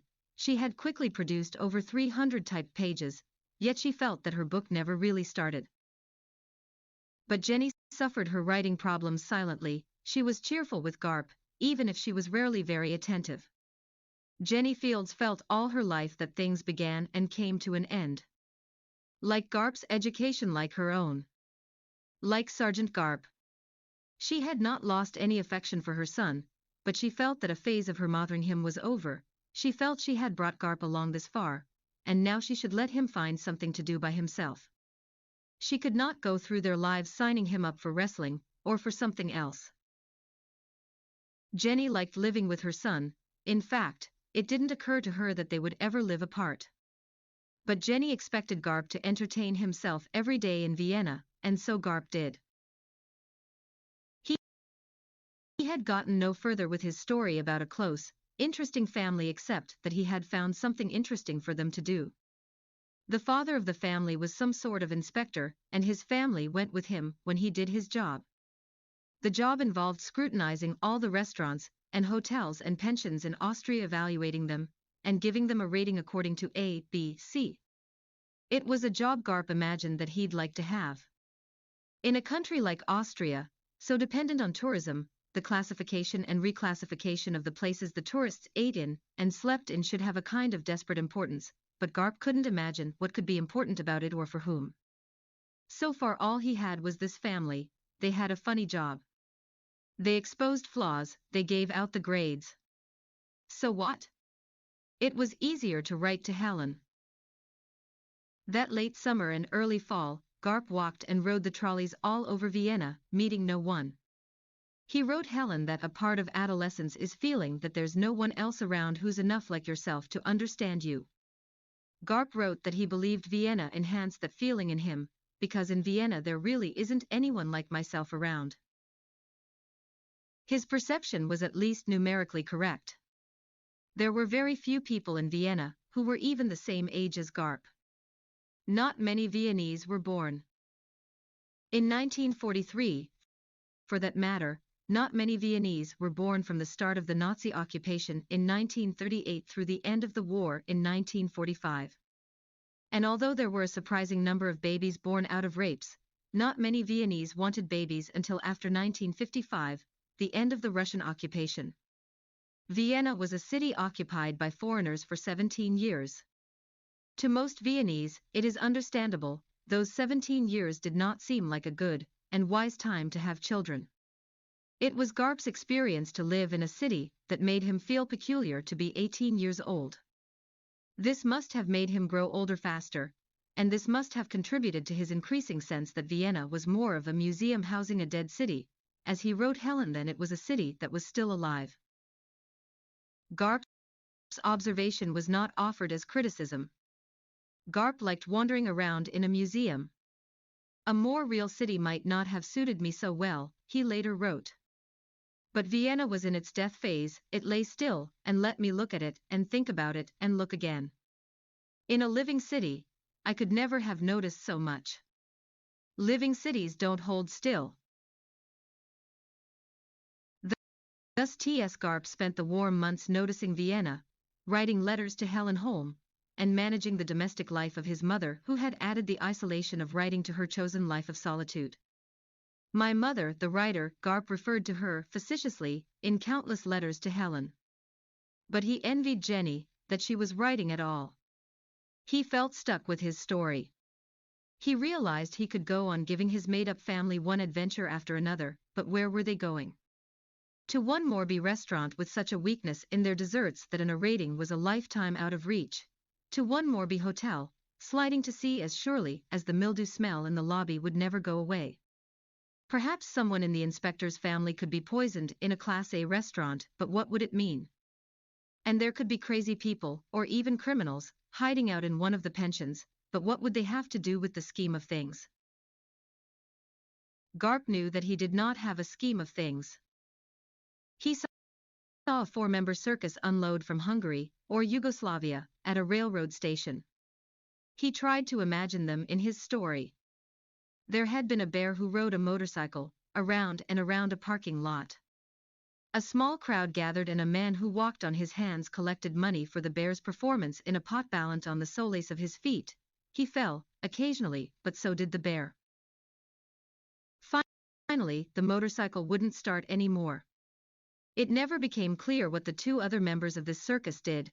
Just as they were meant to take over for the bear and the man who walked on his hands, the police came and asked them to fill out a lot of forms.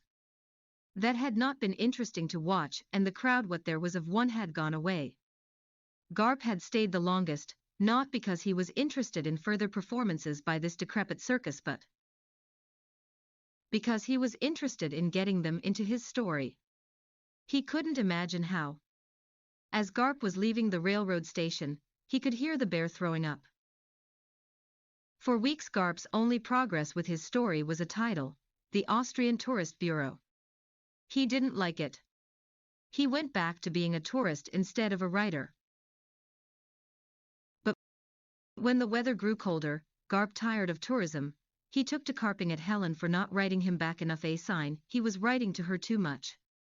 She was much busier than he was. She was in college, where she'd been accepted with sophomore standing, and she was carrying more than double the average load of courses.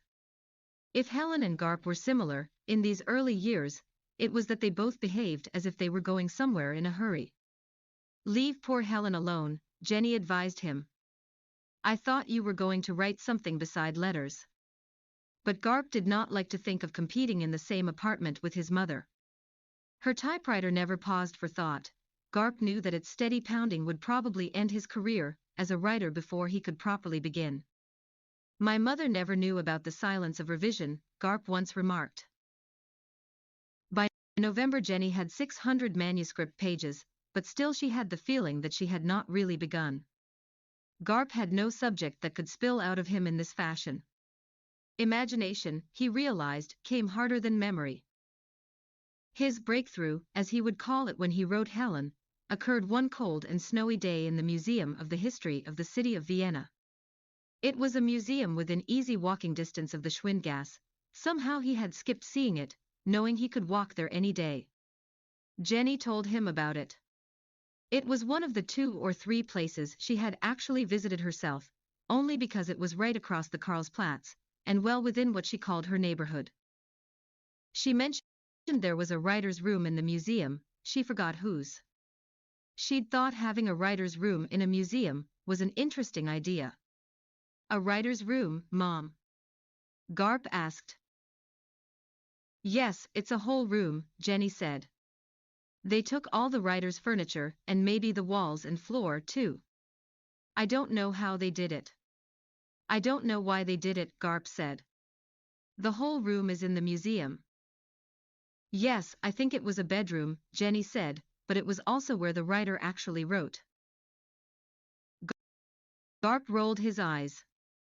It sounded obscene to him. Would the writer's toothbrush be there? And the chamber pot? It was a perfectly ordinary room, but the bed looked too small, like a child's bed. The writing table looked small, too. Not the bed or the table of an expansive writer, Garp thought. The wood was dark, everything looked easily breakable. Garp thought his mother had a better room to write in. The writer whose room was enshrined in the Museum of the History of the City of Vienna was named Franz Grillparzer. Garp had never heard of him. Franz Grillparzer died in 1872. He was an Austrian poet and dramatist, whom very few people outside Austria have ever heard of. He is one of those 19th century writers who did not survive the 19th century with any enduring popularity, and Garp would later argue that Grillparzer did not deserve to survive the 19th century. Garp was not interested in plays and poems, but he went to the library and read what is considered to be Grillparzer's outstanding prose work, the long short story The Poor Fiddler. Perhaps, Garp thought, his 3 years of steering German were not enough to allow him to appreciate the story. In German, he hated it. He then found an English translation of the story in a second-hand bookstore on Habsburgergasse. He still hated it. Garp thought that Grillparzer's famous story was a ludicrous melodrama. He also thought it was ineptly told and baldly sentimental. It was only vaguely remindful to him of 19th century Russian stories, where often the character is an indecisive procrastinator and a failure in every aspect of practical life, but Dostoevsky, in Garp's opinion, could compel you to be interested in such a wretch. Grillparzer bored you with tearful trivia. In the same second-hand bookstore, Garp bought an English translation of the Meditations of Marcus Aurelius. He had been made to read Marcus Aurelius in a Latin class at steering, but he had never read him in English before. He bought the book because the bookstore owner told Garp that Marcus Aurelius had died in Vienna. In the life of a man, Marcus Aurelius wrote, his time is but a moment, his being an incessant flux, his sense a dim rushlight, his body a prey of worms, his soul an unquiet eddy, his fortune dark, his fame doubtful. In short, all that is body is as coursing waters, all that is of the soul as dreams and vapors. Garp somehow thought that Marcus Aurelius must have lived in Vienna when he wrote that. The subject of Marcus Aurelius's dreary observations was certainly the subject of most serious writing, Garp thought, between Grillparzer and Dostoevsky. The difference was not subject matter. The difference, Garp concluded, was intelligence and grace. The difference was art. Somehow this obvious discovery pleased him. Years later, Garp read in a critical introduction to Grillparzer's work that Grillparzer was sensitive, tortured, fitfully paranoid, often depressed, cranky, and choked with melancholy, in short, a complex and modern man. Maybe so, Garp wrote. But he was also an extremely bad writer. Garp's conviction that Franz Grillparzer was a bad writer seemed to provide the young man with his first real confidence as an artist even before he had written anything. Perhaps in every writer's life there needs to be that moment when some other writer is attacked as unworthy of the job. Garp's killer instinct in regard to poor Grillparzer was almost a wrestling secret. It was as if Garp had observed an opponent in a match with another wrestler, spotting the weaknesses. Garp knew he could do better. He even forced Jenny to read The Poor Fiddler. It was one of the few times he would seek her literary judgment. Trash, Jenny pronounced it. Simplistic. Maudlin. Cream puff. They were both delighted. I didn't like his room, really, Jenny told Garp. It was just not a writer's room. Well, I don't think that matters, Mom, Garp said. But it was a very cramped room, Jenny complained. It was too dark and it looked very fussy. Garp peered into his mother's room. Over her bed and dresser, and taped to her wall mirror nearly obscuring his mother's own image were the scattered pages of her incredibly long and messy manuscript. Garp didn't think his mother's room looked very much like a writer's room, either, but he didn't say so. He wrote Helen a long, cocky letter, quoting Marcus Aurelius and slamming Franz Grillparzer.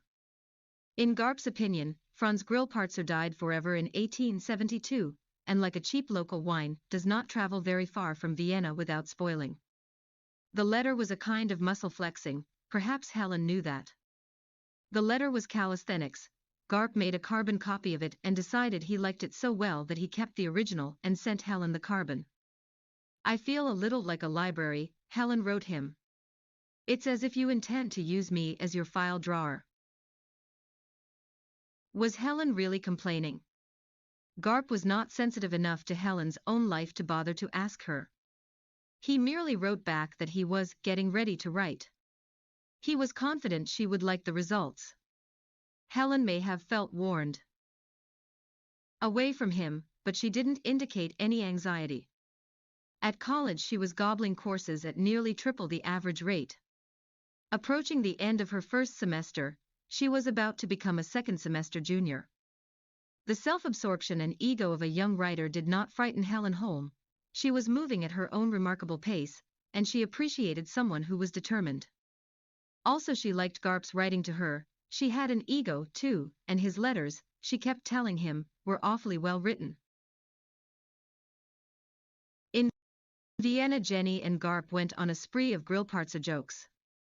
They began to uncover little signs of the dead Grillparzer all over the city.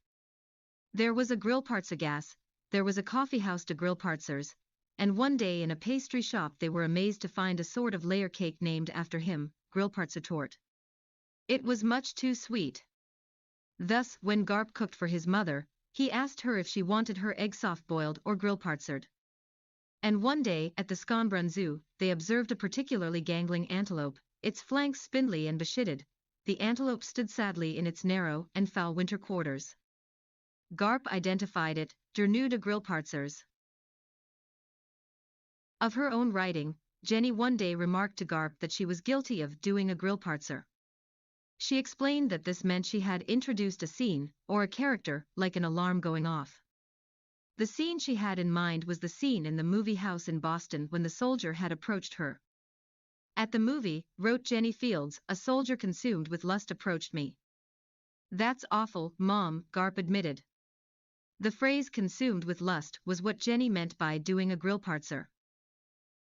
But that's what it was, Jenny said. It was lust, all right. It's better to say he was thick with lust, Garp suggested. Yuck, Jenny said. Another Grillparzer. It was the lust she didn't care for, in general. They discussed lust as best they could. Garp confessed his lust for Cushy Percy, and rendered a suitably tame version of the consummation scene. Jenny did not like it. And Helen? Jenny asked. Do you feel that for Helen? Garp admitted he did. How terrible, Jenny said. She did not understand the feeling, and did not see how Garp could ever associate it with pleasure, much less with affection. All that his body is coursing waters, Garp said lamely, quoting Marcus Aurelius. His mother just shook her head. They ate dinner in a very red restaurant in the vicinity of Blutgasse. Blood Street, Garp translated for her, happily. Stop translating everything, Jenny told him. I don't want to know everything. She thought the decor of the restaurant was too red, and the food was too expensive. The service was slow, and they started for home too late. It was very cold and the gay lights of the Quai Rinterstrasse did little to warm them. Let's get a taxi, Jenny said. but Garp insisted that in another 5 blocks they could take a streetcar just as easily. You and your damn Strassenbahns, Jenny said. It was clear that the subject of lust had spoiled their evening. The first district glittered with Christmas gaudiness. Between the towering spires of St. Stephen's and the massive bulk of the Opera House lay 7 blocks of shops and bars and hotels. In those 7 blocks, they could have been anywhere in the world at wintertime. Some night we've got to go to the opera, Mom, Garp suggested. They had been in Vienna for 6 months without going to the opera, but Jenny did not like to stay up late at night. Go by yourself, Jenny said. She saw, ahead of them, 3 women standing in long fur coats. One of them had a matching fur muff, and she held the muff in front of her face, and breathed into it to warm her hands. She was quite elegant to look at, although there was something of the tinsel of Christmas about the other 2 women with her. Jenny envied the woman her muff. That's what I want, Jenny announced. Where can I get one of those? She pointed to the women ahead of them, but Garp didn't know what she meant. The women, he knew, were whores. When the whores saw Jenny coming up the street with Garp, they were puzzled at the relationship. They saw a handsome boy with a plain but handsome woman who was old enough to be his mother, but Jenny hooked Garp's arm rather formally when she walked with him, and there was something like tension and confusion in the conversation Garp and Jenny were having which made the whores think Jenny could not have been Garp's mother. Then Jenny pointed at them, and they were angry. They thought Jenny was another whore who was working their territory, and had snagged a boy who looked well off, and not sinister a pretty boy who might have paid them. In Vienna, prostitution is legal and complexly controlled. There is something like a union, there are medical certificates, periodical checkups, identification cards. Only the best-looking prostitutes are allowed to work the posh streets in the first district. In the outlying districts the prostitutes are uglier or older or both, they are also cheaper of course. District by district, their prices are supposed to be fixed. When the whores saw Jenny they stepped out on the sidewalk to block Jenny's and Garp's way. They had quickly decided that Jenny was not quite up to the standard of a first district prostitute, and that she was probably working independently, which is illegal, or had stepped out of her assigned district to try to pull a little more money, that would get her in a lot of trouble with the other prostitutes. In truth, Jenny would not have been mistaken for a prostitute by most Neapel, but it is hard to say exactly what she looked like. She had dressed as a nurse for so many years that she did not really know how to dress in Vienna. She tended to overdress when she went out with Garp, perhaps in compensation for the old bathrobe in which she wrote. She had no experience in buying clothes for herself, and in a foreign city all the clothes looked slightly different to her.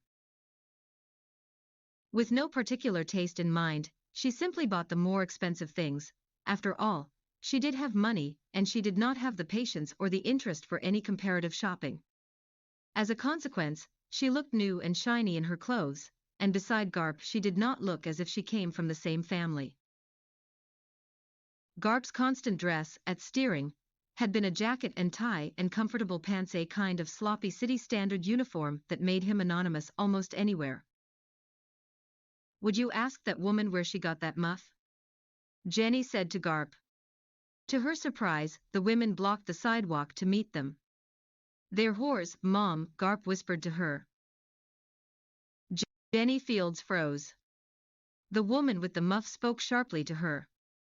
Jenny didn't understand a word, of course. She stared at Garp for a translation. The woman spoke a stream of things to Jenny, who never took her eyes off her son. My mother wanted to ask you where you got your pretty muff. Garp said in his slow German. Oh, they're foreigners, said one. God, it's his mother, said another. The woman with the muff stared at Jenny, who now stared at the woman's muff. One of the whores was a young girl with her hair piled very high and sprinkled with little gold and silver stars. She also had a green star tattoo on one cheek and a scar, which pulled her upper lip only slightly out of line so that, for a moment, you didn't know what was wrong with her face, only that something was wrong. There was nothing at all wrong with her body, though. She was tall and lean and very hard to look at, though Jenny now found herself staring at her. Ask her how old she is, Jenny said to Garp. Ich bin 18, the girl said. I know good English. That's how old my son is, Jenny said, nudging Garp. She did not understand that they had mistaken her for one of them. When Garp told her, later, she was furious but only at herself. It's my clothes, she cried. I don't know how to dress. And from that moment on, Jenny Fields would never dress as anything but a nurse. She put her uniform back on and wore it everywhere as if she were forever on duty, though she would never be a nurse again.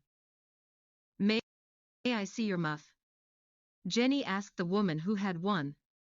Jenny had assumed that they all spoke English, but only the young girl knew the language. Garp translated and the woman reluctantly removed her muff. A scent of perfume emerging from the warm nest where her long hands, sparkling with rings, had been clutched together. The third whore had a pockmark on her forehead, like an impression made with a peach pit. Aside from this flaw, and a small fat mouth like the mouth of an overweight child, she was standardly ripe in her 20s, Garp guessed. She probably had an enormous bosom, but under her black fur coat it was hard to be sure. The woman with the muff, Garp thought, was beautiful. She had a long, potentially sad face. Her body, Garp imagined, was serene. Her mouth was very calm. Only her eyes and her bare hands in the cold night let Garp see that she was his mother's age, at least. Maybe she was older. It was a gift, she said to Garp about the muff. It came with the coat. They were a silver blonde fur, very sleek. It is the real thing, said the young whore who spoke English. She obviously admired everything about the older prostitute. Of course you can buy something, not quite so expensive almost anywhere, the pockmarked woman told Garp. Go to Steph's, she said, in a queer slang that Garp barely understood, and she pointed up the Kairinterstrasse. But Jenny didn't look and Garp only nodded and continued to gaze at the older woman's long bare fingers twinkling with rings. My hands are cold, she said softly to Garp, and Garp took the muff from Jenny and gave it back to the whore. Jenny seemed in a daze. Let's talk to her, Jenny told Garp. I want to ask her about it. About what, Mom? Garp said. Jesus Christ. What we were talking about, Jenny said. I want to ask her about lust. The two older whores looked at the one who knew English, but her English was not fast enough to catch any of this. It's cold, Mom, Garp complained. And it's late. Let's just go home. Tell her we want to go to some place warm, just to sit and talk, Jenny said. She'll let us pay her for that, won't she? I suppose so, Garp groaned. Mom, she doesn't know anything about lust. They probably don't feel anything very much like that. I want to know about male lust, Jenny said. About your lust. She must know something about that. For God's sake, Mom. Garp said. Was Mox, the lovely prostitute, asked him. What's the matter, she asked. What's going on here? Does she want to buy the muff? No, Garp said. She wants to buy you. The older whore looked stunned, the whore with the pockmark laughed. No, Garp explained. Just to talk. My mother just wants to ask you some questions. It's cold, the whore told him, suspiciously. Some place inside. Garp suggested. Any place you like. Ask her what she charges, Jenny said. Oui vil costet, mumbled Garp. It costs 500 shillings, the whore said, usually. Garp had to explain to Jenny that this was about $20. Jenny Fields would live for more than a year in Austria and never learn the numbers in German or the money system. $20 just to talk. Jenny said. No, Mom, Garp said, that's for the usual. Jenny thought. Was $20 a lot for the usual? She didn't know. Tell her we'll give her 10, Jenny said, but the whore looked doubtful, as if talk, for her, might be more difficult than the usual. Her indecision was influenced by more than price, however. She didn't trust Garp and Jenny. She asked the young whore who spoke English if they were British or American. Americans, she was told. This seemed to relieve her slightly. The British are often perverse, she told Garp simply. Americans are usually ordinary. We just want to talk with you, Garp insisted, but he could see that the prostitute firmly imagined some mother aunt's an act of monstrous oddity. 250 shillings, the lady with the mink muff finally agreed. And you buy my coffee. So they went to the place all the whores went to get warm, a tiny bar with miniature tables. The phone rang all the time, but only a few men lurked sullenly by the coat rack, looking the women over. There was some rule that the women could not be approached when they were in this bar. The bar was a kind of home base, a timeout zone.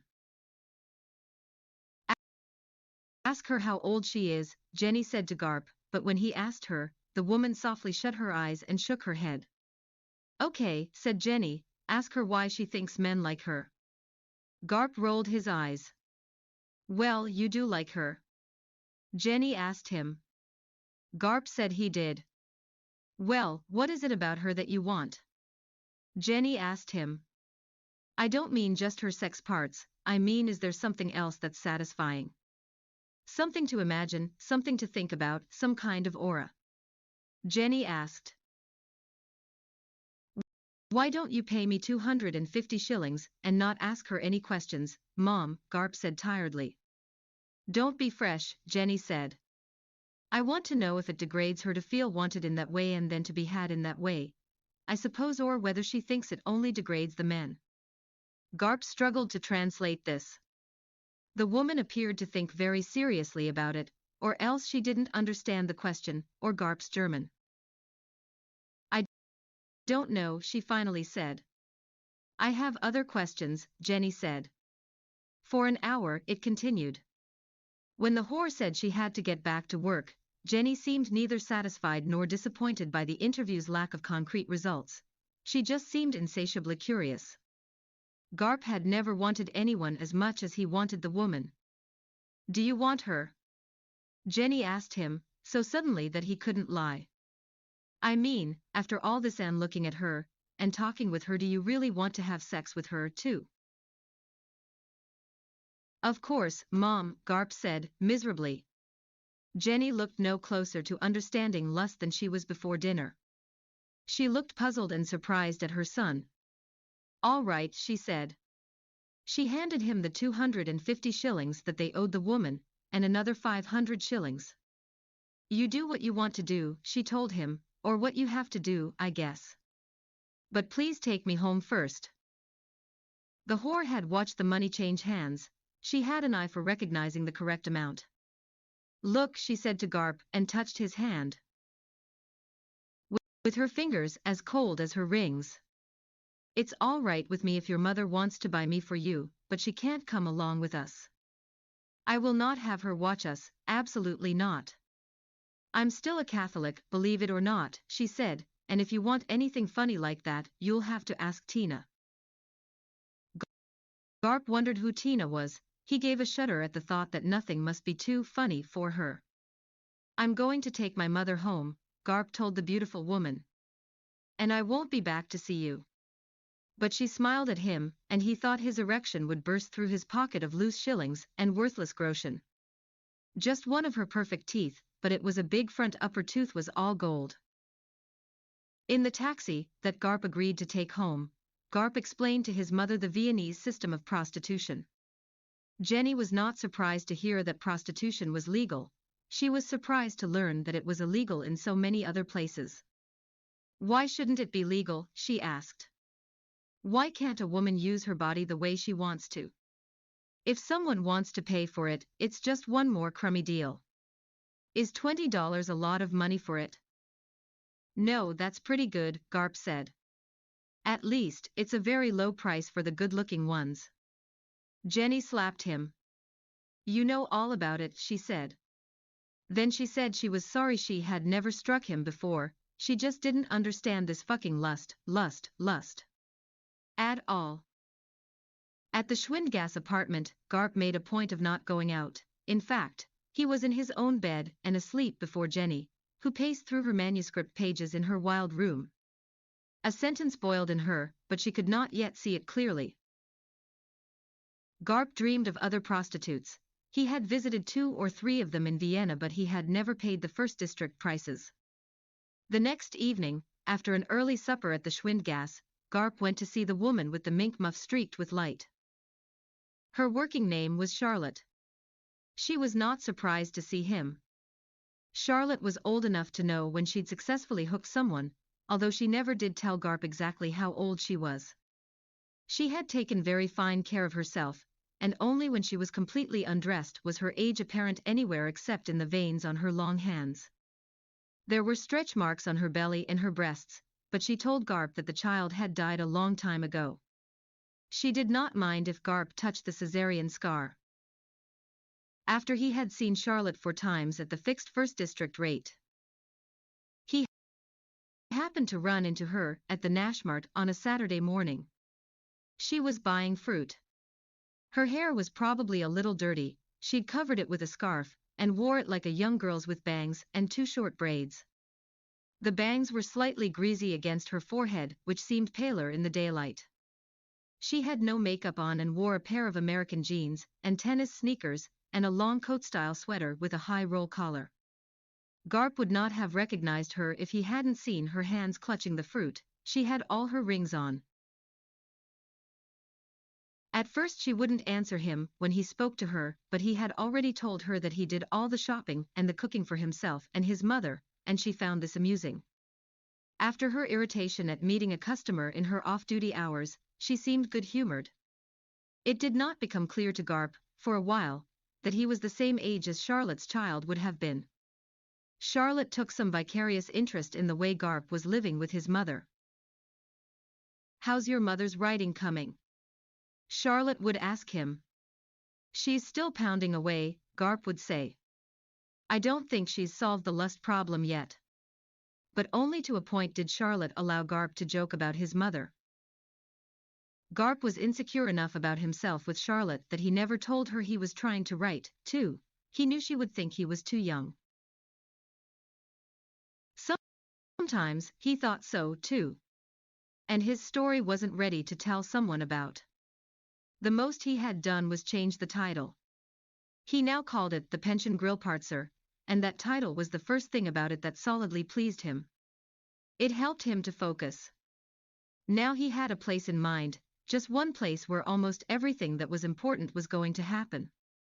This helped him to think in a more focused way about his characters, too. About the family of classifiers, about the other residents of one small, sad pension somewhere. It would have to be small and sad, and in Vienna, to be named after Franz Grillparzer. Those other residents would include a kind of circus, not a very good kind, either, he imagined, but a circus with no other place to stay. No other place would have them. In the world of ratings, the whole thing would be a kind of sea experience. This kind of imagining got Garp started, slowly, in what he thought was a real direction. He was right about that, but it was too new to write it down or even to write about it. Anyway, the more he wrote to Helen the less he wrote in other, important ways, and he couldn't discuss this with his mother. Imagination was not her greatest strength. Of course, he'd have felt foolish discussing any of this with Charlotte. Garp often met Charlotte at the Nashmart on Saturdays. They shopped and sometimes they ate lunch together in a Serbian place not far from the Stadt Park. On these occasions Charlotte paid for herself. At one such lunch Garp confessed to her that the first district rate was hard for him to pay regularly without admitting to his mother where this steady flow of money was going. Charlotte was angry at him for bringing up business when she wasn't working. She would have been angrier if he'd admitted that he was seeing less of her, professionally, because the 6th district prices of someone whom he met at the corner of Karl Schweofergasse and Maria Hilfer were much easier to conceal from Jenny. Charlotte had a low opinion of her colleagues who operated out of the 1st district. She'd once told Garp she was planning to retire at the first sign that her 1st district appeal was slipping. She would never do business in the outer districts. She had a lot of money saved, she told him, and she was going to move to Munich, where nobody knew she was a whore, and marry a young doctor who could take care of her, in every way, until she died. It was unnecessary for her to explain to Garp that she had always appealed to younger men, but Garp thoroughly resented her assumption that doctors were in the long run desirable. It may be this early exposure to the desirability of doctors that caused Garp, in his literary career, often to people his novels and stories with such unlikely characters from the medical profession. If so, it didn't occur to him until later. There is no doctor in the pension grill part, sir. In this beginning there is very little about death either, although that is the subject the story would come to. In the beginning Garp had only a dream of death, but it was a whale of a dream, and he gave it to the oldest person alive in his story, a grandmother. Garp guessed this meant that she would be the first to die. Chapter 6 The Pension Grill Part, sir. My father worked for the Austrian Tourist Bureau. It was my mother's idea that our family travel with him when he went on the road as a tourist bureau spy. My mother and brother and I would accompany him on his secretive missions to uncover the discourtesy, the dust, the badly cooked food, the shortcuts taken by Austrian restaurants and hotels and pensions. We were instructed to create difficulties whenever we could, never to order exactly what was on the menu, to imitate a foreigner's odd requests, the hours we would like to have our baths, the need for aspirin and directions to the zoo. We were instructed to be civilized but troublesome, and when the visit was over, we reported to my father in the car. My mother would say, the hairdresser is always closed in the morning. But they make suitable recommendations outside. I guess it's all right, provided they don't claim to have a hairdresser actually in the hotel. Well, they do claim it, my father would say. He'd note this in a giant pad. I was always the driver. I said, the car is parked off the street, but someone put 14 kilometers on the gauge between the time we handed it over to the doorman and picked it up at the hotel garage. That is a matter to report directly to the management, my father said, jotting it down. The toilet leaked, I said. I couldn't open the door to the W.C., said my brother, Robbo. Robbo, mother said, you always have trouble with doors. Was that supposed to be Class C? I asked. I'm afraid not, father said, it is still listed as Class B. We drove for a short while in silence. Our most serious judgment concerned changing a hotel's or a pension's rating. We did not suggest reclassification frivolously. I think this calls for a letter to the management, mother suggested. Not too nice a letter, but not a really rough one. Just state the facts. Yes, I rather liked him, father said. He always made a point of getting to meet the managers. Don't forget the business of them driving our car, I said. That's really unforgivable. And the eggs were bad, said Robbo. He was not yet 10, and his judgments were not considered seriously. We became a far harsher team of evaluators when my grandfather died, and we inherited grandmother, my mother's mother, who thereafter accompanied us on our travels. A regal dame, Johanna was accustomed to Class A travel, and my father's duties more frequently called for investigations of Class B and Class C lodgings. They were the places, the B and C hotels, and the pensions, that most interested the tourists. At restaurants we did a little better. People who couldn't afford the classy places to sleep were still interested in the best places to eat. I shall not have dubious food tested on me, Johanna told us. This strange employment may give you all glee about having free vacations, but I can see there is a terrible price paid. The anxiety of not knowing what sort of quarters you will have for the night. Americans may find it charming that we still have rooms without private baths and toilets, but I am an old woman, and I'm not charmed by walking down a public corridor in search of cleanliness and my relievement. Anxiety is only half of it. Actual diseases are possible and not only from food. If the bed is questionable, I promise I shan't put my head down. And the children are young and impressionable. You should think of the clientele in some of these lodgings and seriously ask yourselves about the influences. My mother and father nodded, they said nothing. Slow down. Grandmother said sharply to me. You're just a young boy who likes to show off. I slowed down. Vienna, grandmother sighed. In Vienna I always stayed at the ambassador. Johanna, the ambassador is not under investigation, father said. I should think not, Johanna said. I suppose we're not even headed toward a Class A place. Well, it's AB trip, my father admitted. For the most part. I trust, grandmother said, that you mean there is one A place en route. No, father admitted. There is one C place. It's okay, Robbo said. There are fights in Class C. I should imagine so, Johanna said. It's a Class C pension, very small, father said, as if the size of the place forgave it. And they're applying for AB, said mother. But there have been some complaints, I added. I'm sure there have, Johanna said. And animals, I added. My mother gave me a look. Animals, said Johanna. Animals, I admitted.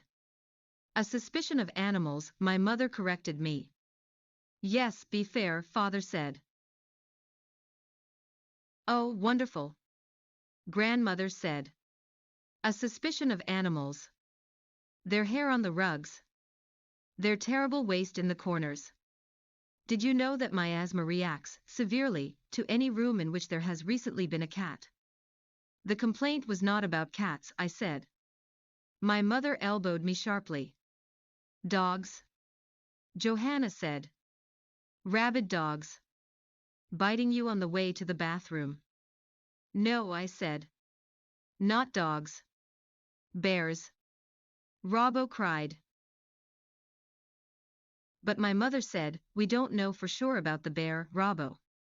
This isn't serious, Johanna said. Of course it's not serious. Father said. How could there be bears in a pension? There was a letter saying so, I said. Of course, the tourist bureau assumed it was a crank complaint. But then there was another sighting and a second letter claiming there had been a bear. My father used the rearview mirror to scowl at me, but I thought that if we were all supposed to be in on the investigation, it would be wise to have grandmother on her toes. It's probably not a real bear, Robbo said, with obvious disappointment. A man in a bear suit. Johanna cried. What unheard of perversion is that? A beast of a man sneaking about in disguise. Up to what? It's a man in a bear suit, I know it is, she said. I want to go to that one first. If there's going to be a Class C experience on this trip, let's get it over with as soon as possible. But we haven't got reservations for tonight, Mother said. Yes, we might as well give them a chance to be at their best, Father said. Although he never revealed to his victims that he worked for the Tourist Bureau, Father believed that reservations were simply a decent way of allowing the personnel to be as prepared as they could be. I'm sure we don't need to make a reservation in a place frequented by men who disguise themselves as animals, Johanna said. I'm sure there is always a vacancy there. I'm sure the guests are regularly dying in their beds of fright, or else of whatever unspeakable injury the madman in the foul bear suit does to them.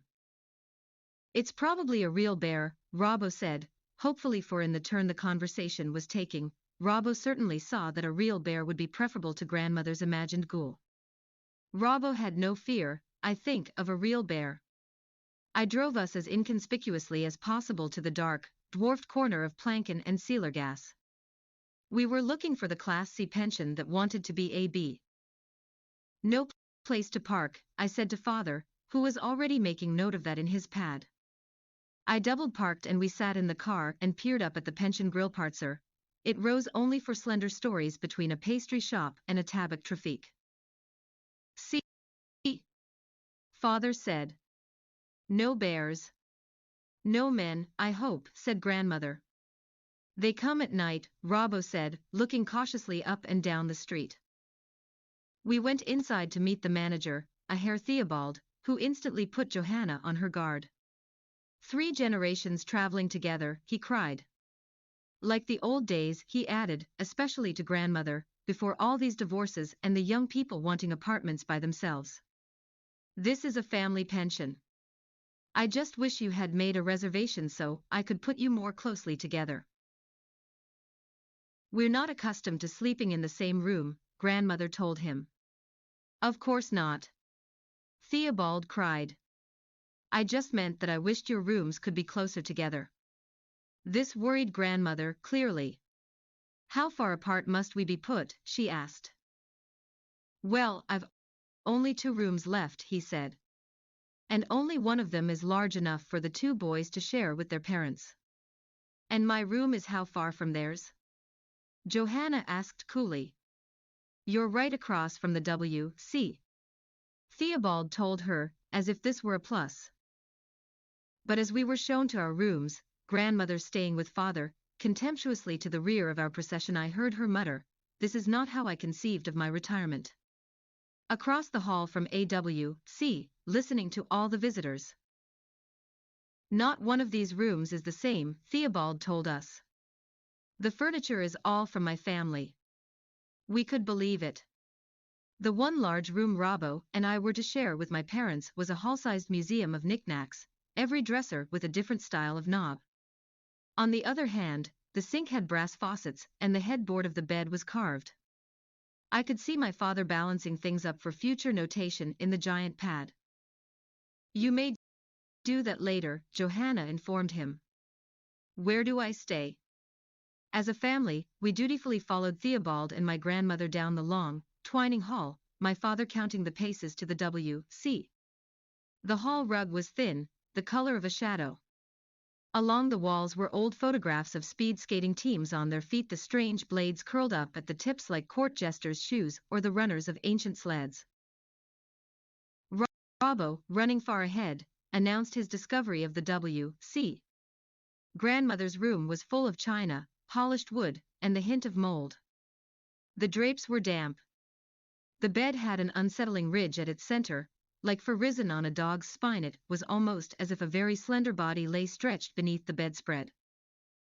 Grandmother said nothing, and when Theobald reeled out of the room like a wounded man who's been told he'll live, grandmother asked my father, on what basis can the pension grillparts hope to get A.B.? Quite decidedly C, father said. Born C and will die C, I said. I would say, myself, grandmother told us, that it was E or F. In the dim tea room a man without a tie sang a Hungarian song.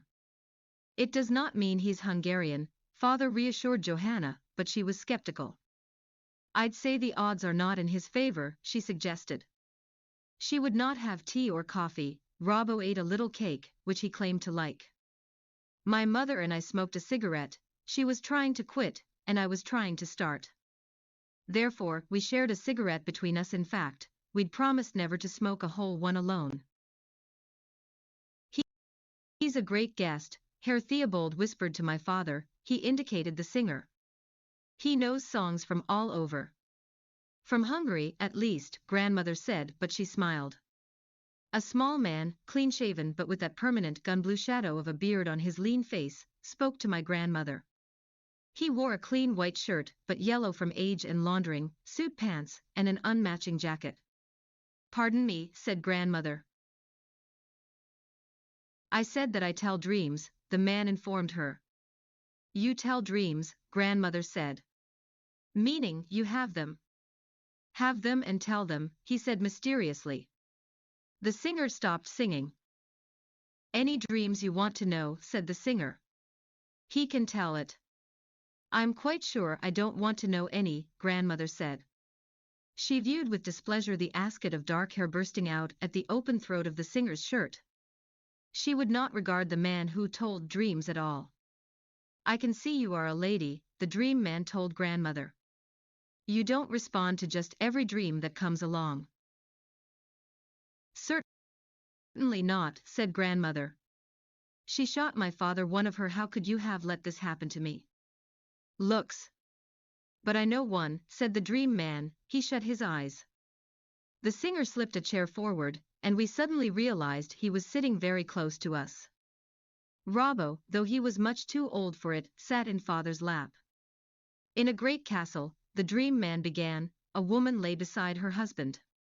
She was wide awake, suddenly, in the middle of the night. She woke up without the slightest idea of what had awakened her, and she felt as alert as if she'd been up for hours.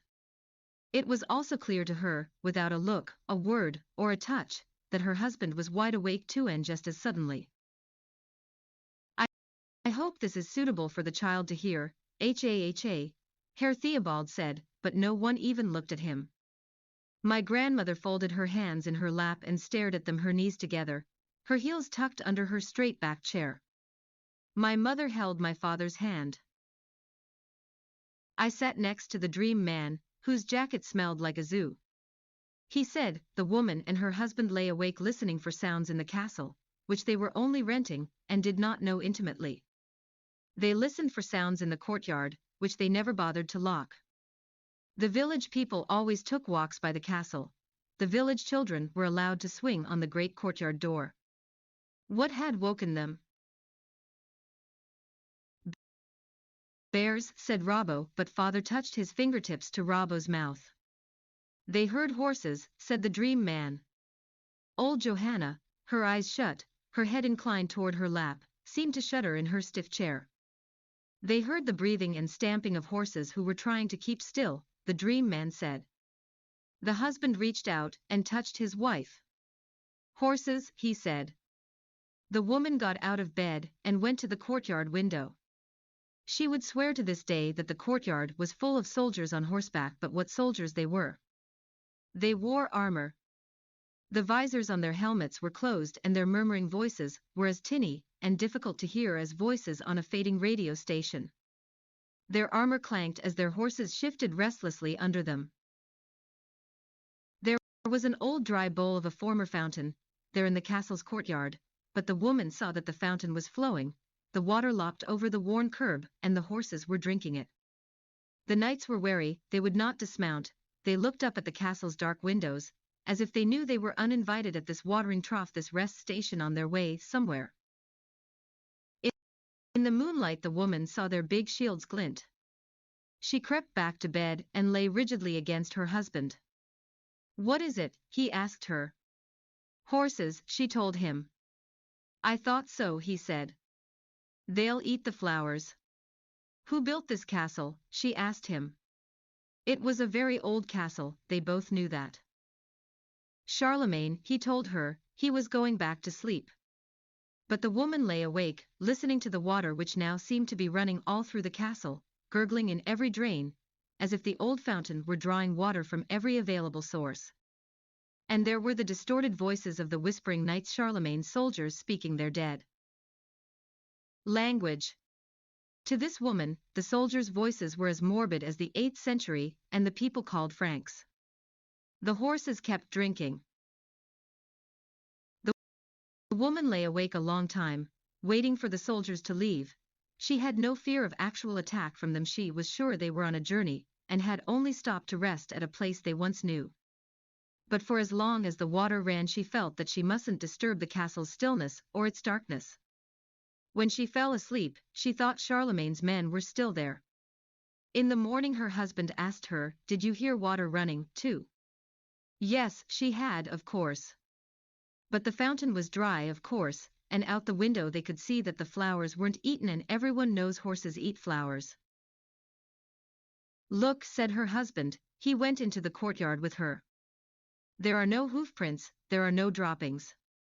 We must have dreamed we heard horses. She did not tell him that there were soldiers, too, or that, in her opinion, it was unlikely that two people would dream the same dream. She did not remind him that he was a heavy smoker who never smelled the soup simmering. The aroma of horses in the fresh air was too subtle for him. She saw the soldiers, or dreamed them, twice more while they stayed there, but her husband never again woke up with her. It was always sudden. Once she woke with the taste of metal on her tongue, as if she'd touched some old, sour iron to her mouth, a sword, a chest plate, chain mail, a thigh guard. They were out there again, in colder weather. From the water in the fountain a dense fog shrouded them, the horses were snowy with frost. And there were not so many of them the next time, as if the winter or their skirmishes were reducing their numbers. The last time the horses looked gaunt to her, and the men looked more like unoccupied suits of armor balanced delicately in the saddles. The horses wore long masks of ice on their muzzles. Their breathing, or the men's breathing, was congested. Her husband said the dream man would die of a respiratory infection. But the woman did not know it when she dreamed this dream. My grandmother looked up from her lap and slapped the dream man's beard-gray face. Robbo stiffened in my father's lap. My mother caught her mother's hand. The singer shoved back his chair and jumped to his feet, frightened, or ready to fight someone, but the dream man simply bowed to grandmother and left the gloomy tea room. It was as if he'd made a contract with Johanna that was final but gave neither of them any joy. My father wrote something in the giant pad. "Well, wasn't that some story?" said Herr Theobald. Ha. He rumpled Robbo's hair, something Robbo always hated. "Herr Theobald," my mother said, still holding Johanna's hand, "my father died of a respiratory infection." Oh dear shit," said Herr Theobald. "I'm sorry, mean Frau," he told grandmother, but old Johanna would not speak to him. We took grandmother out to eat in a Class A restaurant, but she hardly touched her food. That person was a gypsy, she told us. A satanic being, and a Hungarian. "Please, mother," my mother said. "He couldn't have known about father." "He knew more than you know," grandmother snapped. "The schnitzel is excellent," father said, writing in the pad. "The Gumpoldskerchner is just right with it." "The Kalbsnieren are fine," I said. "The eggs are okay," said Robbo. Grandmother said nothing until we returned to the pension grillparzer, where we noticed that the door to the W.C. was hung a foot or more off the floor, so that it resembled the bottom half of an American toilet stall door or a saloon door in the Western movies. "I'm certainly glad I used the W.C. at the restaurant," grandmother said. "How revolting. I shall try to pass the night without exposing myself where every passerby can peer at my ankles." In our family room, father said, "Didn't Johanna live in a castle?" "Once upon a time, I thought she and grandpa rented some castle." "Yes, it was before I was born," mother said. "They rented Schloss Katzelsdorf. I saw the photographs." "Well, that's why the Hungarian's dream upset her," father said. "Someone is riding a bike in the hall," Robbo said. "I saw a wheel go by under our door." "Robbo, go to sleep," mother said. "It went squeak squeak," Robbo said. "Good night, boys," said father. "If you can talk, we can talk," I said. "Then talk to each other," father said. "I'm talking to your mother." "I want to go to sleep," mother said. "I wish no one would talk." We tried. Perhaps we slept. Then Robbo whispered to me that he had to use the W.C. "You know where it is," I said. Robbo went out the door, leaving it slightly open. I heard him walk down the corridor, brushing his hand along the wall. He was back very quickly. "There's someone in the W.C., he said. "Wait for them to finish," I said. "The light wasn't on," Robbo said, "but I could see under the door. Someone is in there in the dark." "I prefer the dark myself," I said. But Robbo insisted on telling me exactly what he'd seen. He said that under the door was a pair of hands. "Hands?" I said. "Yes, where the feet should have been," Robbo said. He claimed that there was a hand on either side of the toilet instead of a foot. "Get out of here, Robbo," I said. "Please come see," he begged. I went down the hall with him, but there was no one in the W.C. "They've gone," he said. "Walked off on their hands, no doubt," I said. "Go pee." "I'll wait for you." He went into the W.C. and peed sadly in the dark. When we were almost back to our room together, a small dark man with the same kind of skin and clothes as the dream man who had angered grandmother passed us in the hall. He winked at us and smiled. I had to notice that he was walking on his hands. "You see?" Robbo whispered to me. We went into our room and shut the door. "What is it?" mother asked.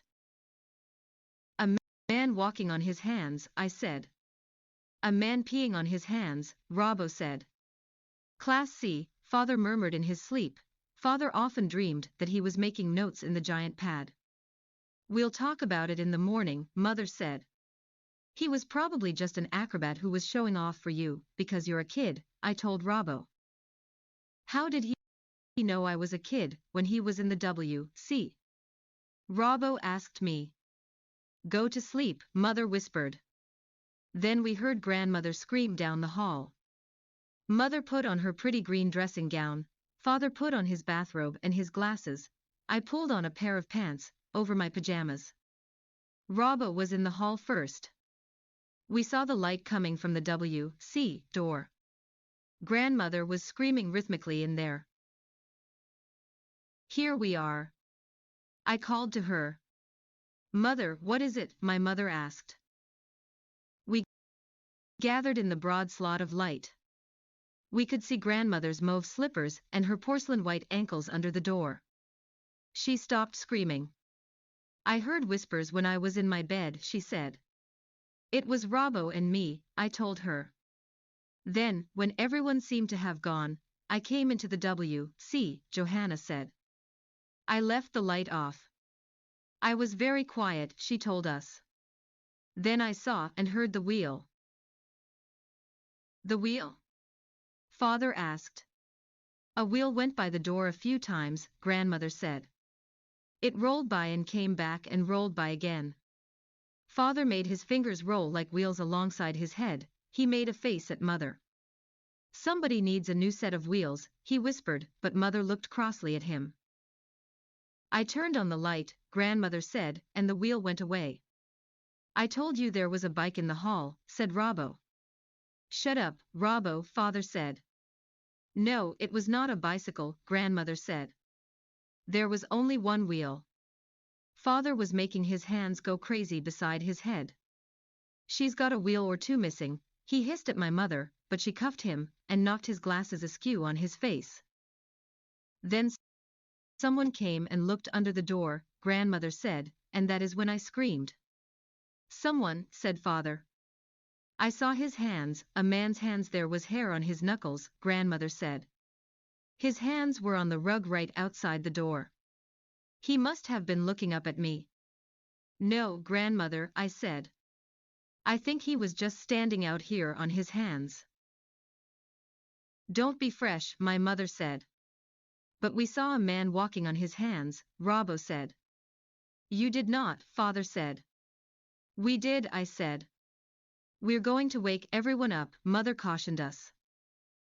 The toilet flushed and Grandmother shuffled out the door with only a little of her former dignity intact. She was wearing a gown over a gown over a gown, her neck was very long, and her face was creamed white. Grandmother looked like a troubled goose. He was evil and vile, she said to us. He knew terrible magic. The man who looked at you? Mother asked. That man who told my dream, Grandmother said. Now a tear made its way through her furrows of face cream. That was my dream, she said, and he told everyone. It is unspeakable that he even knew it, she hissed to us. My dream, of Charlemagne's horses and soldiers. I am the only one who should know it. I had that dream before you were born, she told Mother. And that vile evil magic man told my dream, as if it were news. I never even told your father all there was to that dream. I was never sure that it was a dream. And now there are men on their hands, and their knuckles are hairy, and there are magic wheels. I want the boys to sleep with me. So that was how Robbo and I came to share the large family room, far away from the W.C., with Grandmother who lay on my mother's and father's pillows with her creamed face shining like the face of a wet ghost. Robbo lay awake watching her. I do not think Johanna slept very well.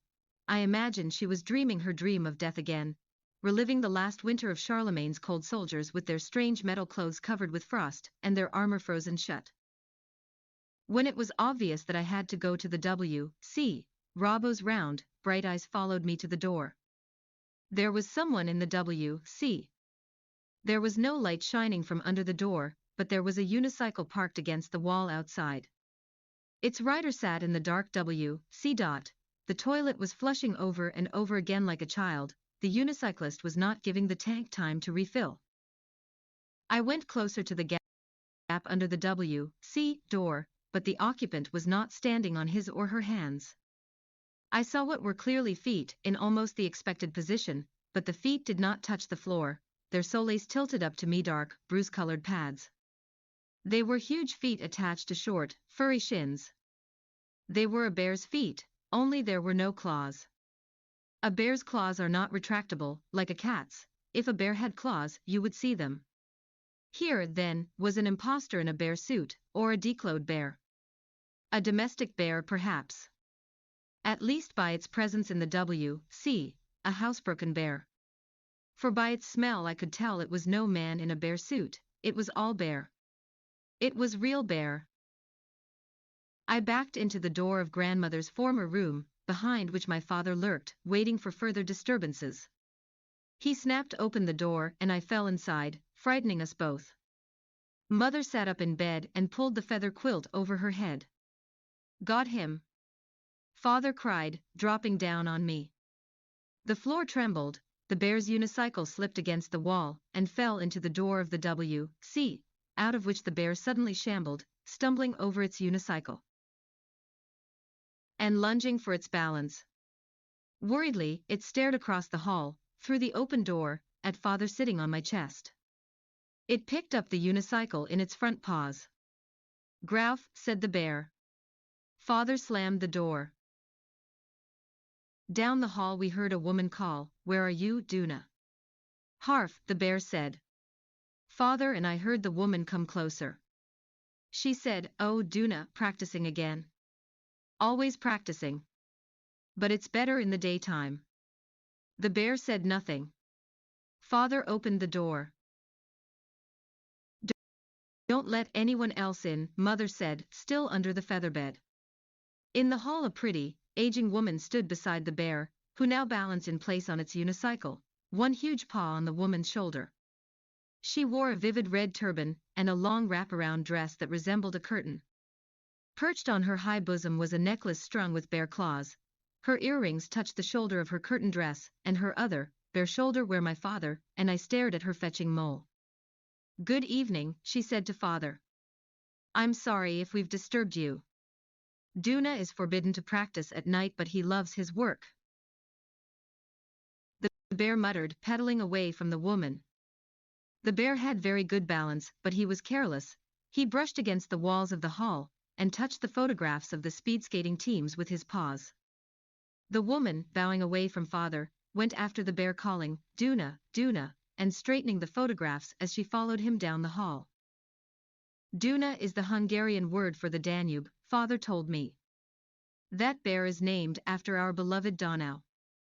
Sometimes it seemed to surprise my family that the Hungarians could love a river too. Is the bear a real bear? Mother asked, still under the featherbed, but I left Father to explain it all to her. I knew that in the morning Herr Theobald would have much to explain, and I would hear everything reviewed at that time. I went across the hall to the W.C. My task there was hurried by the bear's lingering odor, and by my suspicion of bear hair on everything. It was only my suspicion, though, for the bear had left everything quite tidy, or at least neat for a bear. I saw the bear, I whispered to Robbo, back in our room, but Robbo had crept into grandmother's bed, and had fallen asleep beside her. Old Johanna was awake, however. "I saw fewer and fewer soldiers," she said. "The last time they came there were only 9 of them. Everyone looked so hungry, they must have eaten the extra horses. It was so cold. Of course I wanted to help them. But we weren't alive at the same time. How could I help them if I wasn't even born? Of course I knew they would die. But it took such a long time. The last time they came, the fountain was frozen. They used their swords and their long pikes to break the ice into chunks. They built a fire and melted the ice in a pot. They took bones from their saddlebags, bones of all kinds, and threw them in the soup. It must have been a very thin broth, because the bones had long ago been gnawed clean. I don't know what bones they were. Rabbits, I suppose, and maybe a deer or a wild boar. Maybe the extra horses. I do not choose to think, said grandmother, that they were the bones of the missing soldiers. Go to sleep, grandmother, I said. Don't worry about the bear, she said. And then what? Garp wondered. What can happen next? He wasn't altogether sure what had happened or why. Garp was a natural storyteller, he could make things up, one right after the other, and they seemed to fit. But what did they mean? That dream and those desperate entertainers, and what would happen to them all, everything had to connect. What sort of explanation would be natural?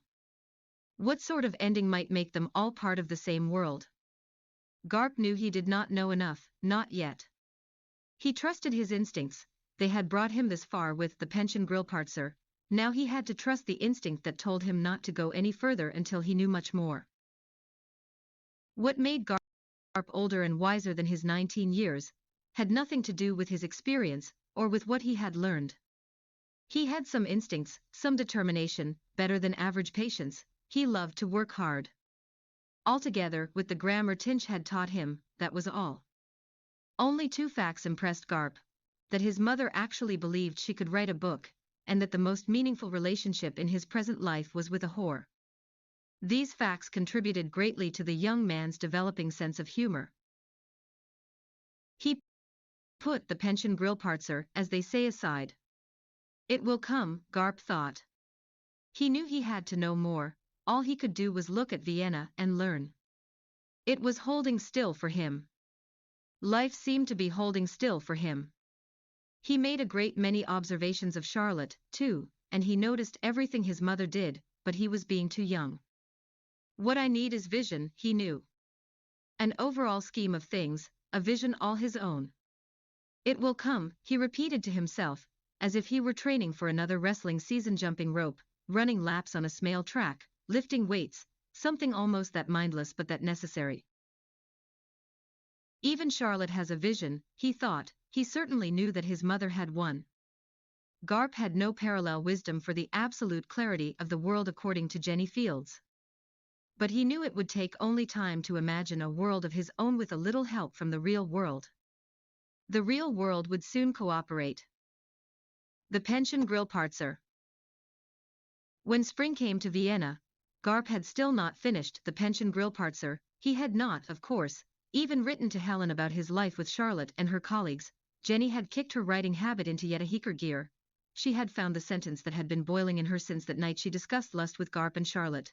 It was an old sentence, actually, from her life long ago, and it was the sentence with which she truly began the book that would make her famous. In this dirty-minded world, Jenny wrote, you are either somebody's wife or somebody's whore, or fast on your way to becoming one or the other. The sentence set a tone for the book, which the book had been lacking. Jenny was discovering that when she began with that sentence, an aura was cast over her autobiography that bound the disharmonious parts of her life's story together, the way fog shrouds an uneven landscape, the way heat reaches through a rambling house into every room. That sentence inspired others like it, and Jenny wove them as she might have woven a bright and binding thread of brilliant color through a sprawling tapestry of no apparent design. I wanted a job and I wanted to live alone, she wrote. That made me a sexual suspect. And that gave her a title, too. A Sexual Suspect, the autobiography of Jenny Fields. It would go through 8 hardcover printings and be translated into 6 languages even before the paperback sale that could keep Jenny, and a regiment of nurses, in new uniform, for a century. Then I wanted a baby, but I didn't want to have to share my body or my life to have one, Jenny wrote. That made me a sexual suspect, too. Thus Jenny had found the string with which to sew her messy book together. But when spring came to Vienna, Garp felt like a trip, maybe Italy, possibly they could rent a car. Do you know how to drive? Jenny asked him. She knew perfectly well that he hadn't ever learned, there had never been a need. Well, I don't know how, either, she told him. And besides, I'm working, I can't stop now. If you want to take a trip by yourself. It was in the American Express office, where Garp and Jenny got their mail, that Garp met his first traveling young Americans. Two girls who had formerly gone to Dibs, and a boy named Boo who had gone to Bath. "Hey, how about us?" one of the girls said to Garp when they had all met. "We're all prep school stuff."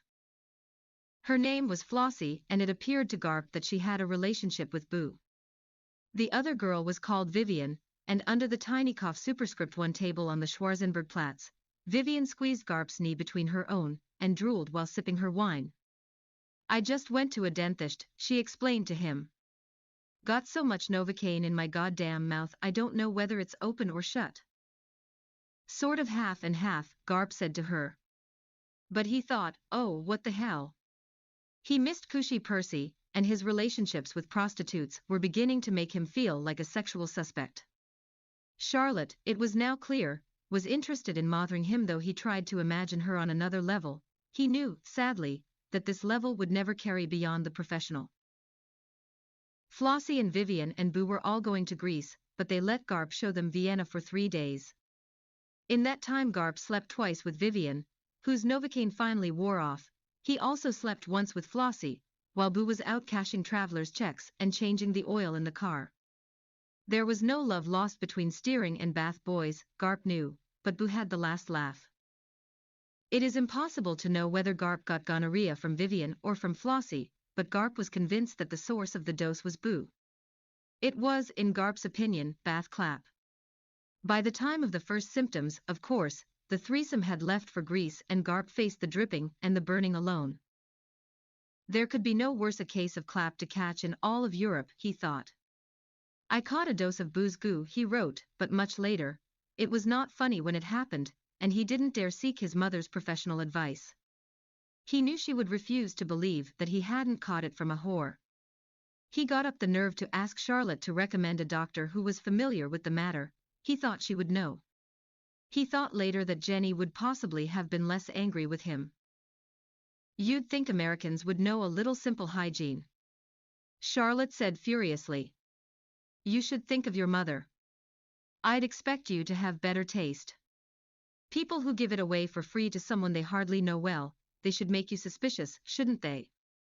Once again, Garp had been caught without a condom. Thus Garp winced his way to Charlotte's personal physician, a hearty man named Thalhammer, who was missing his left thumb. "And I was once left-handed," Herr Dr. Thalhammer told Garp. "But everything is surmountable if we have energy. We can learn anything we can set our minds to," he said, with firm good cheer. He demonstrated for Garp how he could write the prescription, with an enviable penmanship, with his right hand. It was a simple and painless cure. In Jenny's day, at good old Boston Mercy, they would have given Garp the Valentine treatment, and he'd have learned, more emphatically, how not all rich kids are clean kids. He didn't write Helen about this, either. His spirits slumped, spring wore on, the city opened in many small ways, like buds. But Garp felt he had walked Vienna out. He could barely get his mother to stop writing long enough to eat dinner with him. When he sought out Charlotte, her colleague told him she was sick. She hadn't worked for weeks. For 3 Saturdays, Garp did not see her at the Naschmarkt. When he stopped her colleagues one May evening on the Kairinterstrasse, he saw they were reluctant to discuss Charlotte.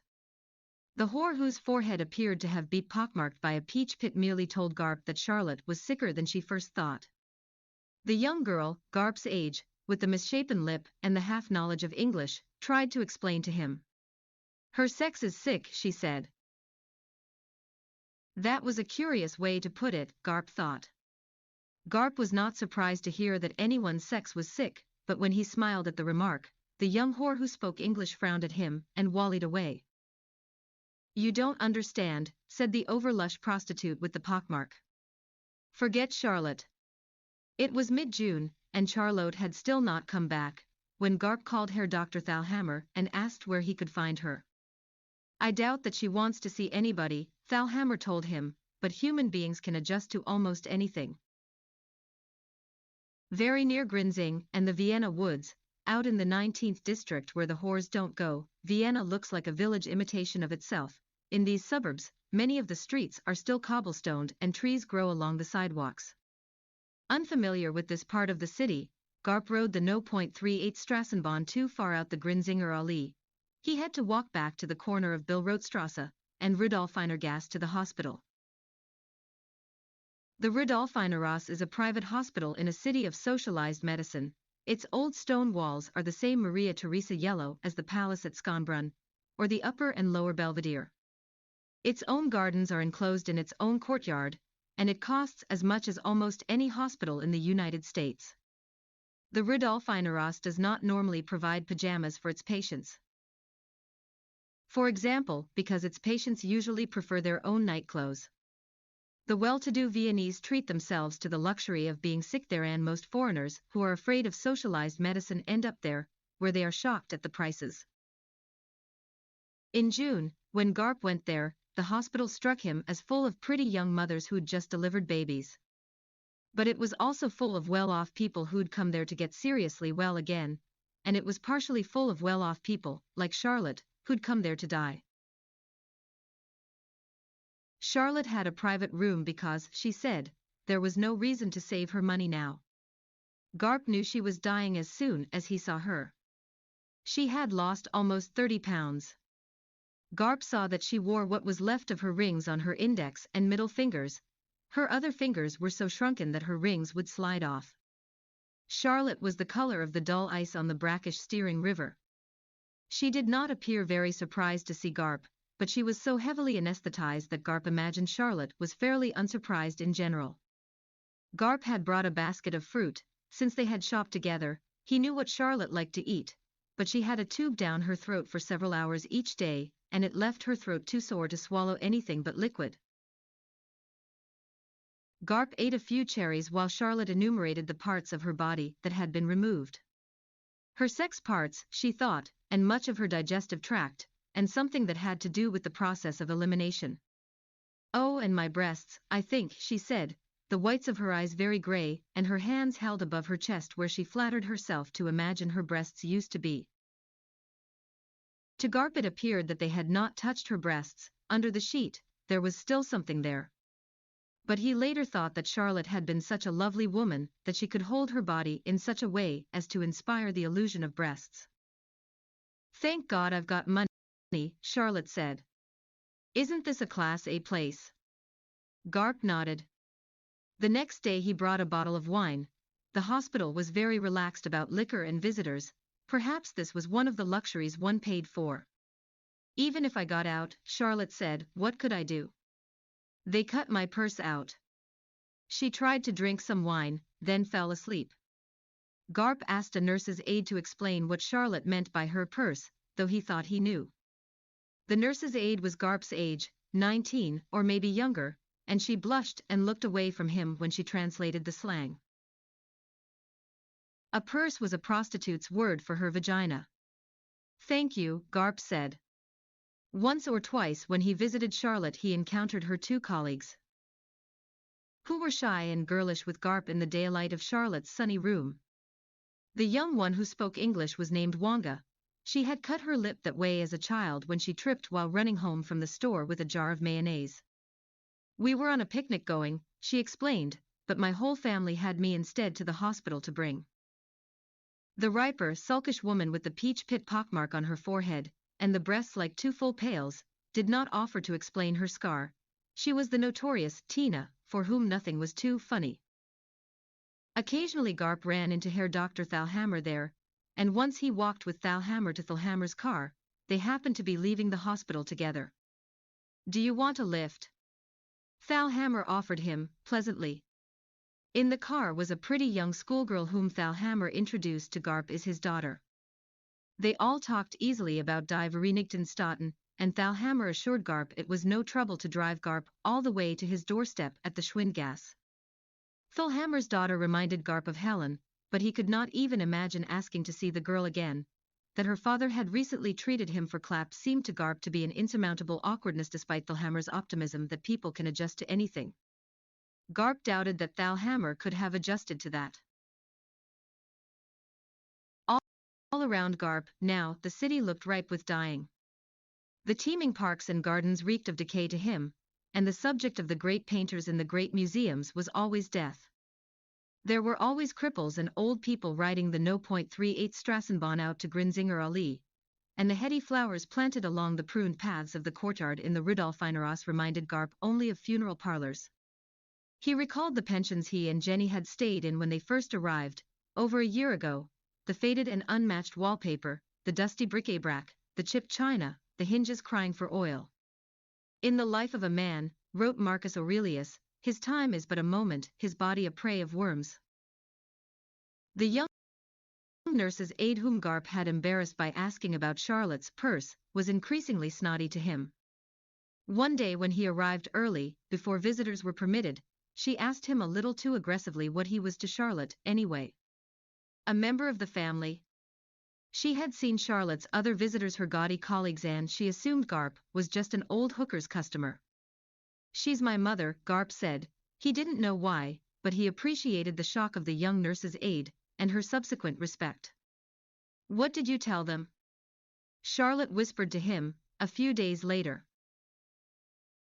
They think you're my son. He confessed his lie.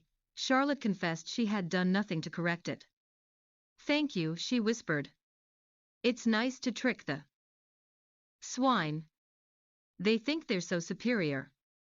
And mustering her former and fading lewdness, she said, I'd let you have it once for free, if I still had the equipment. Maybe twice for half price, she said. He was touched and cried in front of her. Don't be a baby, she said. What am I to you, really? When she was asleep, he read on her hospital chart that she was 51. She died a week later. When Garp went to her room, it was whisked clean, the bed stripped back, the windows wide open. When he asked for her, there was a nurse in charge of the floor whom he didn't recognize, an iron-gray maiden who kept shaking her head.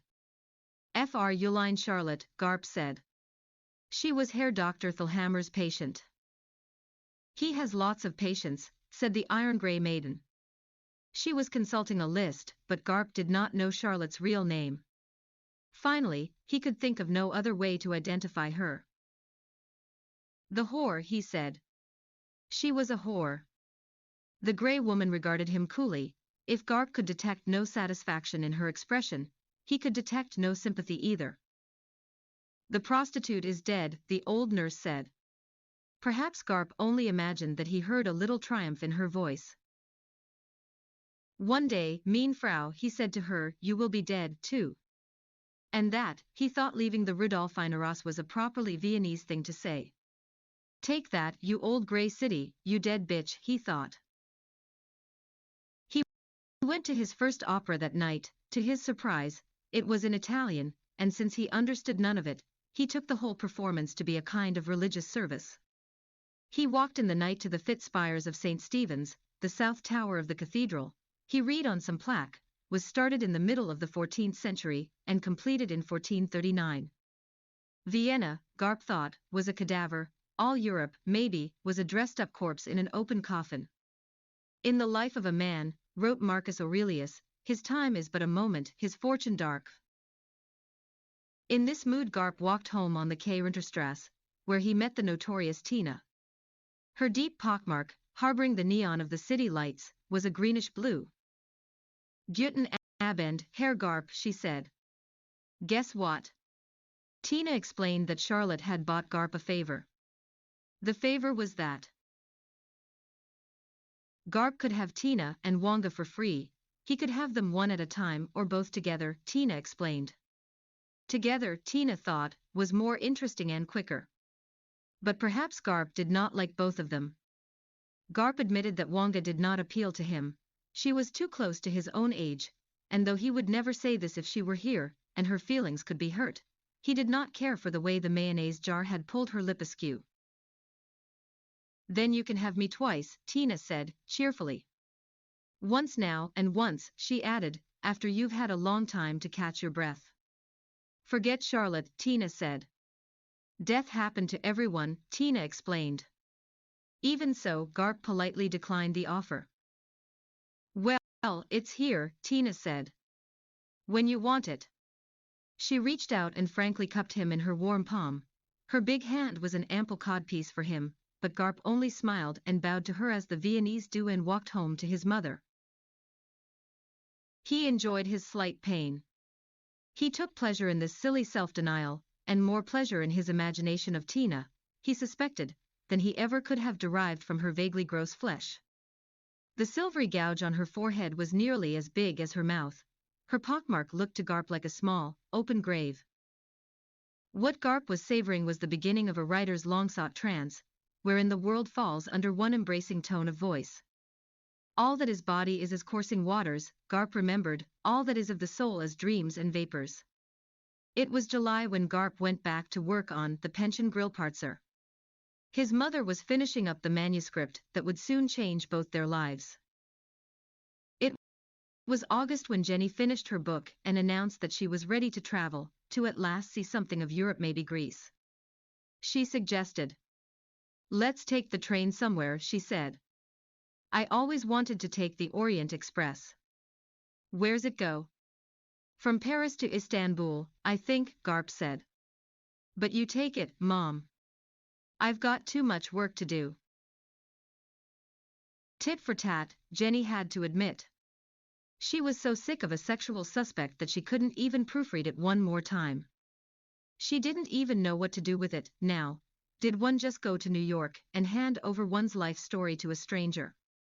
She wanted Garp to read it, but she saw that Garp was at last engrossed in a task of his own. She felt SBE shouldn't bother him.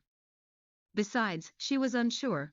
A large part of her life story was his life story, too. She thought the story might upset him. Garp worked through August on the conclusion of his short story, The Pension Grillparzer. Helen, exasperated, wrote to Jenny.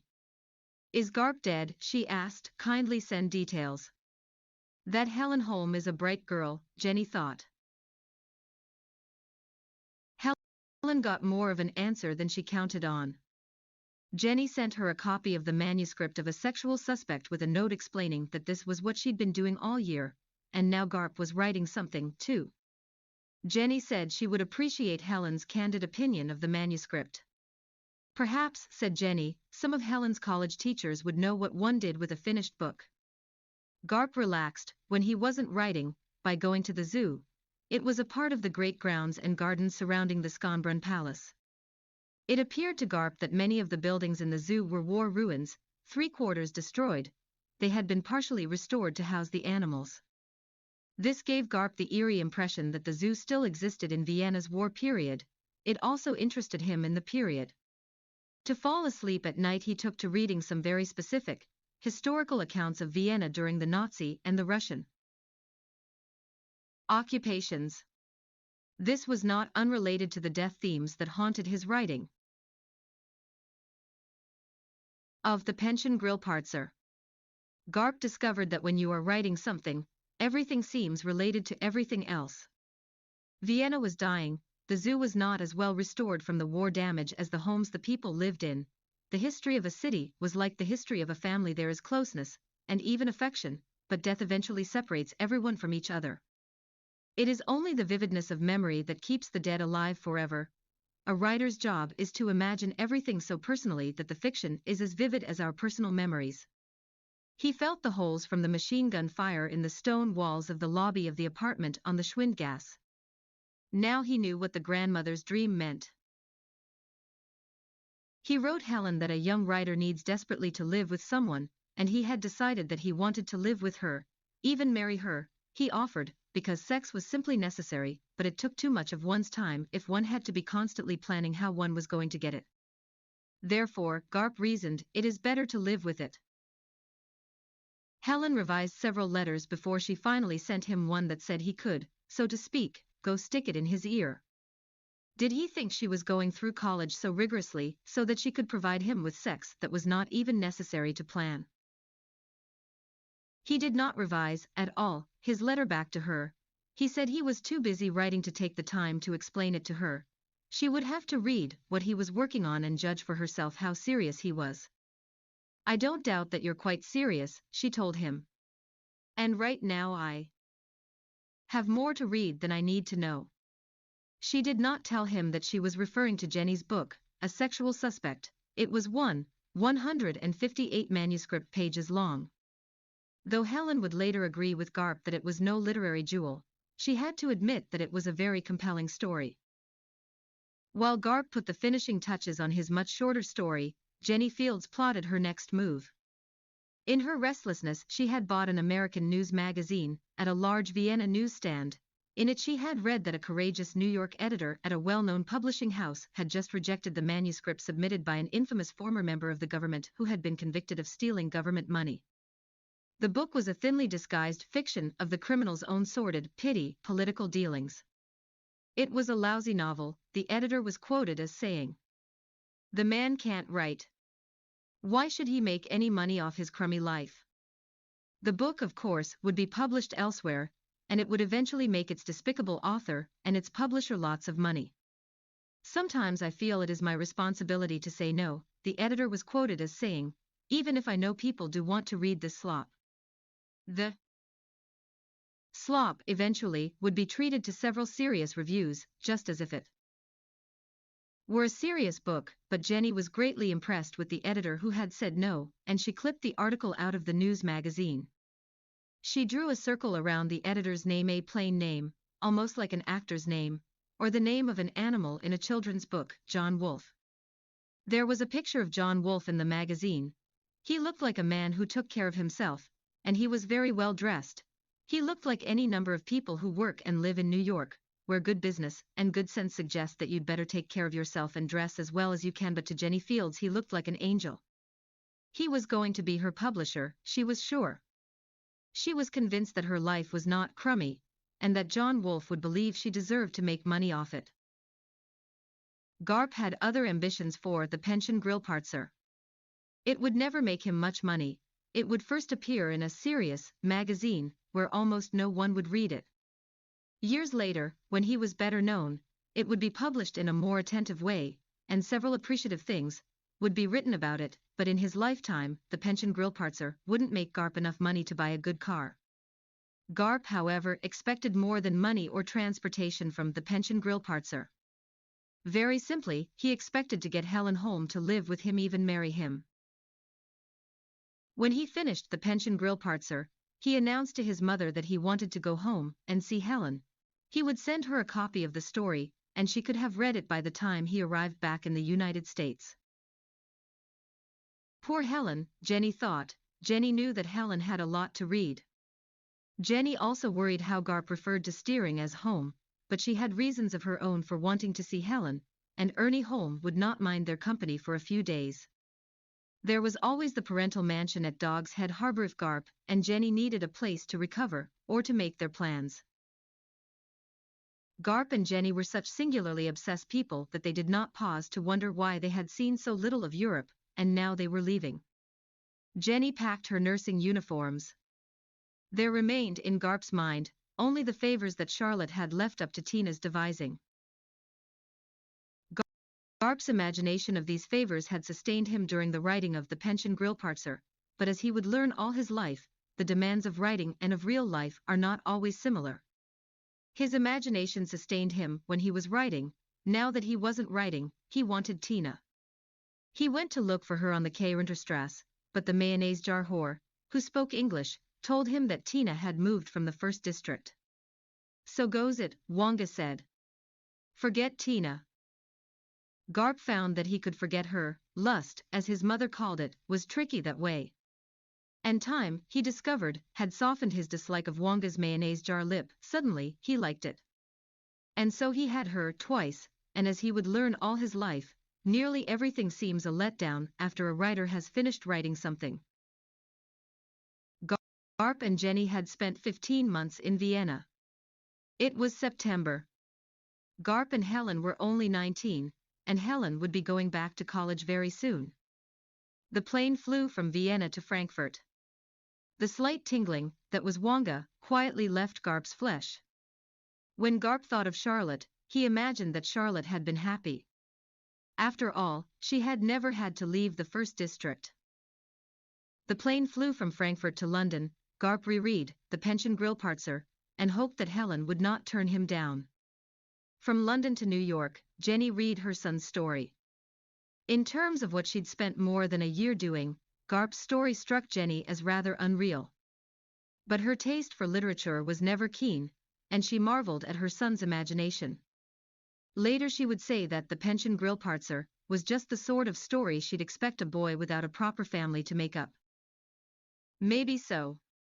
Helen would later say that it is in the conclusion of The Pension Grillparzer that we can glimpse what the world according to Garp would be like. The Pension Grillparzer conclusion. In the breakfast room of the Pension Grillparzer, we confronted Herr Theobald with the menagerie of his other guests, who had disrupted our evening. I knew that, as never before, my father was planning to reveal himself as a tourist bureau spy. Men walking about on their hands, said father. Men looking under the floor of the W.C., said grandmother. That man, I said, and pointed to the small, sulking fellow at the corner table, seated for breakfast with his cohorts the Dream Man and the Hungarian singer. He does it for his living, Herr Theobald told us, and as if to demonstrate that this was so, the man who stood on his hands began to stand on his hands. Make him stop that, father said. We know he can do it. But did you know that he can't do it any other way? The Dream Man asked suddenly. Did you know his legs were useless? He has no shin bones. It is wonderful that he can walk on his hands. Otherwise, he wouldn't walk at all. The man, although it was clearly hard to do while standing on his hands, nodded his head. Please sit down, mother said. It is perfectly all right to be crippled, grandmother said, boldly. But you are evil, she told the Dream Man. You know things you have no right to know. He knew my dream, she told Herr Theobald, as if she were reporting a theft from her room. He is a little evil, I know, Theobald admitted. But not usually. And he behaves better and better. He can't help what he knows. I was just trying to straighten you out, the Dream Man told grandmother. I thought it would do you good. Your husband has been dead quite a while, after all, and it's about time you stopped making so much of that dream. You're not the only person who's had such a dream. Stop it, grandmother said. Well, you ought to know, said the Dream Man. No, be quiet, please, Herr Theobald told him. I am from the Tourist Bureau, father announced, probably because he couldn't think of anything else to say. Oh my God, shit. Herr Theobald said. It's not Theobald's fault, said the singer. It's our fault. He's nice to put up with us, though it costs him his reputation. They married my sister, Theobald told us. They are family, you see. What can I do? They married your sister. Mother said. Well, she married me first, said the Dream Man. And then she heard me sing, the singer said. She's never been married to the other one, Theobald said, and everyone looked apologetically toward the man who could only walk on his hands. Theobald said they were once a circus act but politics got them in trouble. We were the best in Hungary, said the singer. You ever hear of the circus Solnok? No, I'm afraid not, father said seriously. We played in Miskolc, in Szeged, in Debrecen, said the Dream Man. Twice in Szeged, the singer said. We would have made it to Budapest if it hadn't been for the Russians, said the man who walked on his hands. Yes, it was the Russians who removed his shin bones, said the Dream Man. Tell the truth, the singer said. He was born without shin bones. But it's true that we couldn't get along with the Russians. They tried to jail the bear, said the Dream Man. Tell the truth, Theobald said. We rescued his sister from them, said the man who walked on his hands. So of course I must put them up, said Herr Theobald, and they work as hard as they can. But who's interested in their act in this country? It's a Hungarian thing. There's no tradition of bears on unicycles here, Theobald told us. And the damn dreams mean nothing to us Viennese. Tell the truth, said the Dream Man. It is because I have told the wrong dreams. We worked a nightclub on the Kairinterstrasse, but then we got banned. You should never have told that dream, the singer said gravely. Well, it was your wife's responsibility, too, the dream man said. She was your wife, then, the singer said. Please stop it, Theobald begged. We get to do the balls for children's diseases, the dream man said. And some of the state hospitals especially at Christmas. If you would only do more with the bear, Herr Theobald advised them. Speak to your sister about that, said the singer. It's her bear, she's trained him, she's let him get lazy and sloppy and full of bad habits. He is the only one of you who never makes fun of me, said the man who could only walk on his hands. I would like to leave all this, grandmother said. This is, for me, an awful experience. Please, dear lady, Herr Theobald said, we only wanted to show you that we meant no offense. These are hard times. I need the B rating to attract more tourists, and I can't in my heart throw out the circus Solnoke. In his heart, my ass, said the dream man. He's afraid of his sister. He wouldn't dream of throwing us out. If he dreamed it, you would know it, cried the man on his hands. I am afraid of the bear, Herr Theobald said. It does everything she tells it to do. Say he, not it, said the man on his hands. He is a fine bear, and he never hurt anybody. He has no claws, you know perfectly well, and very few teeth, either.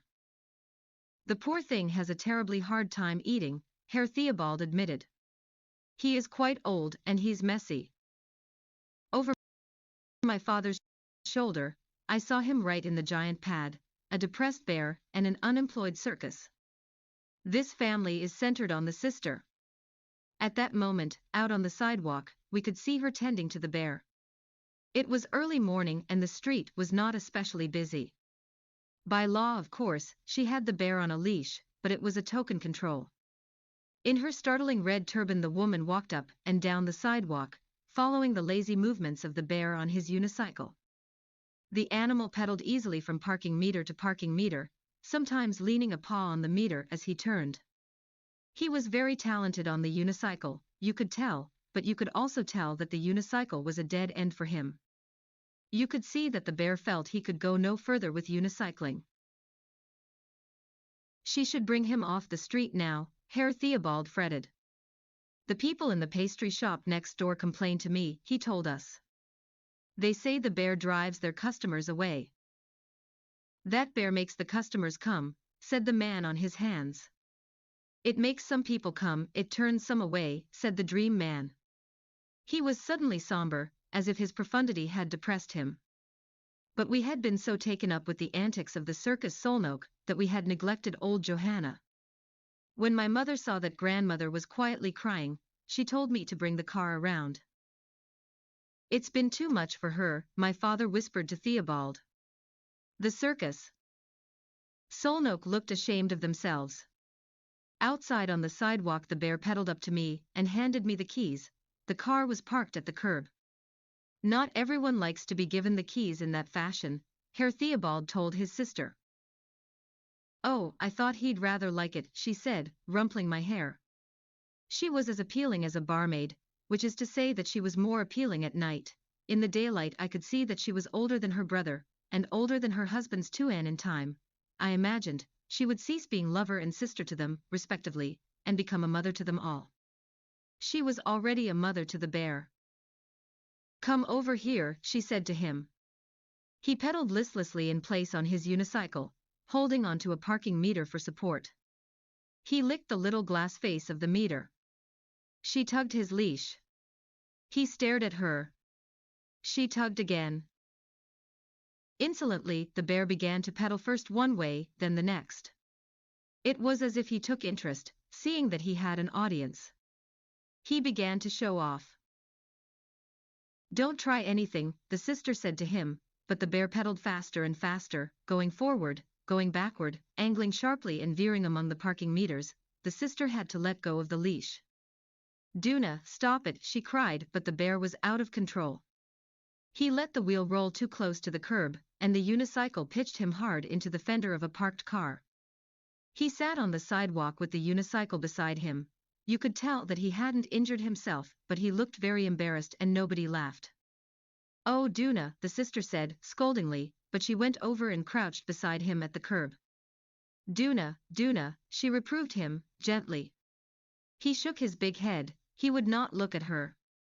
There was some saliva strung on the fur near his mouth, and she wiped this away with her hand. He pushed her hand away with his paw. Come back again, cried Herr Theobald, miserably, as we got into our car. Mother sat in the car with her eyes closed and her fingers massaging her temples. This way she seemed to hear nothing we said. She claimed it was her only defense against traveling with such a contentious family. I did not want to report on the usual business concerning the care of the car, but I saw that father was trying to maintain order and calm. He had the giant pad spread on his lap as if we'd just completed a routine investigation. What does the gauge tell us? He asked. Someone put 35 kilometers on it, I said. That terrible bear has been in here, grandmother said. There are hairs from the beast on the back seat, and I can smell him. I don't smell anything, father said.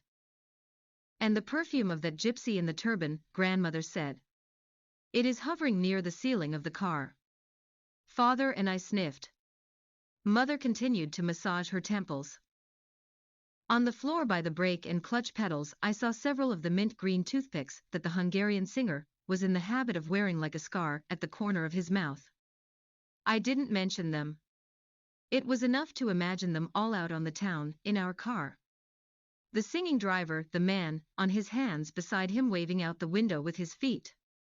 And in back, separating the dream man from his former wife, his great head brushing the upholstered roof, his mauling paws relaxed in his large lap, the old bear slouched like a benign drunk. Those poor people, mother said, her eyes still closed. Liars and criminals, grandmother said. Mystics and refugees and broken-down animals. They were trying hard, father said, but they weren't coming up with the prizes. Better off in a zoo, said grandmother. I had a good time, Robbo said. It's hard to break out of Class C, I said. They have fallen post Z, said old Johanna. They have disappeared from the human alphabet. I think this calls for a letter, mother said. But father raised his hand as if he were going to bless us, and we were quiet. He was writing in the giant pad, and wished to be undisturbed. His face was stern. I knew that grandmother felt confident of his verdict. Mother knew it was useless to argue. Robbo was already bored. I steered us off through the tiny streets. I took Spiegelgasse to Lobkowitz-Platz. Spiegelgasse is so narrow that you can see the reflection of your own car in the windows of the shops you pass, and I felt our movement through Vienna was superimposed, like that, like a trick with a movie camera, as if we made a fairy tale journey through a toy city. When grandmother was asleep in the car, mother said, I don't suppose that in this case a change in the classification will matter very much, one way or another. No, father said, not much at all. He was right about that, though it would be years until I saw the pension Grillparzer again. When grandmother died, rather suddenly and in her sleep, mother announced that she was tired of traveling. The real reason, however, was that she began to find herself plagued by grandmother's dream. The horses are so thin, she told me once. I mean, I always knew they would be thin, but not this thin. And the soldiers, I knew they were miserable, she said, but not that miserable. Father resigned from the tourist bureau and found a job with a local detective agency specializing in hotels and department stores. It was a satisfactory job for him, though he refused to work during the Christmas season, when, he said, some people ought to be allowed to steal a little. My parents seemed to me to relax as they got older, and I really felt they were fairly happy near the end. I know that the strength of grandmother's dream was dimmed by the real world, and specifically by what happened to Robbo. He went to a private school, and was well liked there, but he was killed by a homemade bomb in his first year at the university. He was not even political. In his last letter to my parents he wrote, the self-seriousness of the radical factions among the students is much overrated. And the food is execrable. Then Robbo went to his history class, and his classroom was blown apart. It was after my parents died that I gave up smoking and took up traveling again. I took my second wife back to the pension Grillparzer. With my first wife, I never got as far as Vienna. The Grillparzer had not kept Father's B rating very long, and it had fallen from the ratings altogether by the time I returned to it. Herr Theobald's sister was in charge of the place. Gone was her toward appeal, and in its place was the sexless cynicism of some maiden aunts. She was shapeless and her hair was dyed a sort of bronze, so that her head resembled one of those copper scouring pads that you use on a pot. She did not remember me, and was suspicious of my questions. Because I appeared to know so much about her past associates, she probably knew I was with the police. The Hungarian singer had gone away, another woman thrilled by his voice. The dream man had been taken away to an institution. His own dreams had turned to nightmares and he'd awakened the pension each night with his horrifying howls. His removal from the seedy premises, said Herr Theobald's sister, was almost simultaneous with the loss of the Grillparzer's B rating. Herr Theobald was dead. He had dropped down clutching his heart in the hall, where he ventured one night to investigate what he thought was a prowler. It was only Duna, the malcontent bear, who was dressed in the dream man's pinstriped suit. Why Theobald's sister had dressed the bear in this fashion was not explained to me, but the shock of the sullen animal unicycling in the lunatic's left-behind clothes had been enough to scare Herr Theobald to death. The man who could only walk on his hands had also fallen into the gravest trouble. His wristwatch snagged on a tine of an escalator, and he was suddenly unable to hop off. His necktie, which he rarely wore because it dragged on the ground when he walked on his hands, was drawn under the step-off grate at the end of the escalator where he was strangled. Behind him a line of people formed, marching in place by taking one step back and allowing the escalator to carry them forward, then taking another step back. It was quite a while before anyone got up the nerve to step over him.